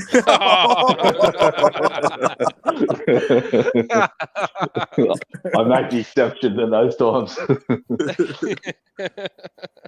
But I was talking about Pamela Anderson lately. Like, there's some pictures of her. She got short hair, right? So her hair's shorter, his hair, whatever. And I'm looking at that face. I'm like, oh man, maybe it was a bad photo, but I'm like, that looks like a fucking dude. What if we were all fooled, right? Like, it's like that Mandela effect. We just didn't really see it, that she was like a dude this whole time. And I was shoving it down. And that face, Nah. Go ahead, Jed. No, I was just saying, they were like promoting her the heaviest, like when she was like in the 90s, and that was like the girl that they were throwing down everyone's throat, wasn't it? That was like what? You know who was the 10? So like the measuring stick for a 10, 1994 Cindy Crawford, and like 96 Tyra Banks. Yeah, Tyra Banks. Tyra Banks was very attractive. Yeah. Yeah, she was hot in that. Remember the movie? She got shot. Higher Learning. She was looking good in that. Yeah, she was looking good in that one too. Yeah, she was very good looking, but I'll say Pamela Anderson was very good looking, man. Yeah, dude, she was like a little sex. I don't think she's a man. There's no way. I hope not. It's probably just too much surgery, man. I don't think so either, but I wouldn't rule it out. I wouldn't rule it out though. At the same time, anything's possible. Well, that surgery is starting to make these girls, and I think there's something behind that for a reason. They're starting to make these girls like they look like trannies after a while, right? Like you see these girls that get that Botox, and they're cutting out shape in a funny way. You're cutting You're out. breaking up. Now? Yeah, you're breaking up then. Yeah, that's all good. Talk now. That's good now? Yeah, that sounds good. Good now? Yeah. Mm-hmm. Yeah, so I was saying that when they do all these surgeries, they start looking manly. Like, they start looking like guys that are trying to transform themselves into women. That's what they look like. Well, like Anthony was mentioning, remember that show he was talking about, the hip hop, Love and Hip Hop? He's saying that everyone on there, they look like trans, and they do. It's like they're trying to put that into everyone's head, That's what's attractive. Because if you look on that show, all the women on there look like trans. Well, they might not even be women. You know, they all. I think some of them even are outright trannies. And you see these channels like they try to promote this stuff like it's nothing wrong. Like, okay, so Vlad TV, right? You saw the video that I sent you, right? And so Yep. I was watching a couple of his videos. So he's interviewing this guy by the name of Mob James. He was like a bodyguard. Yeah, he was a blood bodyguard for Death Row for a long time. Anyway, so they start talking about that guy that just passed away from LA. He was like a known gangster, Monster Cody or some shit like that. I yeah. I remember. I read his book when I was younger. Cody Scott. He's a Crip, I think. Yeah, He's a Crip. Yep. So anyway, Vlad felt the need to throw in there, like, you know. So Mob is like, yeah, I mean, everybody knew who he was. He was a respectable dude. You know, he was like, I didn't hang out with him or anything like that, but you know, everybody knew about him in the area in the 90s, right? Like everybody knew who he was. And so this fucking Vlad dude, who's obviously got an agenda with the gay shit, just says, "Yeah, he does, bro." He fucking throws in there. Is this DJ Vlad? DJ Vlad. Oh, he's a homo tribe member. Yep. Oh yeah, for sure he is. But check this out, dog. He's talking about this Monster Cody, like in terms of the underground thug world. It's like probably one of the most reputable guys in America, right? Would you put up Jed, like from what you heard? Yeah, just go by the stories. If you just went by the stories, he's like he's up there, right? It doesn't matter whether he's from the West Coast or the East Coast, he would be up there, or the Midwest. His name rings bells.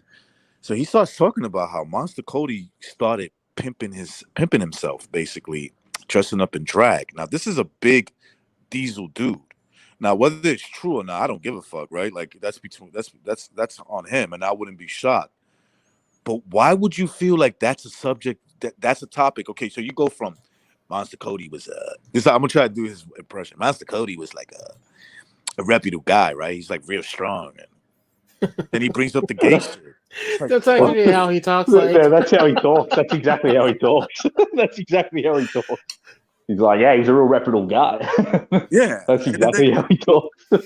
And then he went to that he was dressing up in drag, turning tricks. What the fuck? I'm like, what? Yeah. I would have never known that had he not. I've heard of who that guy is, right? I've heard of that guy before, but like I would have never known that had he not said.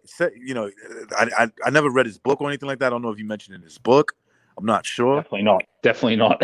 So it's like, okay, so he's not promoting that. Why would you feel the need to throw that in? Like that was important. And if it's even true, it could just be slander. You know? Right, it could just be slander, right? And I'm like, and Mob James, you got to see his face. He's like, what the fuck? He's like, look, I'm not gonna comment on that. He goes, but you heard about this. He goes, look, I'm not gonna comment on that. You know, just people do what they got to do. Rest in peace. Well, yeah, if Mob James answered it like that, then it could be true. But like you said, why bring it up anyway? Just because he wants everyone to know it. He wants to force that, you know. Bro, every interview he has, Vlad, he brings up some of that like homo shit. He asks it when the conversation's not even about that, and he brings that up. Like that's just what he pushes all the time, you know.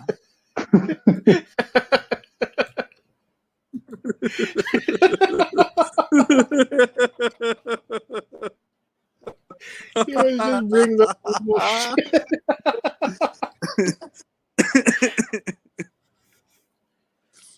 He just brings up this gay stuff. It's like, why you need to do this? I don't get it. Like, we went from, thugging and East Coast gangsters, West Coast gangsters, Midwest, South. Oh, and by the way, he's gay. It's like, okay, like, what? He also sucked dick or something. He's like, yeah, talk about Puff Pete's room. Talk about that room, that incident. Like, come on, man. Yeah, it's true though. You'll have some rapper on there and he'll be like, oh yeah, How was your album in '96? And then the next question, what do you think of gays in hip hop? Do you think gays need to be more accepted? You just pull that in out of nowhere. Knowing that these guys get it now, right? Like they get it. They can't. This is not like the '90s when if you would have asked that question, you know, somebody like Tupac would have been like, "Fuck them faggots," right? Like something like that. Or maybe not him. Maybe somebody else would be like, "Nah, I'm not cool with gay people." You know, you can't do that today. You just get canceled. You know. And what did you see Will Smith doing when you opened that door? What was he doing to that producer? Right, like he was like always ask some freaking fag shit. Yeah, it's just like he always asks for the details too, right? Yeah, he starts problems. He'll bring up like he wants people to indict themselves. It's like, so who did it? I'm like, if I knew who did it, I wouldn't tell you, and not on the air, right? Like that's the only logical response. I would say. I would like, first of all, you're assuming that I know what the fuck you're talking about, right? That's one. Two, if I did know, why would I tell you? Well, how does that benefit me? You can protect my life. At least he's asking these questions that everybody wants to know, right? Yeah, and to be fair, if those idiots ask them questions, like, you know, I mean, how dumb can you be to answer his questions when you don't have to on a, you know, recording? So if they do snitch on themselves, you know, that's their own stupidity, really. I interviewed this guy before he died 2 weeks ago, and the rumor was there was some bad business. Somebody told me that you were real close to him. Do you know who killed him? Yeah, Vlad, I know who killed him, and I'm going to tell you right here in front of everybody. Yeah, exactly. Fucking moron. Like, get the fuck out of here.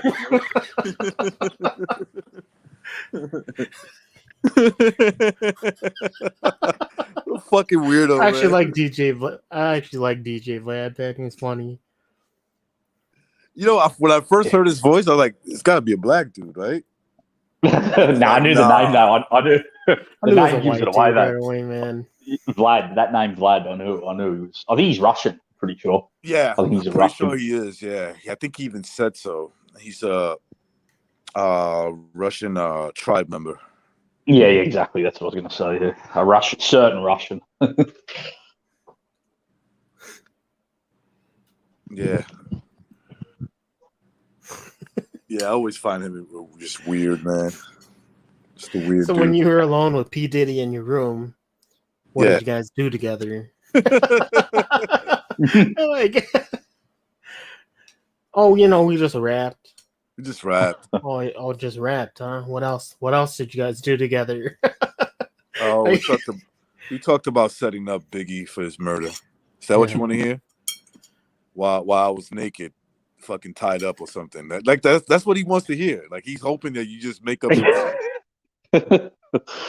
Yeah, he's got everyone on there now. He's had see all the mafia snitches he's got. He's had all them the last year. He gets everyone on that channel now. Michael Jordan's dad. You knew he was in gambling.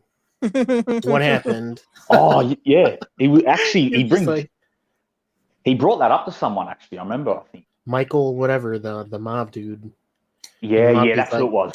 I actually did hear. He's like, I actually did hear Michael Jordan was in that. Like, he actually even gave like the honest answer, right? And David Stern told Michael Jordan he had to leave NBA for 2 years. That's what happened. It's like there are guys that actually do tell the truth, right? When he actually just straight up like asks them. So I mean, you gotta appreciate his channel. Yeah, man. Jack went on mute. He definitely it's just funny how he'll just come right, like he just like gets to the point. He gets you comfortable, and then it's like bam. So tell me who killed Biggie. Bam. Tell me who killed him. Bang. Tell me who killed this guy.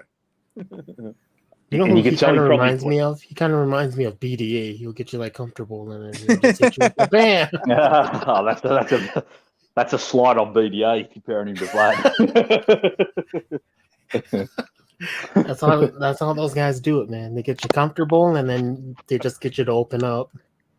Yeah, you're right. Let You me can tell tell you something. Vlad probably like spends 15 minutes waiting to get what he wants the question answered. He gets you comfortable and then slips in what questions he wants to slip in. He's definitely sneaky. He's just like, DJ Vlad is he's a homo.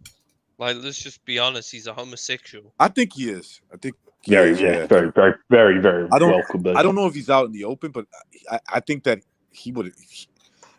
I'm sure that if he's like gay or bisexual or whatever the fuck, he probably would tell people and not even feel any shame. He'll be like, I'll use my platform to like use that as influence. But it's like, dude, the only people that really listen to your platform the most are black people, and I don't think they just don't accept it, even if they're doing it on the side, right? Like even if they're undercover, they're like, I'm not gonna accept that, you know. The only non-black people that watch it are probably us four on the panel. Let's be honest, he's a gay J. Yeah, probably is.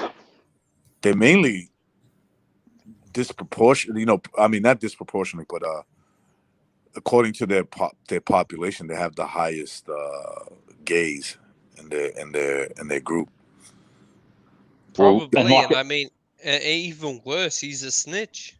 Like DJ Vlad has snitch tendencies, man. If you look at that guy, you listen to that guy, he definitely has snitch tendencies. He asks questions that incriminate you. He's a mold. He's like some type of mold, right? Like that, like basically he's sanctioned to do that. Like he'll go on his platform and have people come on and see if they could indict themselves. That is true, but at the same time, you can tell he's a civilian square. So anyone who does answer his questions that incriminate themselves are fucking idiots, because you should be able to tell. That's true. You know, I hear a lot of people in the rap. Like I vaguely listen to hip hop, and I do agree with this. That snitching is big in New York City, right? It is compared to what I remember. It's like, fuck, bro. They're like celebrities in a way. But I'm listening to these other like rappers from different. I'm like, you're snitching right now, dude. Dude, you're snitching. Like that's what you're doing. It's something that the cops already know, though. You know, it's like no, but it's like worse than that. It's like, yeah, he was there. Yeah. What? Like, shut the fuck up, bro. Maybe he doesn't want nobody to know he was there. Okay, what the fuck? Dude, this is what I just don't get snitches, man. Like if I hear something that like it's illegal or whatever, I just keep my mouth shut and I move on. Like that's what I do. Like people like DJ Vlad, they stick their nose in your no pun intended, but they stick their big fucking nose in your business. Yeah, just sticky beak for sure. He's a sticky beak.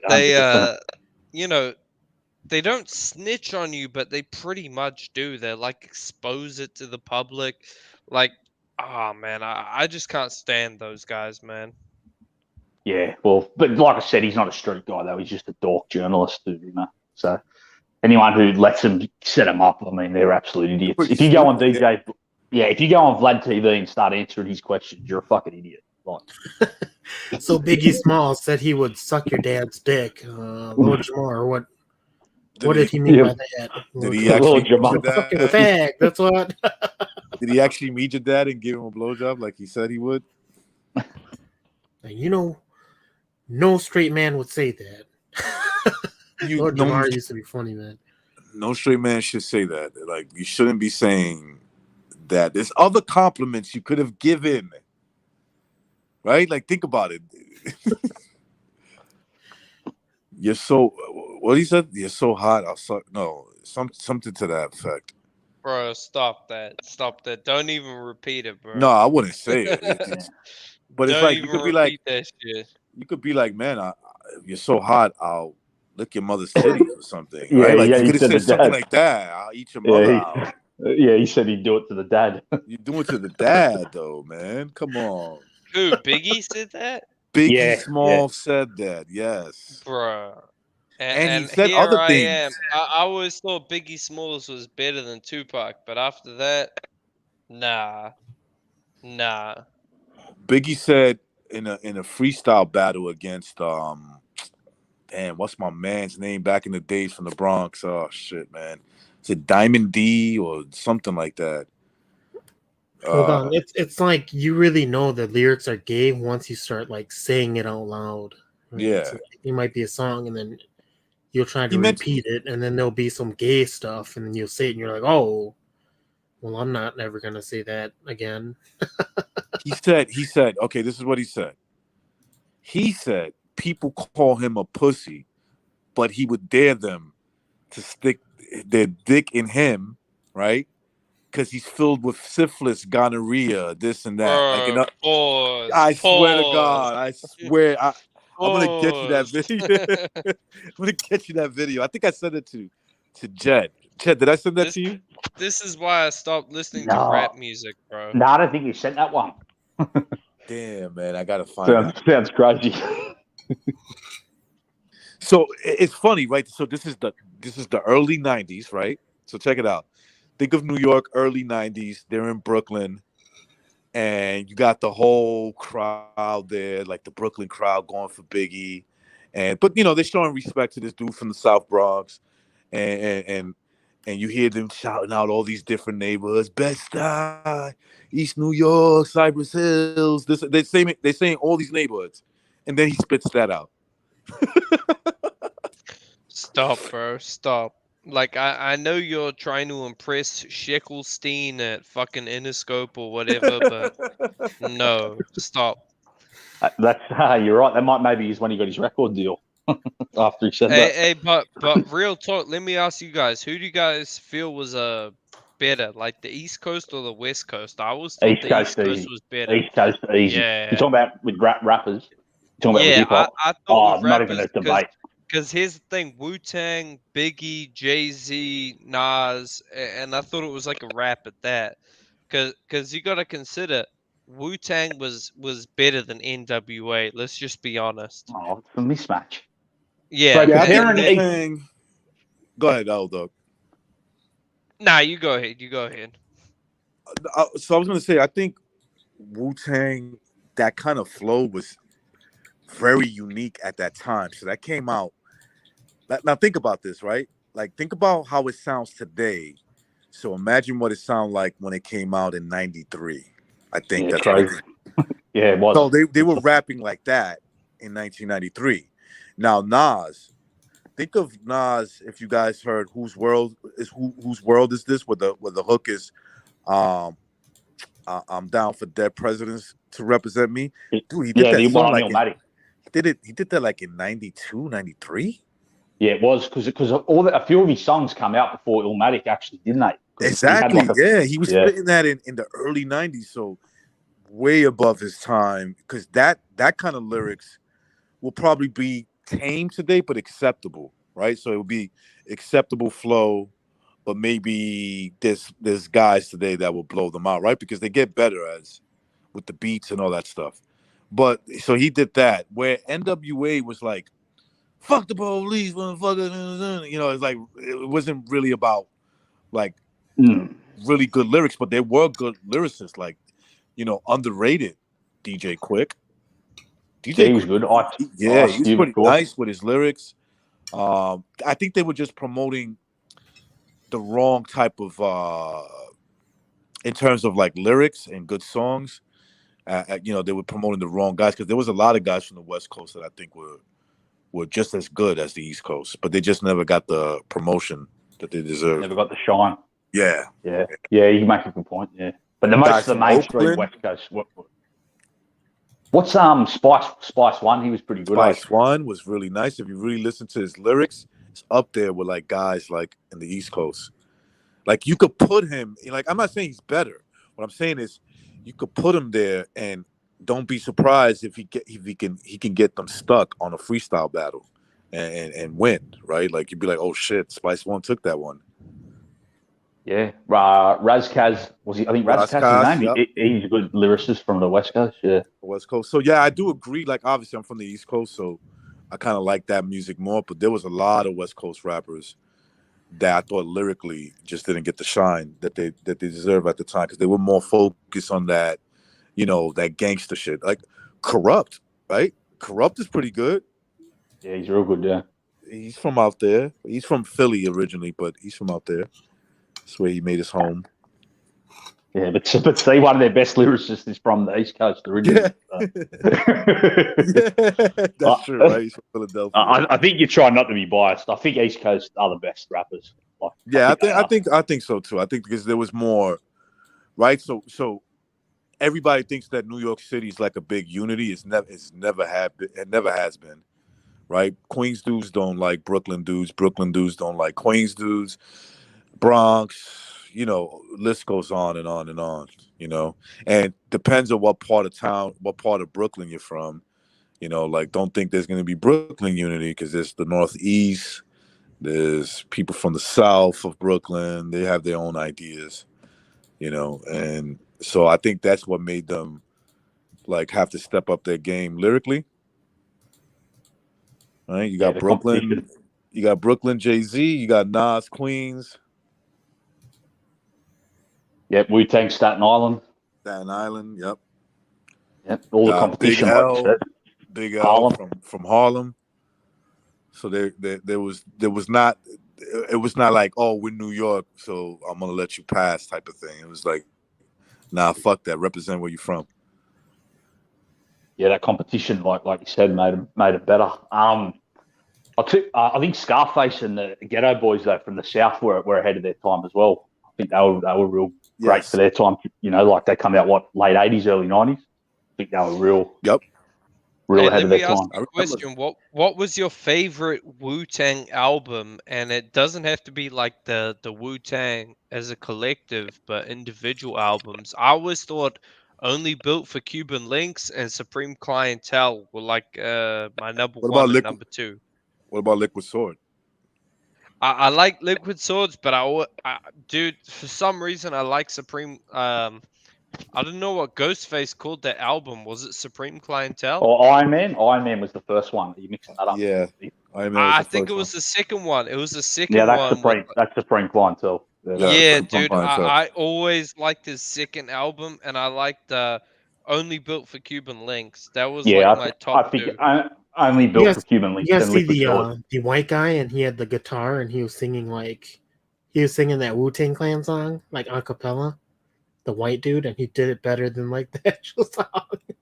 No, I don't think I've seen that. I don't know about that. He did it pretty damn good. You saw that one, right, L Dog?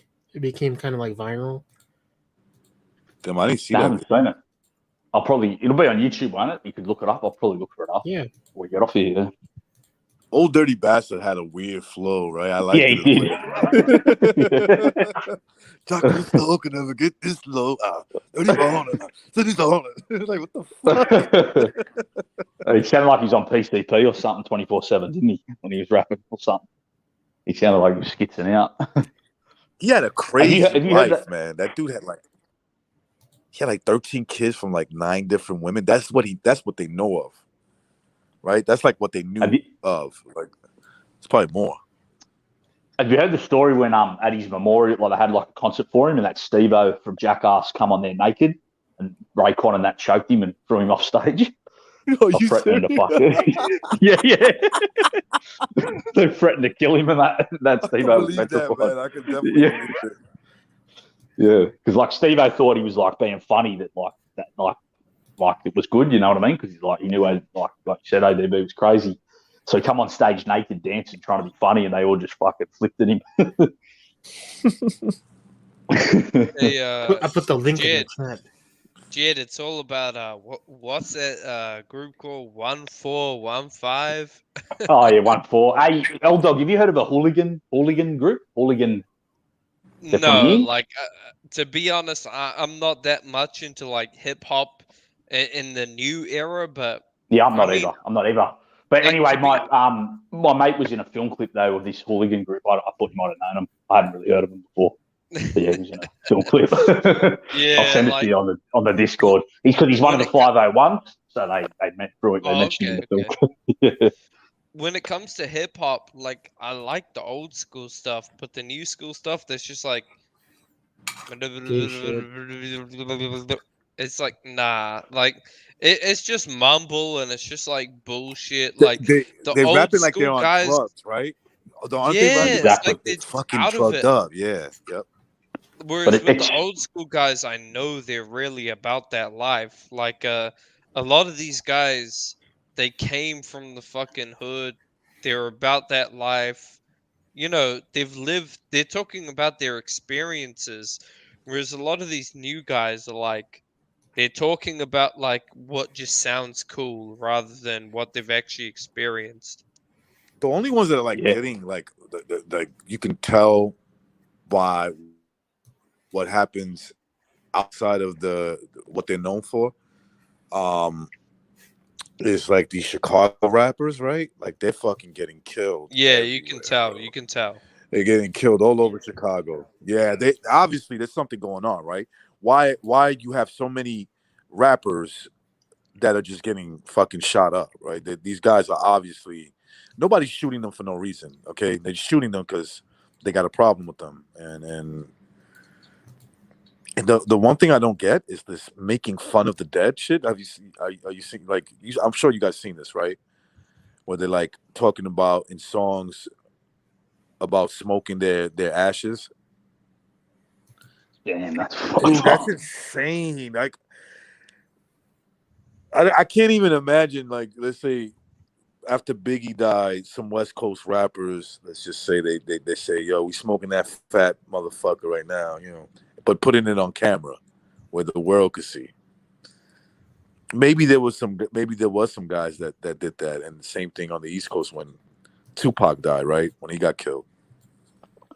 Yeah, like you said, they were not on camera. They put it on but camera. not on camera, right? Like, look, when Tupac got killed, I remember guys in New York saying, "Fuck that nigga," like, yeah, fuck him. Like, he got, and they were happy he got killed on the West Coast. Like most, like that's what they were like. Damn, he got killed over there by his new friends. Yeah, That's true. Because that is true. Small-minded people, man. Right, because when he went after his friend, the Stretch, when Stretch got killed, remember Live Squad when he was down with them, this crew out of Queens. He made a song saying, and what was it? It was realest shit I ever wrote. That in that song, he said that Against All Odds. Is that what? Against All Odds. Yeah, Against All Odds. Up in the studio getting blood. Right, that song. He said something about Stretch. I don't remember the lyrics exactly, but he said something about, I guess your new friends wanted you dead, right? Because he got killed in New York. He got killed in South Queens, where, you know, anyway, people from South Queens know that situation is. You're cutting out. Yeah, breaking up again. Can you hear me? Yep. Yeah, sounds all right now. Yeah, that's it there.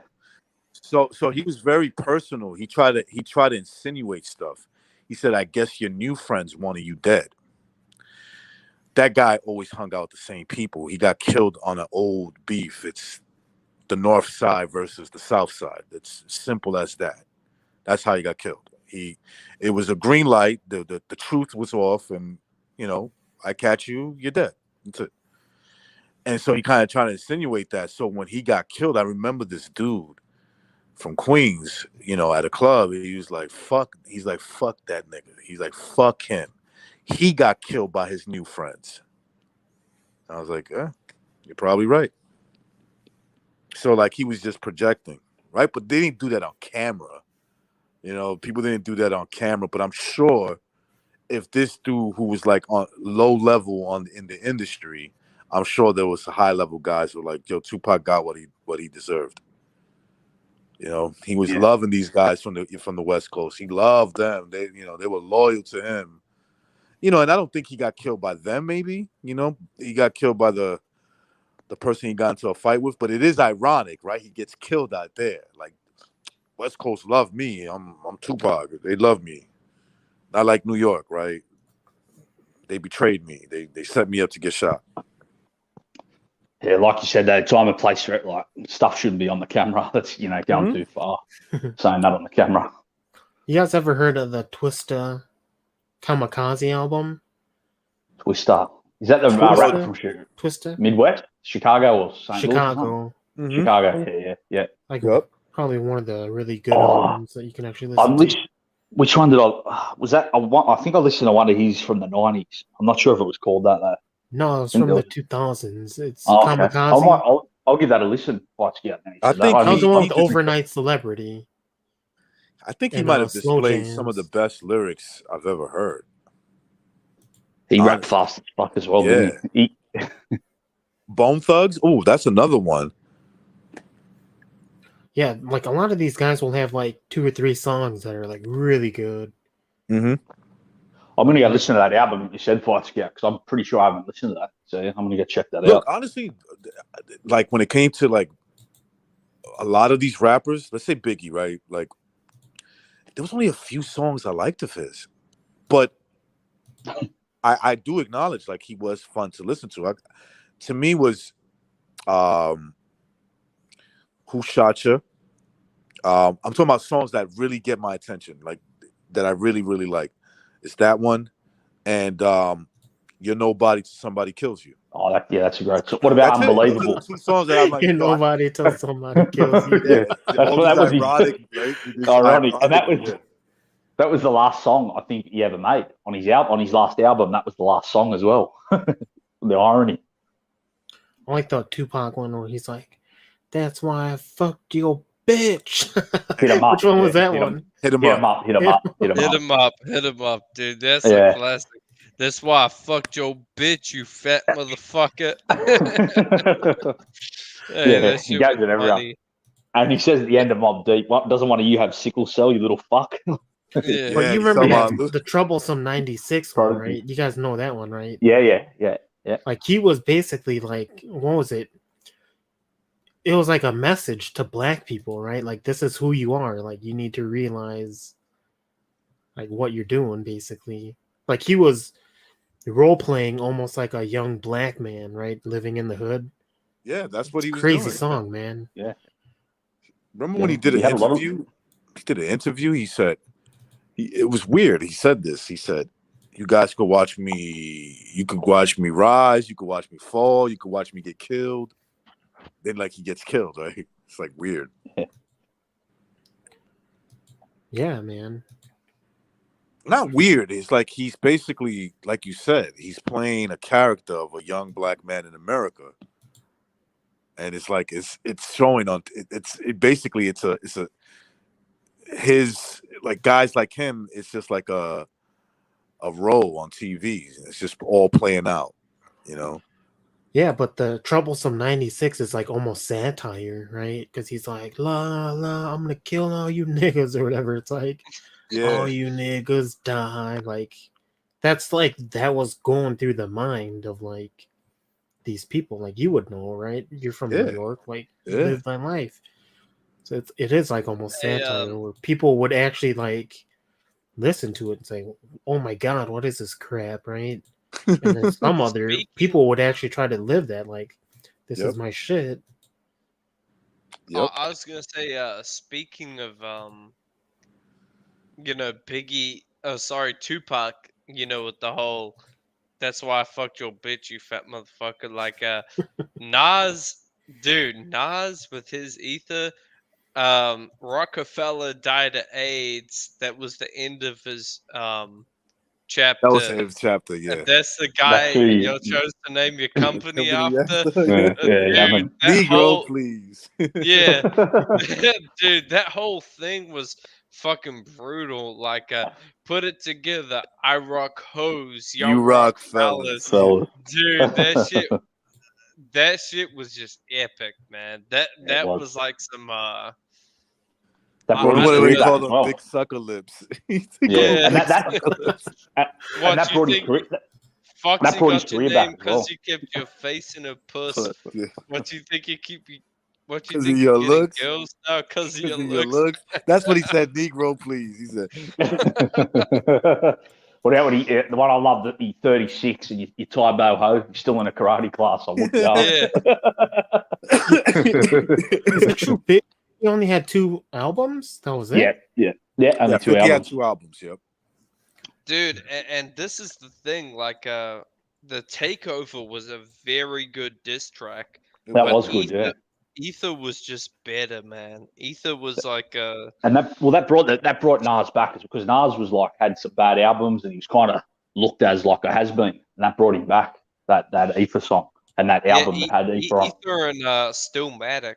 Yeah, that brought him back because Jay-Z pretty much had him buried, you know, and that woke him up, I guess.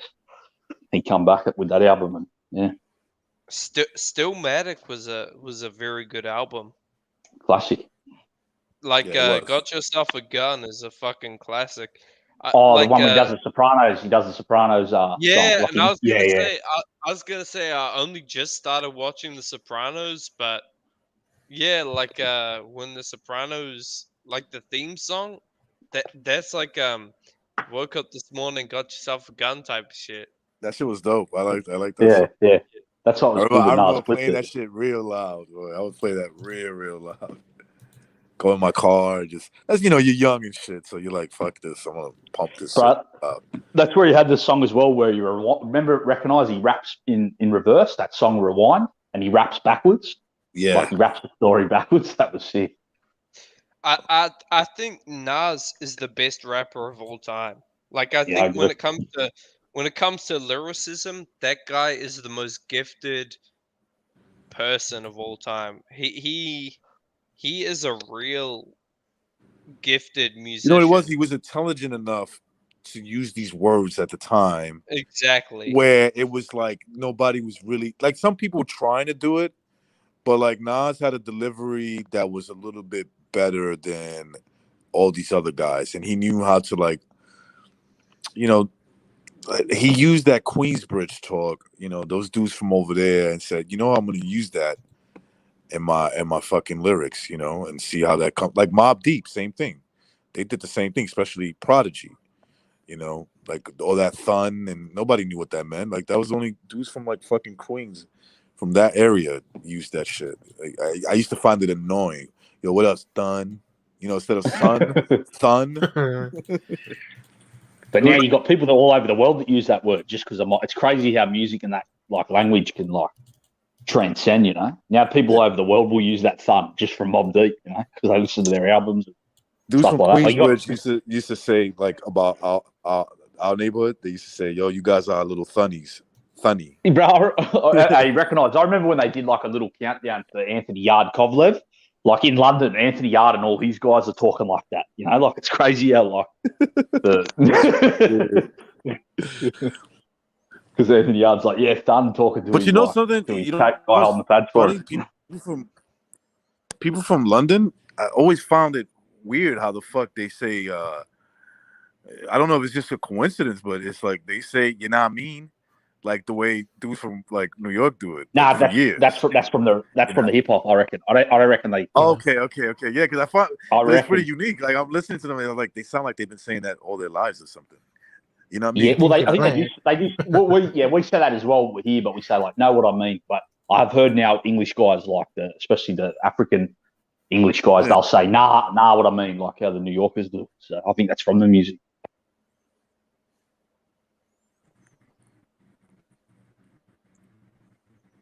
You like even Mike. Tupac, right? Tupac was considered.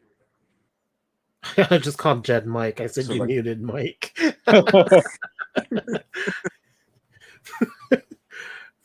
What were you gonna say? I forgot anyway. Go ahead, Records. I forgot anyway. Jay-Z's mother made him apologize to Nas for Super Ugly. Super Ugly. Is that like the freestyle? I think he did a freestyle or something. I remember hearing when I was younger. That might be that. Jay-Z's mother made Jay-Z apologize to Nas. Dude, I wonder why, right? Which guy's the ugly guy there? I think the best freestyle I've ever heard was H to the OMO. Oh, Hove? H to the OMO. That's a Nas freestyle. H to the OMO. But also on top of that is Jadakiss. Jadakiss could freestyle like a motherfucker, man. Yeah, Jadakiss is good. Yeah, I saw him humiliate that Santana the other day. They had like a what they have you recognise like a battle or something versus Locks. Yeah. Locks, yeah. Bro, Dude, he fucking murdered them. Bro, but he ripped that fucking Santana's bandana off his head and threw it on the ground. He fucking beat him hard. Jadakiss freestyle is like a next level. But bro, it was fucking. Remember that stupid bandana that Santana used to wear? Recognise? You know that lad from the Cameron? He always looked like a cornball, that guy. Yeah. Anyway, Jadakiss ripped his bandana off during the fucking thing and threw it on the ground. Tell you right now, Yonkers won that battle by a mile. Yeah, I don't think Dipset were that good though. Cameron was the only good rapper I think out of them. And even Cameron was kind of cheesy, right? He was like Panda Wanda, and like Joanna. Yeah, he did. Man, nobody. He was good. I think he is really good, but he would get real corny at times. Like when sometimes he'd be real good though. I think he was good, but yeah, he would say some weird shit, wouldn't he? I remember when people were like, "Oh man, he played Alpo so good." I'm like, he just acted like himself. That's all.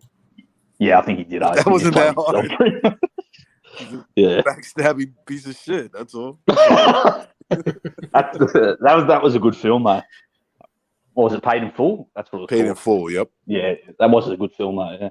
They just changed the names up a little bit. So Alpo was Rico in the movie, and then Ace was his real name was AZ, and they called him what was it, Ace in the movie. They just changed the names up just a little bit. I noticed a little bit, yeah. And then Rich Porter was Mitch, right? Mitch Porter in Paid in Full. All that shit, like I kind of like vaguely remember those, like the little boy getting kidnapped. I remember that. That I remember. The son getting kidnapped. I don't remember that his brother, which is Rich Porter, I didn't know they killed him, but I remember the little boy being found dead, and that apparently it was his uncle that fucking kidnapped him and did that shit. You know, because remember they were trying to blame that guy, that the Black Hand. Remember that guy? You heard about him from the Bronx? Yeah. He kidnapped Bobby Brown. He made fucking. Damn, I didn't know that. Yeah, this is insane. This is before he. This is why he left and went to the West Coast. He went to Al Heyman, because he was doing good in New York and in the East Coast. He was doing pretty good, but then when he got kidnapped by that fucking dude, and he made Black Hand. The Black Hand, yeah. Yeah, I remember I've seen it. I think I've seen it. Remember that show they used to have about the FBI with like Bill? They had like a series. It was like called like the FBI Files, I think, and they do stories how they build a case and that. I remember seeing an episode. That's when I first heard about that Black Hand. He was on it, I think. So he was basically what these guys were they were stick up kids. They were dudes that do rob drug dealers, rob liquor stores or some shit like that, right? But I guess like they got really, like, because of the drug game was so big back then, so they were like, we're just gonna start kidnapping drug dealers' family members and be like, yo, you want them alive? You give me this much money or I'll fucking kill them. Yeah, vultures taking them. Coming in. They'll be like, listen, I know you're good for $500,000. Give me that $500,000 and I'll let your relative go. Man, these are some scary fucking people, man. But I remember they were being blamed for because obviously, the pattern. They had a pattern of doing that. So they were being blamed for what happened to the Rich Porter's little brother. Remember they cut his finger and they mailed it to him and all that shit. But it was actually the kid's uncle. It was Rich Porter's uncle and the little boy's uncle, and he killed him, bro. Oh, that's foul. Yeah, his own nephew. That's his sister's son. He killed him. Yeah. Fucking grimy, isn't it? Fucking grimy motherfucker. That's grimy as fuck. Because he knew that Rich was making a lot of money, and he was like a has-been, you know. Jealous. Yeah, Jealous that's as a fuck, real yeah. hater. That's a real hater, isn't it? Yep. Like that word gets thrown around, but that really is what a hater is. Someone who went and pretty much killed, a member of their family because they were so jealous. Changing the subject a little bit. Recognize? Did you watch that video I posted on the Second Renaissance? Just now? Discord? No, like yesterday. It was like the dude named Ruckus, and he was talking about like black women. The Bulldogs. He was like Bulldogs. Yeah, the Bulldogs like, were funny, man. Like they don't want to be sweating out that atomic Avenger hair chemicals. That's why they don't run.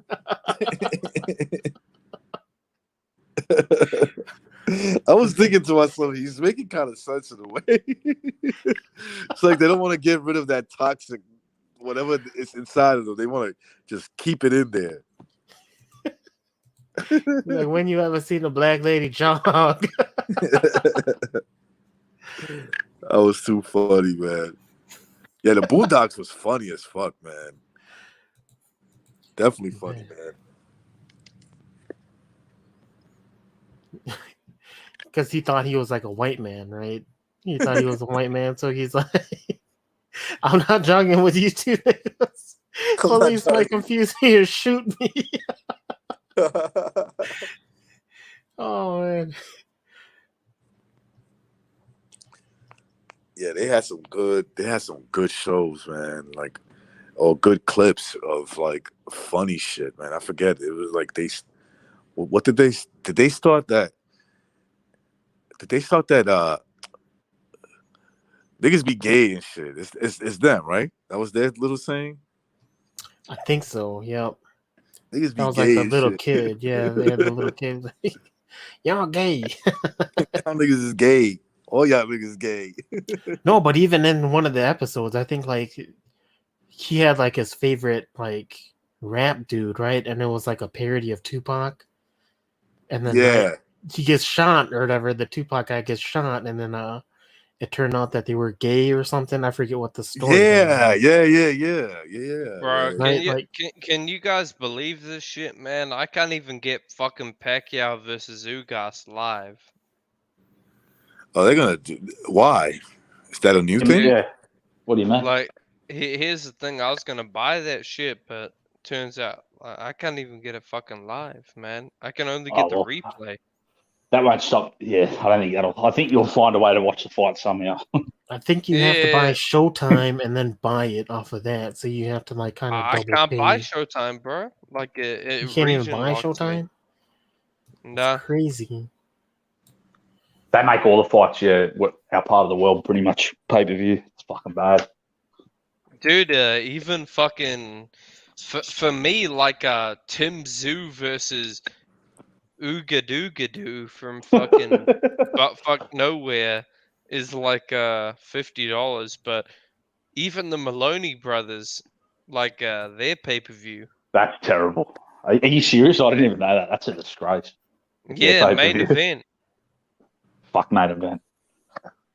Right, that's what but Tim like, I do. think it was Rick Glazier, right? Rick Glazier said Crawford versus Amir Khan was a success. I was like, wait, what? How was that possible, right? But was that a pay per view in America? That was pay per view. Yeah, you had to buy ESPN Plus, and then you had to buy the pay per view. That's a disgrace. Yeah, so you couldn't just buy it separate. You had to buy them both. Imagine paying for Crawford versus Khan. My brother did, man, and my brother did, and we watched it, and he fucking hit him in the nuts, and everyone was just mad. To be honest, man, I can't even lie. I've paid for some pretty horrible pay-per-views in the past. Like, I paid for Pacquiao versus Broner. Yeah, because he thought Pacquiao was or Broner was gonna come fight. That's the worst fight I paid for. Fight Scout and L-Dog will know these. Frank Mir and Mirko Krokop when they were both washed up. Stop, bro, stop. We're not gonna talk about Mirko Cro Cop when he joined the UFC. I don't want to have to revisit the pain of watching him lose to fucking Frank Fang Mir. Shaw. Frank Oh, Mir yeah, actually that was did. Frank Mir actually did pretty well against that. Who was it? Steve Cunningham. I didn't see Right, that like- fight. Yeah, how did that go? Did Cunningham win the decision? That like I don't Cunningham even won know the what- decision, but like he was getting hit with shots he shouldn't have gotten hit with, and then he couldn't really he was scared of almost like Frank Mir. It was weird. You know, it's Frank Mir wasn't that bad a boxer, like for an MMA fighter. Because I remember when Nogueira brothers used to train with like some decent amateurs in South America. Like they could box a bit for MMA fighters. I remember Frank Mir lit up Nogueira on the feet in their like fight back in No, like I think the late it was 2000s. Frank Mir got into like a motorcycle accident or something, right? And then he was That's when it never the happened same. after. No, but he boxed. He fought Nogueira after that. I remember that was one of his like comeback wins. But then Lesnar beat him for the title after that. Dude, I remember being like fucking 9 years old watching fucking Cro Cop beat Barnett, dude. Like Oh yeah, I remember that. the old Pride days, man. Yeah, that was sick. I love Pride. Oh my god, man. The entertainment value that combat sports had back then, that was next level. That was next level. Like dude, those were fucking just epic. Yeah, I love the Japanese crowd as well. Most respectful, like best combat sports crowd I've seen. You know, 100%. Like they understood the sport as well. You know, you could tell. To me, the best fight of all time is still Cro Cop versus Emelianenko. Yeah, it was definitely legendary fight. Like, Build up to that. Did you see that promo I sent you? I sent the promos for that fight a month or two back. a while back, but yeah, dude, even though like I'm upset fucking Cro Cop didn't win, it's like, dude, Emelianenko was just he was just next level, man. Like he was something else. he was a beast. Yeah, that promo is one of my favorite promos ever. The Terminator music and that. Yeah, it's just too epic, right? Yep. Yeah, my brother's like, who's gonna win, Randy Couture or James Toney? And we were watching this. We were watching the promo. I'm like, dude, James Toney has subtitles, man. Oh no! I remember when he needed subtitles for James Toney, dude. I remember when that fight was on that. I think it was Forrest Griffin or Bonner.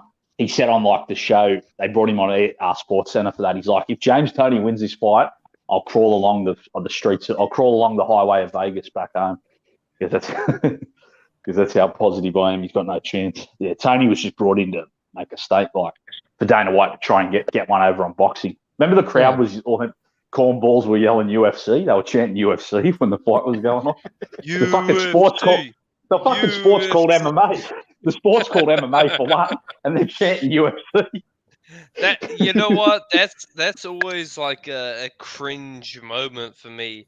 Like when I meet just normal people and they say like oh, I'm a UFC fan, and it's like, well, that's only one promotional company. It's like it's like if a boxing fan came up to me and said, oh, I'm a Golden Boy fan, and it's like, well what are you even a fan of? Like are you a fan of fucking boxing where it's like Top Rank and PBC and Golden Boy, or are you just a fan of one promotional company? Tell me about it, bro. I remember before Kimbo Slice ended up having some UFC fights, but before he had fought in the UFC, I used to argue with people. They were like, "Nah, bro, he's had UFC fights." I'm like, "No, he hasn't. He's had some MMA fights in another promotion, but they just couldn't get it for, you know, I mean, they didn't know what I was talking about." Exactly.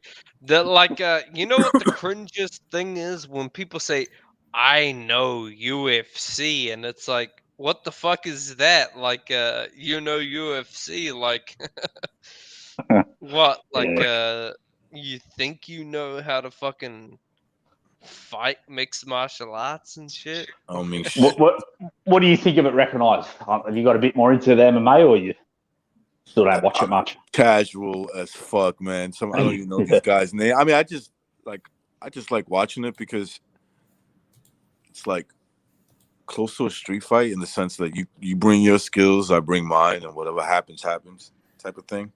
Yeah, I know the older my old man fucking hates it. I can tell the guys say 40 and up. Most of them don't really. My aren't uncle too I into like it. Khabib for some reason. I don't know why, man. I know people think he's boring, but I really like that guy. Yeah, I like Khabib. Wait, Jed, your old man is like he was a boxer, right? Yeah. Yeah, so my old man, he fucking hates mixed martial arts as well. Like and even though he wasn't a boxer, he used to like Mike Tyson and Yep. De No, La I've Hoya. noticed.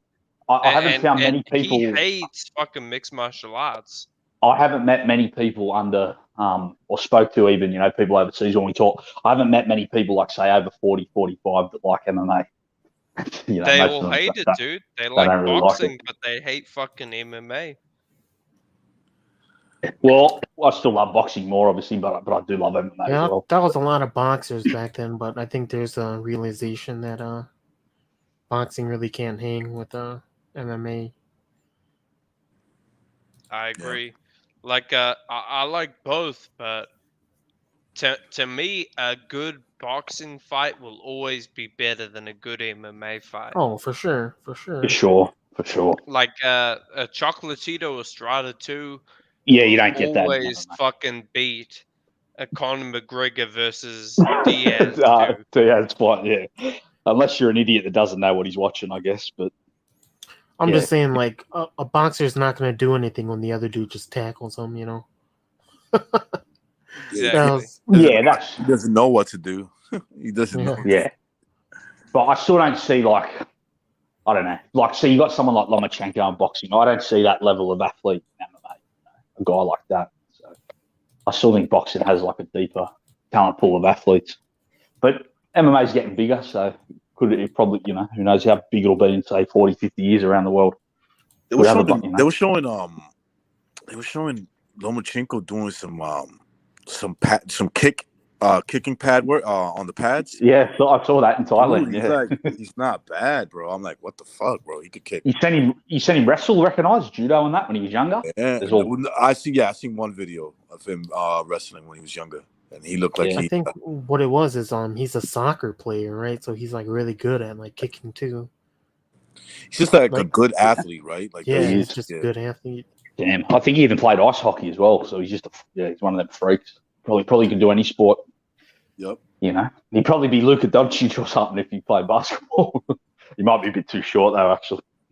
Dude, I went to school with like a Mexican dude, and he was like fat as shit, soft too, right? Like it wasn't like, there was like no muscle tone. But this dude, like, he could fly, like he might have been Andy Ruiz. He might have been Andy Ruiz's cousin. Except he was he could run, and like the way he played soccer, it was like he was basically a professional dude. But well, that's what I was saying. I think it was just his body type was just. He was fast with his feet instead of his hands. That's all. Yeah, but he was a gangbanger, so I think he like dropped out and all that other just stuff. wasted his talent. Yeah. And unfortunate story. We played basketball, right? We were playing basketball, and he was trying to be a point guard. Right at 6'3", and then I was only like 5'8", 5'9", and so basically you're only relegated to one position. And I was trash talking him, right? And like he folded like clothes, man. He got in his head. He fucked his head up. Yeah, fucked him up. Like he ended up quitting and everything. It was like, dude, it's just like gamesmanship, right? But like he didn't like take it that way because he was like so serious into his fucking gangbanging. He's like, why you gotta always say this and this and this? Like you're so negative, right? And it's like, dude, it's just it's trash talk. Like I gotta bring you down. That's so I funny can, like, compete, right? That's funny coming from a gangbanger as well. Yeah, negative. Yeah, because he was like so mentally fragile, right? But I didn't know it. There's a lot of gangbangers on this side of the world. Yeah, they're all over YouTube. Hey, I've just seen that Pacquiao versus Ugas is on like regular Sky TV for me. Oh, nice. So you can watch it. Yeah, so that's what's up, man. Like, it's regular Sky. So, I mean, to be honest, I would have paid for that fight anyway. But you know, it's good to see it's on free TV. But I'm gonna be honest, guys. I think I'm gonna have to put some money down on Ugas on points. I think he's gonna win by robbery, man. You had a couple of drinks, old dog. Yeah. Oh, come on, pause. Stop that shit. Anyway, Dude. we're heading 5 hours. You was gonna say something, Fight Scout? I was gonna say, dude, you guys ever fought like a Mexican dude? Yes. Like their hands are heavy, aren't they? Like I boxed this kid named they used to call him El Burro, which is the bull, right? And I remember like I already had a fight, and me and him had to meet up. And I remember thinking to myself, I could beat this guy if I stay mid-range, lateral movement, I could beat him that way, right? But if he gets inside, it's going to be a fucking problem, right? Because at this point, I felt pain in my wrist, and it was going down towards the forearm. You know, when you squeeze your hand. Mm-hmm. So we're boxing, and I felt like this was like it was just a fucking hard fight. But his hands, and we use big gloves, we use the big shits, and we got headgear. But I felt like he was hurting me. Like every punch felt like it hurt. And I got the decision, but I remember feeling like, did the judges think they got this right? Like, did they feel that I won this thing? Because I don't feel like I exactly won. It was like one of those type of things. Yeah. I was cool with it, right? I was cool with the victory, obviously. I shook his hand. He's like, no, I think I won. I was like, no, it's a good fight. And he's like, but I think I won. Yeah. I was like, all right, whatever. They gave it to me. That type of thing. But maybe yeah, man. You did win though, but like you had some concerns, right? Like yeah, because I felt that he got in, and because of my wrist, I couldn't like. Once he got me in, he was able to pin me to the ropes, and I would have to fight out. But it hurt, man.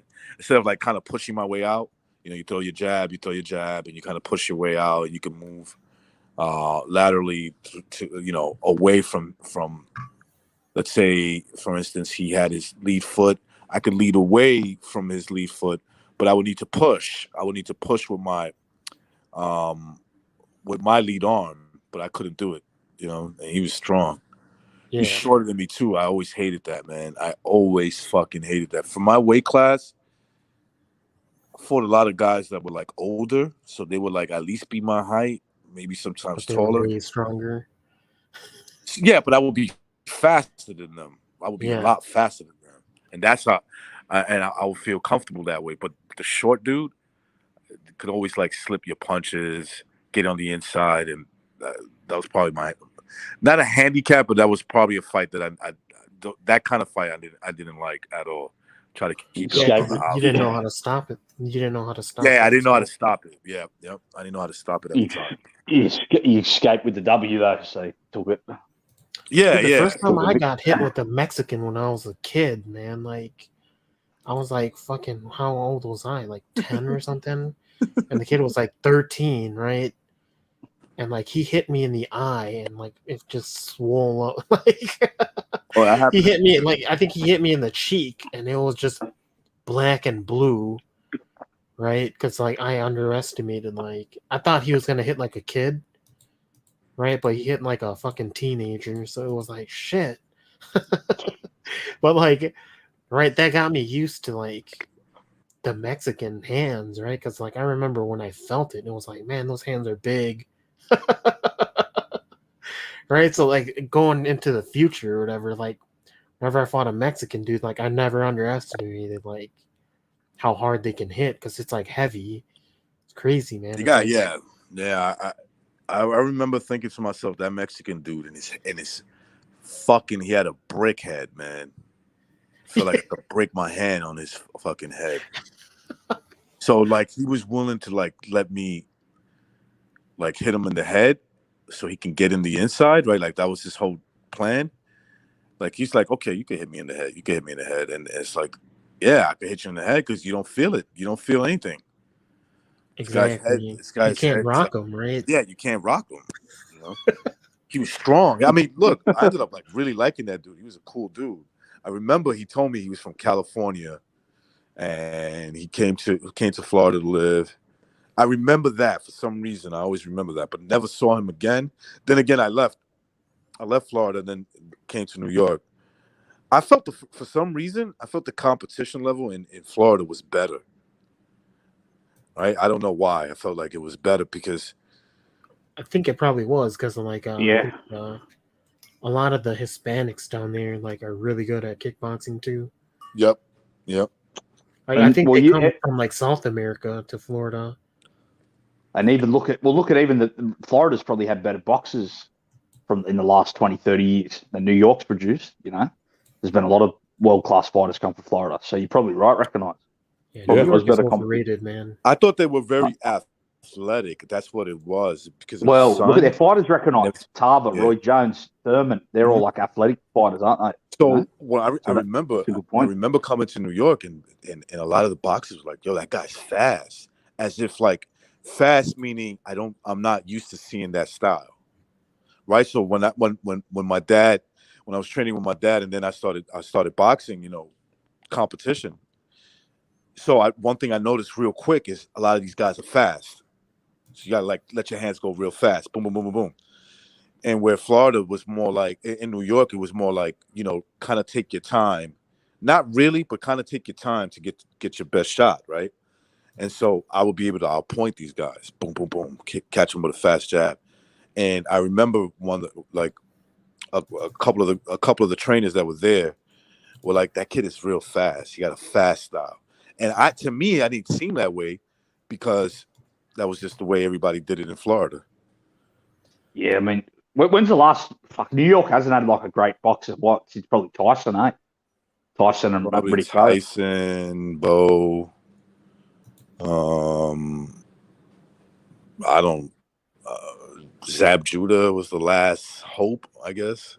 Yeah, because he probably fell short of being. Who's the Puerto Rican guy? What's his name? The fat Joe dude? Berlanga. Is he New York? He's in New York. Yeah, I think he's from New York. Yeah. I thought he was actual Puerto Rican, like from the island. Well, you know, like New York Rican, that type of thing. Yeah, right. So he's from New York. Yeah, it makes sense, I guess. Yeah, he does seem. I never even knew about the Mexican stereotype, but when I heard it, when I was like, I don't know, I don't really listen to boxing, you know, commentary, but they were talking about the Mexican stereotype. I'm like, yeah, I could definitely see it. Like, yeah, I remember the first time I got punched, obviously, and then like any other encounter with the Mexican person was like almost the same, right? It was like they just had heavy hands. Like, damn. Maybe they'll produce. Is there more Mexicans coming to New York now? Recognized, or there's not really that much, or they still don't really go there? No, they all go to Minnesota, man. They go to yeah. They if they do come to New York, they always go to Long Island and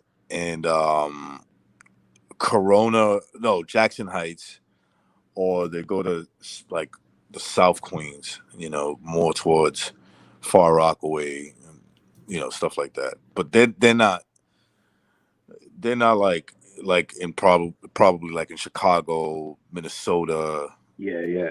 Obviously LA, right? Like they're not like that. Yeah, so you're not going to find many like Mexican boxers fighting out of New York. It's going to be rare. Yeah, it's rare. It's rare. Yeah. That's why I said that guy. Their national sport is boxing, though. Almost. I really enjoyed boxing that guy, the bull, right? El burro, as they would call him. That kid was fun to go up against. I think if I'd have had more of that, I probably would have been like better, right? Much better.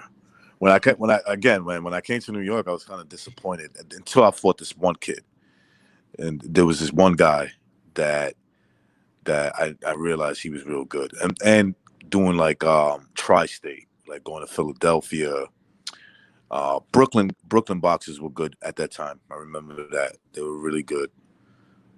Some in the Bronx, Queens was like, depends on where you were at. You know, if you go to Flushing, the gym in Flushing, yeah, you're gonna definitely get some competition. But if you like around where I lived at, nah, it's like very few, very very few. Yeah, but the first time you get hit, like you're just not ready for like that. No. Yeah, And then the second time, it's easier, right? Like when you encounter like another Mexican, it's like, all right, I'm gonna be ready for like his hands, basically. I remember. I was talking like not in a boxing match, like in an actual fight. Like I took a fucking knuckle, to the temple. I remember I boxed this real tall Spanish guy, right? He was at least 3 maybe 4 inches taller than me, and he was slim. And I remember boxing him, and I beat him. Then he fought this other kid, this black kid. He was like black, but he had like a Spanish last name, but you wouldn't even know. He was basically just a black kid to me. And was he like a Dominican or something? Maybe I forgot what he was. He told me, but he was like black, and we were like kind of always talking to each other, basically like sizing each other up. Anyway, I remember fighting this kid. His last name was Pagan, Pagan, like that. That was his last name. Oh, Pagan, yeah, that's a Spanish name. So I remember boxing that guy, the tall dude, and kind of like beating him on points. I felt like I definitely won. Now I remember he fought the black Spanish, the black dude with the Spanish last name, right? And that dude stopped. The black dude stopped him. He kind of beat him easy. So we had to fight each other. Basically, we had to fight each other. And I remember thinking, okay, I could beat this dude. I don't know why I felt like I could beat this guy. He's kind of like wide open when he throws his shots, right? And I remember I start beating him and like even rocking him. And I remember he did this purposely. I always remember this shit. So it was like the end of the round, and I kind of like backpedaled a little bit because I kind of knew that you could see the timer, right? We could see the timer that's going off, so I kind of backed up. So he punched me, and I punched back, and so it was like, let's say 2 seconds left. He throws he throws the glove purposely on the side, the lacing part, and he fucking cut my eye. I like, oh, this motherfucker. Oh, he laced your eye open. Yeah, it gave me a scratch, basically. He didn't get to go all the way through. He tried to rip your eye open. Yeah, he tried his best. I remember he tried his best. And dirty fuck. So it was the second round because I was getting him, right? So the first round, it was like us feeling each other out, mainly me feeling him out. And then I started noticing I could hit him pretty easily because what I thought was coming, into fruition. He was wide open. So I could like 1-2, 1-2, beat him fast to get out the way, 1-2, 1-2. And I just picked up the pace in the second round. And I remember the third round, which was the last one. He thought he had something, right? Like he's like, oh, this guy's a little hurt. That eye's gonna bother him.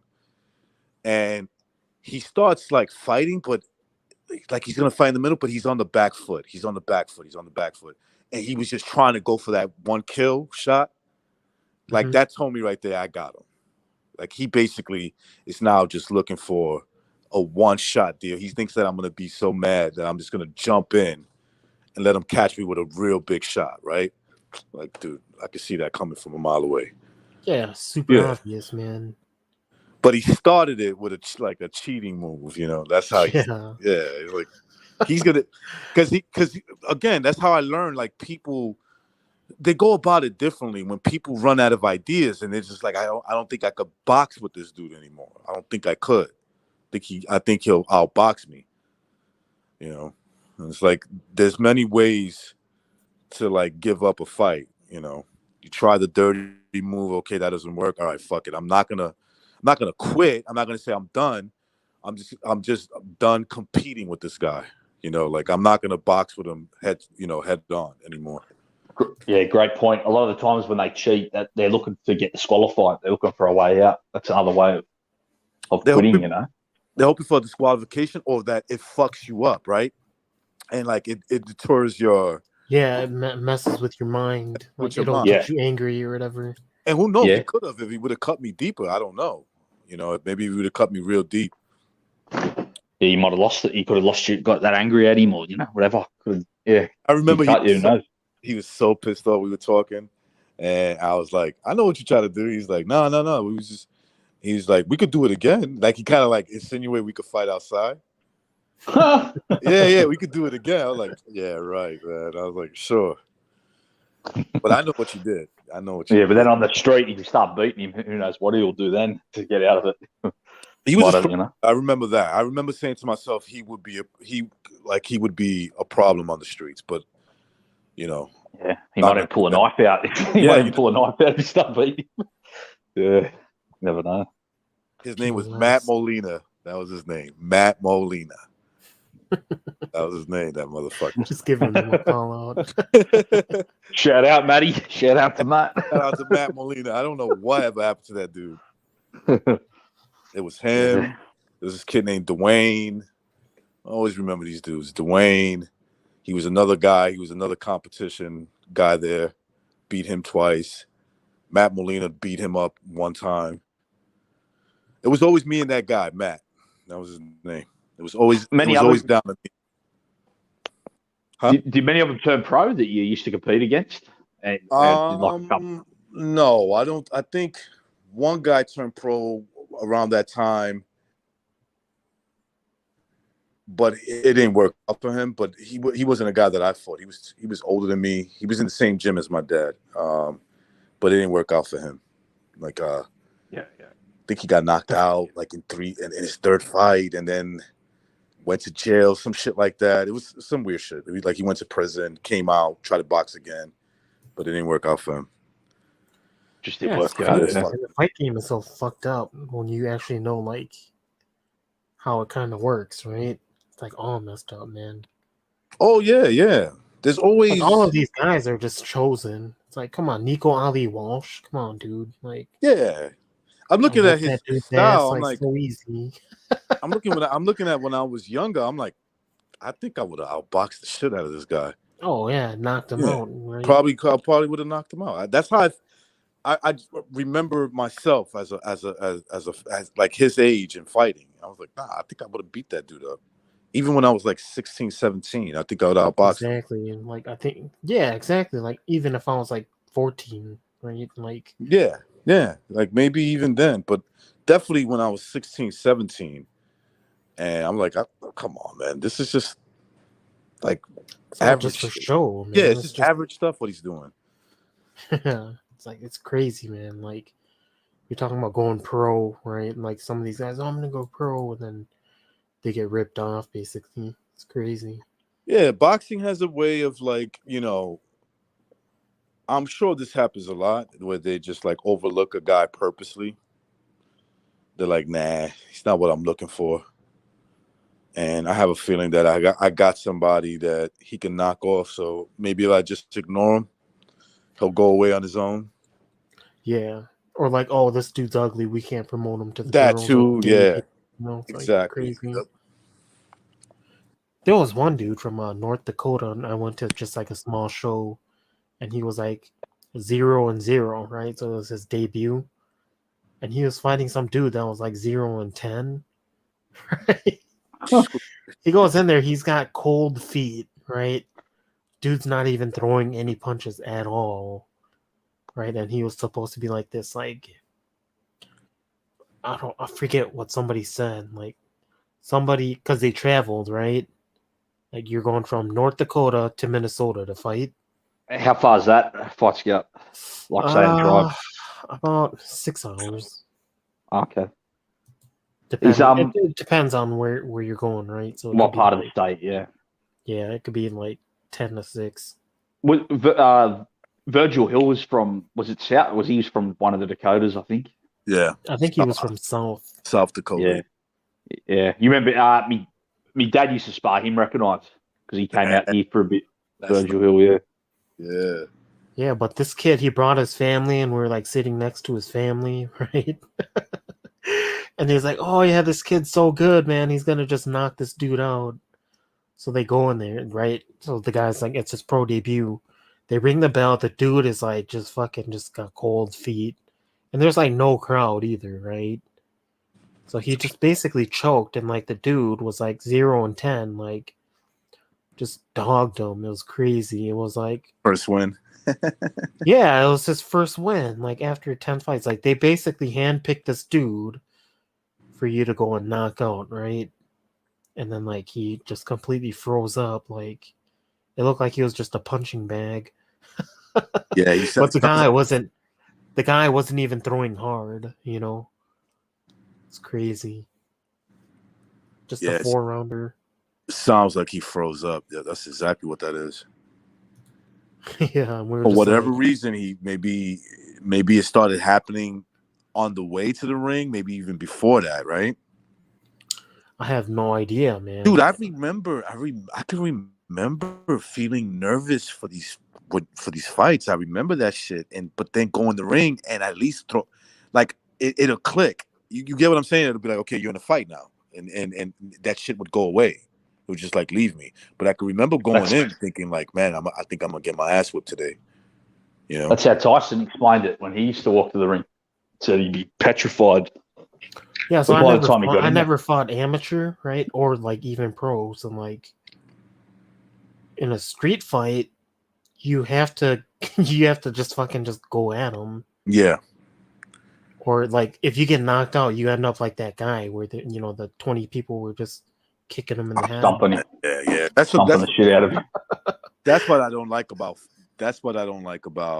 street fighting. Like that it's like you could be in a bad situation where somebody hits you from behind. And remember, it doesn't even have to be a guy that's really big.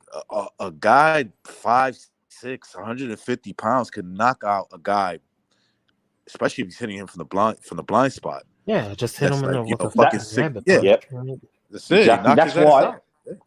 That's why if someone who's minding their own business and then someone tries to fight them, I don't blame that guy for doing whatever, because you got to protect yourself on the street. So if you're minding your own business and someone starts at you, if that guy stabs them or uses a weapon, I don't blame him, because if he's minding his own business and someone tries to attack him, on the streets it's dangerous. You got to do whatever you can to make sure that you're safe. Yeah, because if you get knocked out, they're gonna kick you in the head. Exactly. 50 more Yeah. times. So yeah, if you're minding your own business and some guy comes at you, I don't blame you for whatever you do, because you got to protect yourself. I remember one time we were in 42nd Street, Times Square, and I was either a teenager or early 20s, basically still a teenager, right? Somewhere like 21, 20, something like that. And we're by 42nd Street, and these guys are wilding out, right? They're like fucking jumping people, beating them up, fucking just maybe even cutting them. I don't know. And next thing you know, like I hear, we're walking away from Times Square, and we're walking into like these residential areas, right? Next thing you hear is like all these gunshots, right? And it's like we go back to see what the fuck is going on. It's one of the guys that were jumping people. I'm like, okay, how much you want to make a bet? They fucking try to do this to the wrong guy. The wrong guy, and he just pulled that shit out. He fucking laid this dude out. Good. I don't know if he died. I'm not sure. I'm not sure if he died, but like he was on the floor. Got what he fucking deserved anyway, didn't he? Fucking punk. Going around jumping people. It's like exhilarating though, right? Because it's like, yeah. And I remember I was fucking like, die here. It's like me and my friends were like, that was the dude that was like, they were jumping people, and we were like on alert, right? Because maybe we might have to bump into them or whatever, and like maybe one of my friends will have to do what happened to him already, because you best believe we weren't going over there empty-handed. No fucking way. We never went to that area on a weekend empty-handed. At least one person had to have one, if not 2 or 3. Yeah, there was this dude, and like he borrowed I guess he borrowed like my buddy's like $400 jacket or something, right? Now this is back in like 2008 or like 2009, right? Right. And so minimum wage was only like, what was it, $8 or something? So Yeah. he worked like a whole fucking month just to get this jacket, right? And he lent it to some black dude. Well, he was black himself, right? But Right. obviously you don't borrow stuff out to certain colored people, but he was African. They were both African, right? But one was straight from Africa, the same dude who was who said some chick needed to lose 200 pounds. It was that dude, right? He bought like a $400 jacket. He lent it to another African guy who was actually an American, right? But he's like, his dad was from Africa, right? So he thought he was like all thugged out. And he was from like Lowell, Massachusetts, right? Where Jimmy is from. And I remember he was like, I was like, hey, you're going to have to give that jacket back, right? Or like, I'm going to take it back from you or something, right? Because like my buddy was like kind of weak. So I was like, dude, you're going to have to give it back.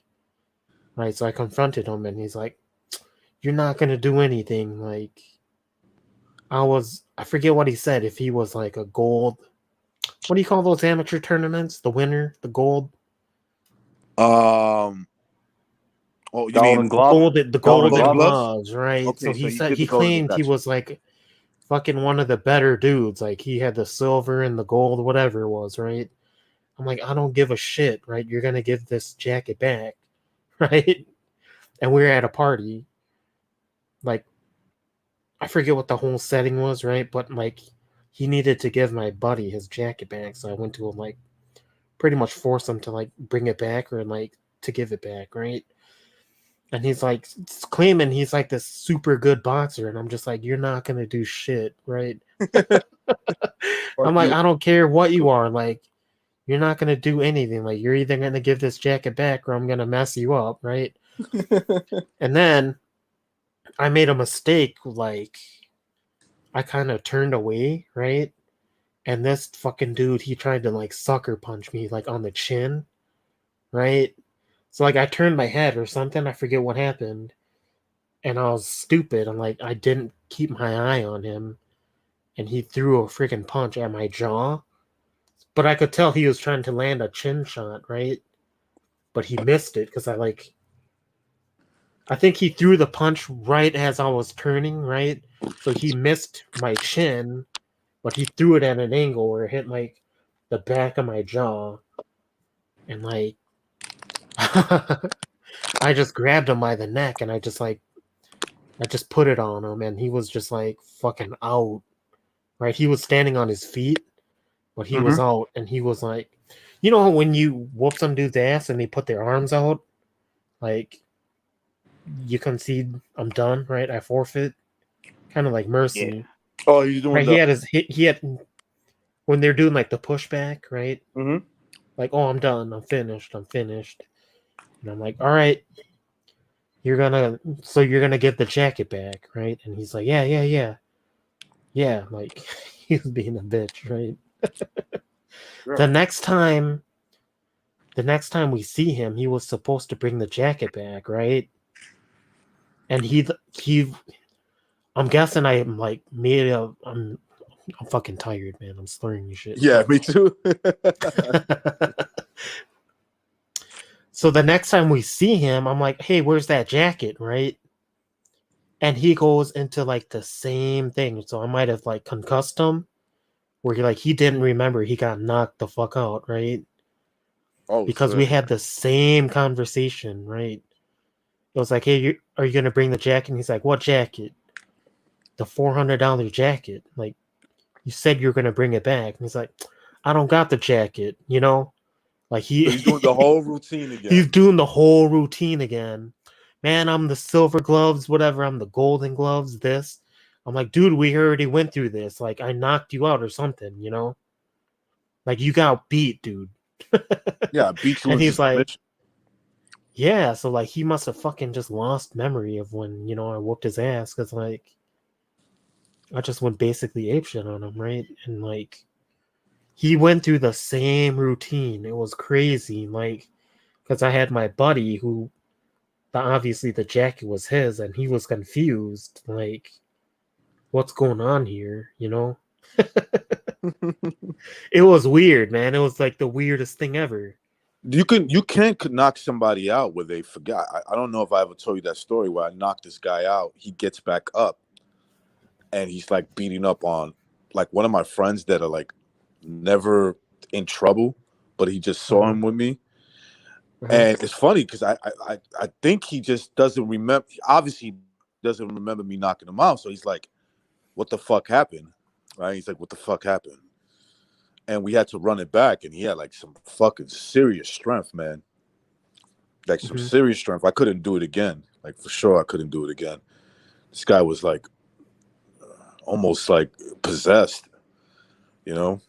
Shit, I have to give him the edge. I say that in the second round, he got me, but not like fuck me up. But it was just like, damn, like I just knocked you out. Like how the fuck did you just get back up?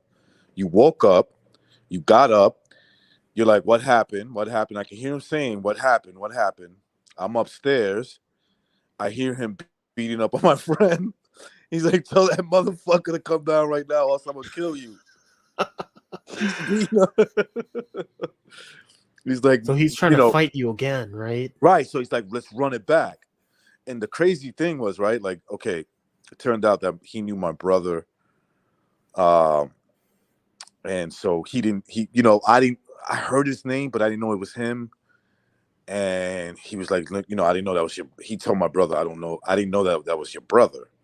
Right. So anyway, we ended up like both having like a little bit of fear of each other. me, because I knocked him out and he got back up and gave me the fight of my life, or at least I probably if the best I could say for myself. You probably whooped his ass, but like it was a situation where it became like a fight for your life. Yeah, basically, it became a fight for my life after I knocked him out. Right, he gets back up from that, and his thing is like, yo, that guy knocked me out. So we both ended up having like a healthy respect for each other because he was a crazy fucking dude. Like he was like all with that stuff. You get what I'm saying? Like he was all about the streets. Ended up going to jail after that fight for like homicide. And he killed somebody. So what a dirtbag. Like I didn't want no problems with that guy. Yeah, I didn't want no problems with him. But he was like, exactly. Oh, I respect that guy. Yeah, but this dude with the jacket, like he came back like whatever it was, like the next day, right? And like he didn't even remember we even fought. But when he hit me, I believe that. I definitely believe that. He hit me in the jaw, and I was like, fuck, if that like just an inch, like it would have just hit my chin or whatever, right? And I would have been knocked out. Like, dude had some power. So like I obviously like dismantled him like really quick, but like that shit was like a fucking fight for my life. Like if he knocked me out, like this dirtbag would have like stomped on my head or something. Yeah, for sure. If he was gonna like sucker punch, like to just one hitter quitter type of power that he thought he was gonna use on me, right? Like he thought he was gonna like because he only threw one single punch, right?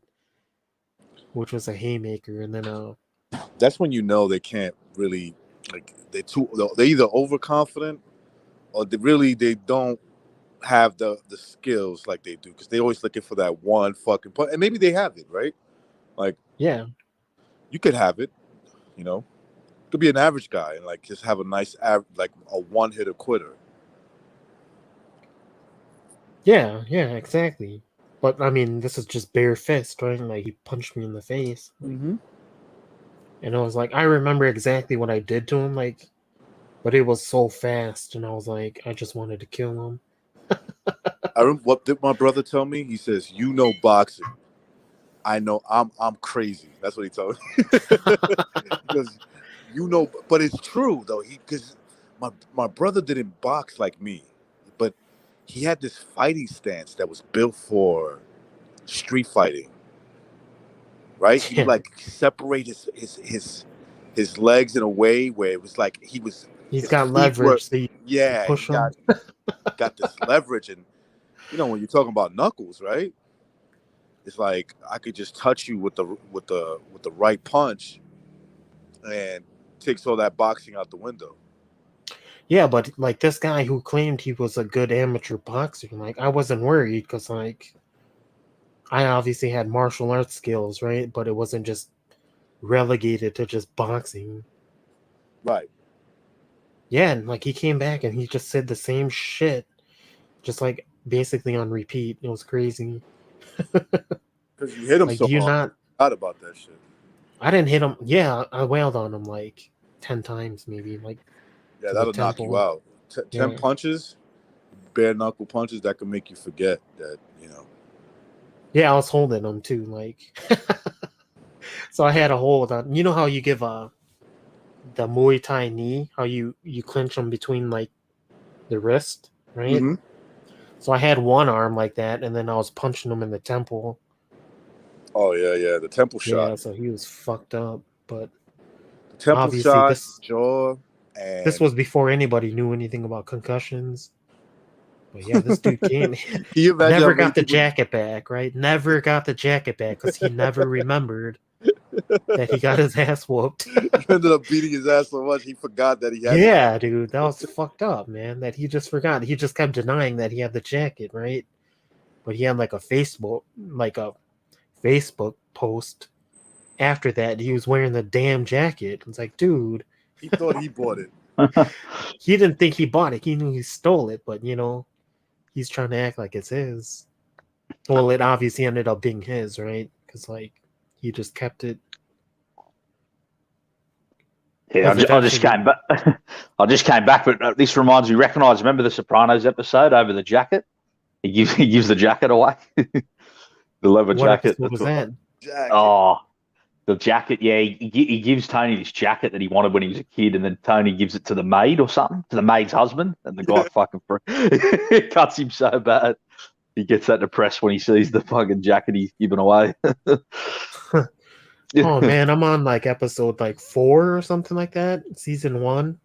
Oh, you just started on it. I just can't watch that, man. It's like too slow or something. It gets much like it starts off like it gets better as it goes on, you know. Yeah, I heard that, but it's like, man, I don't even know if I can even get it started.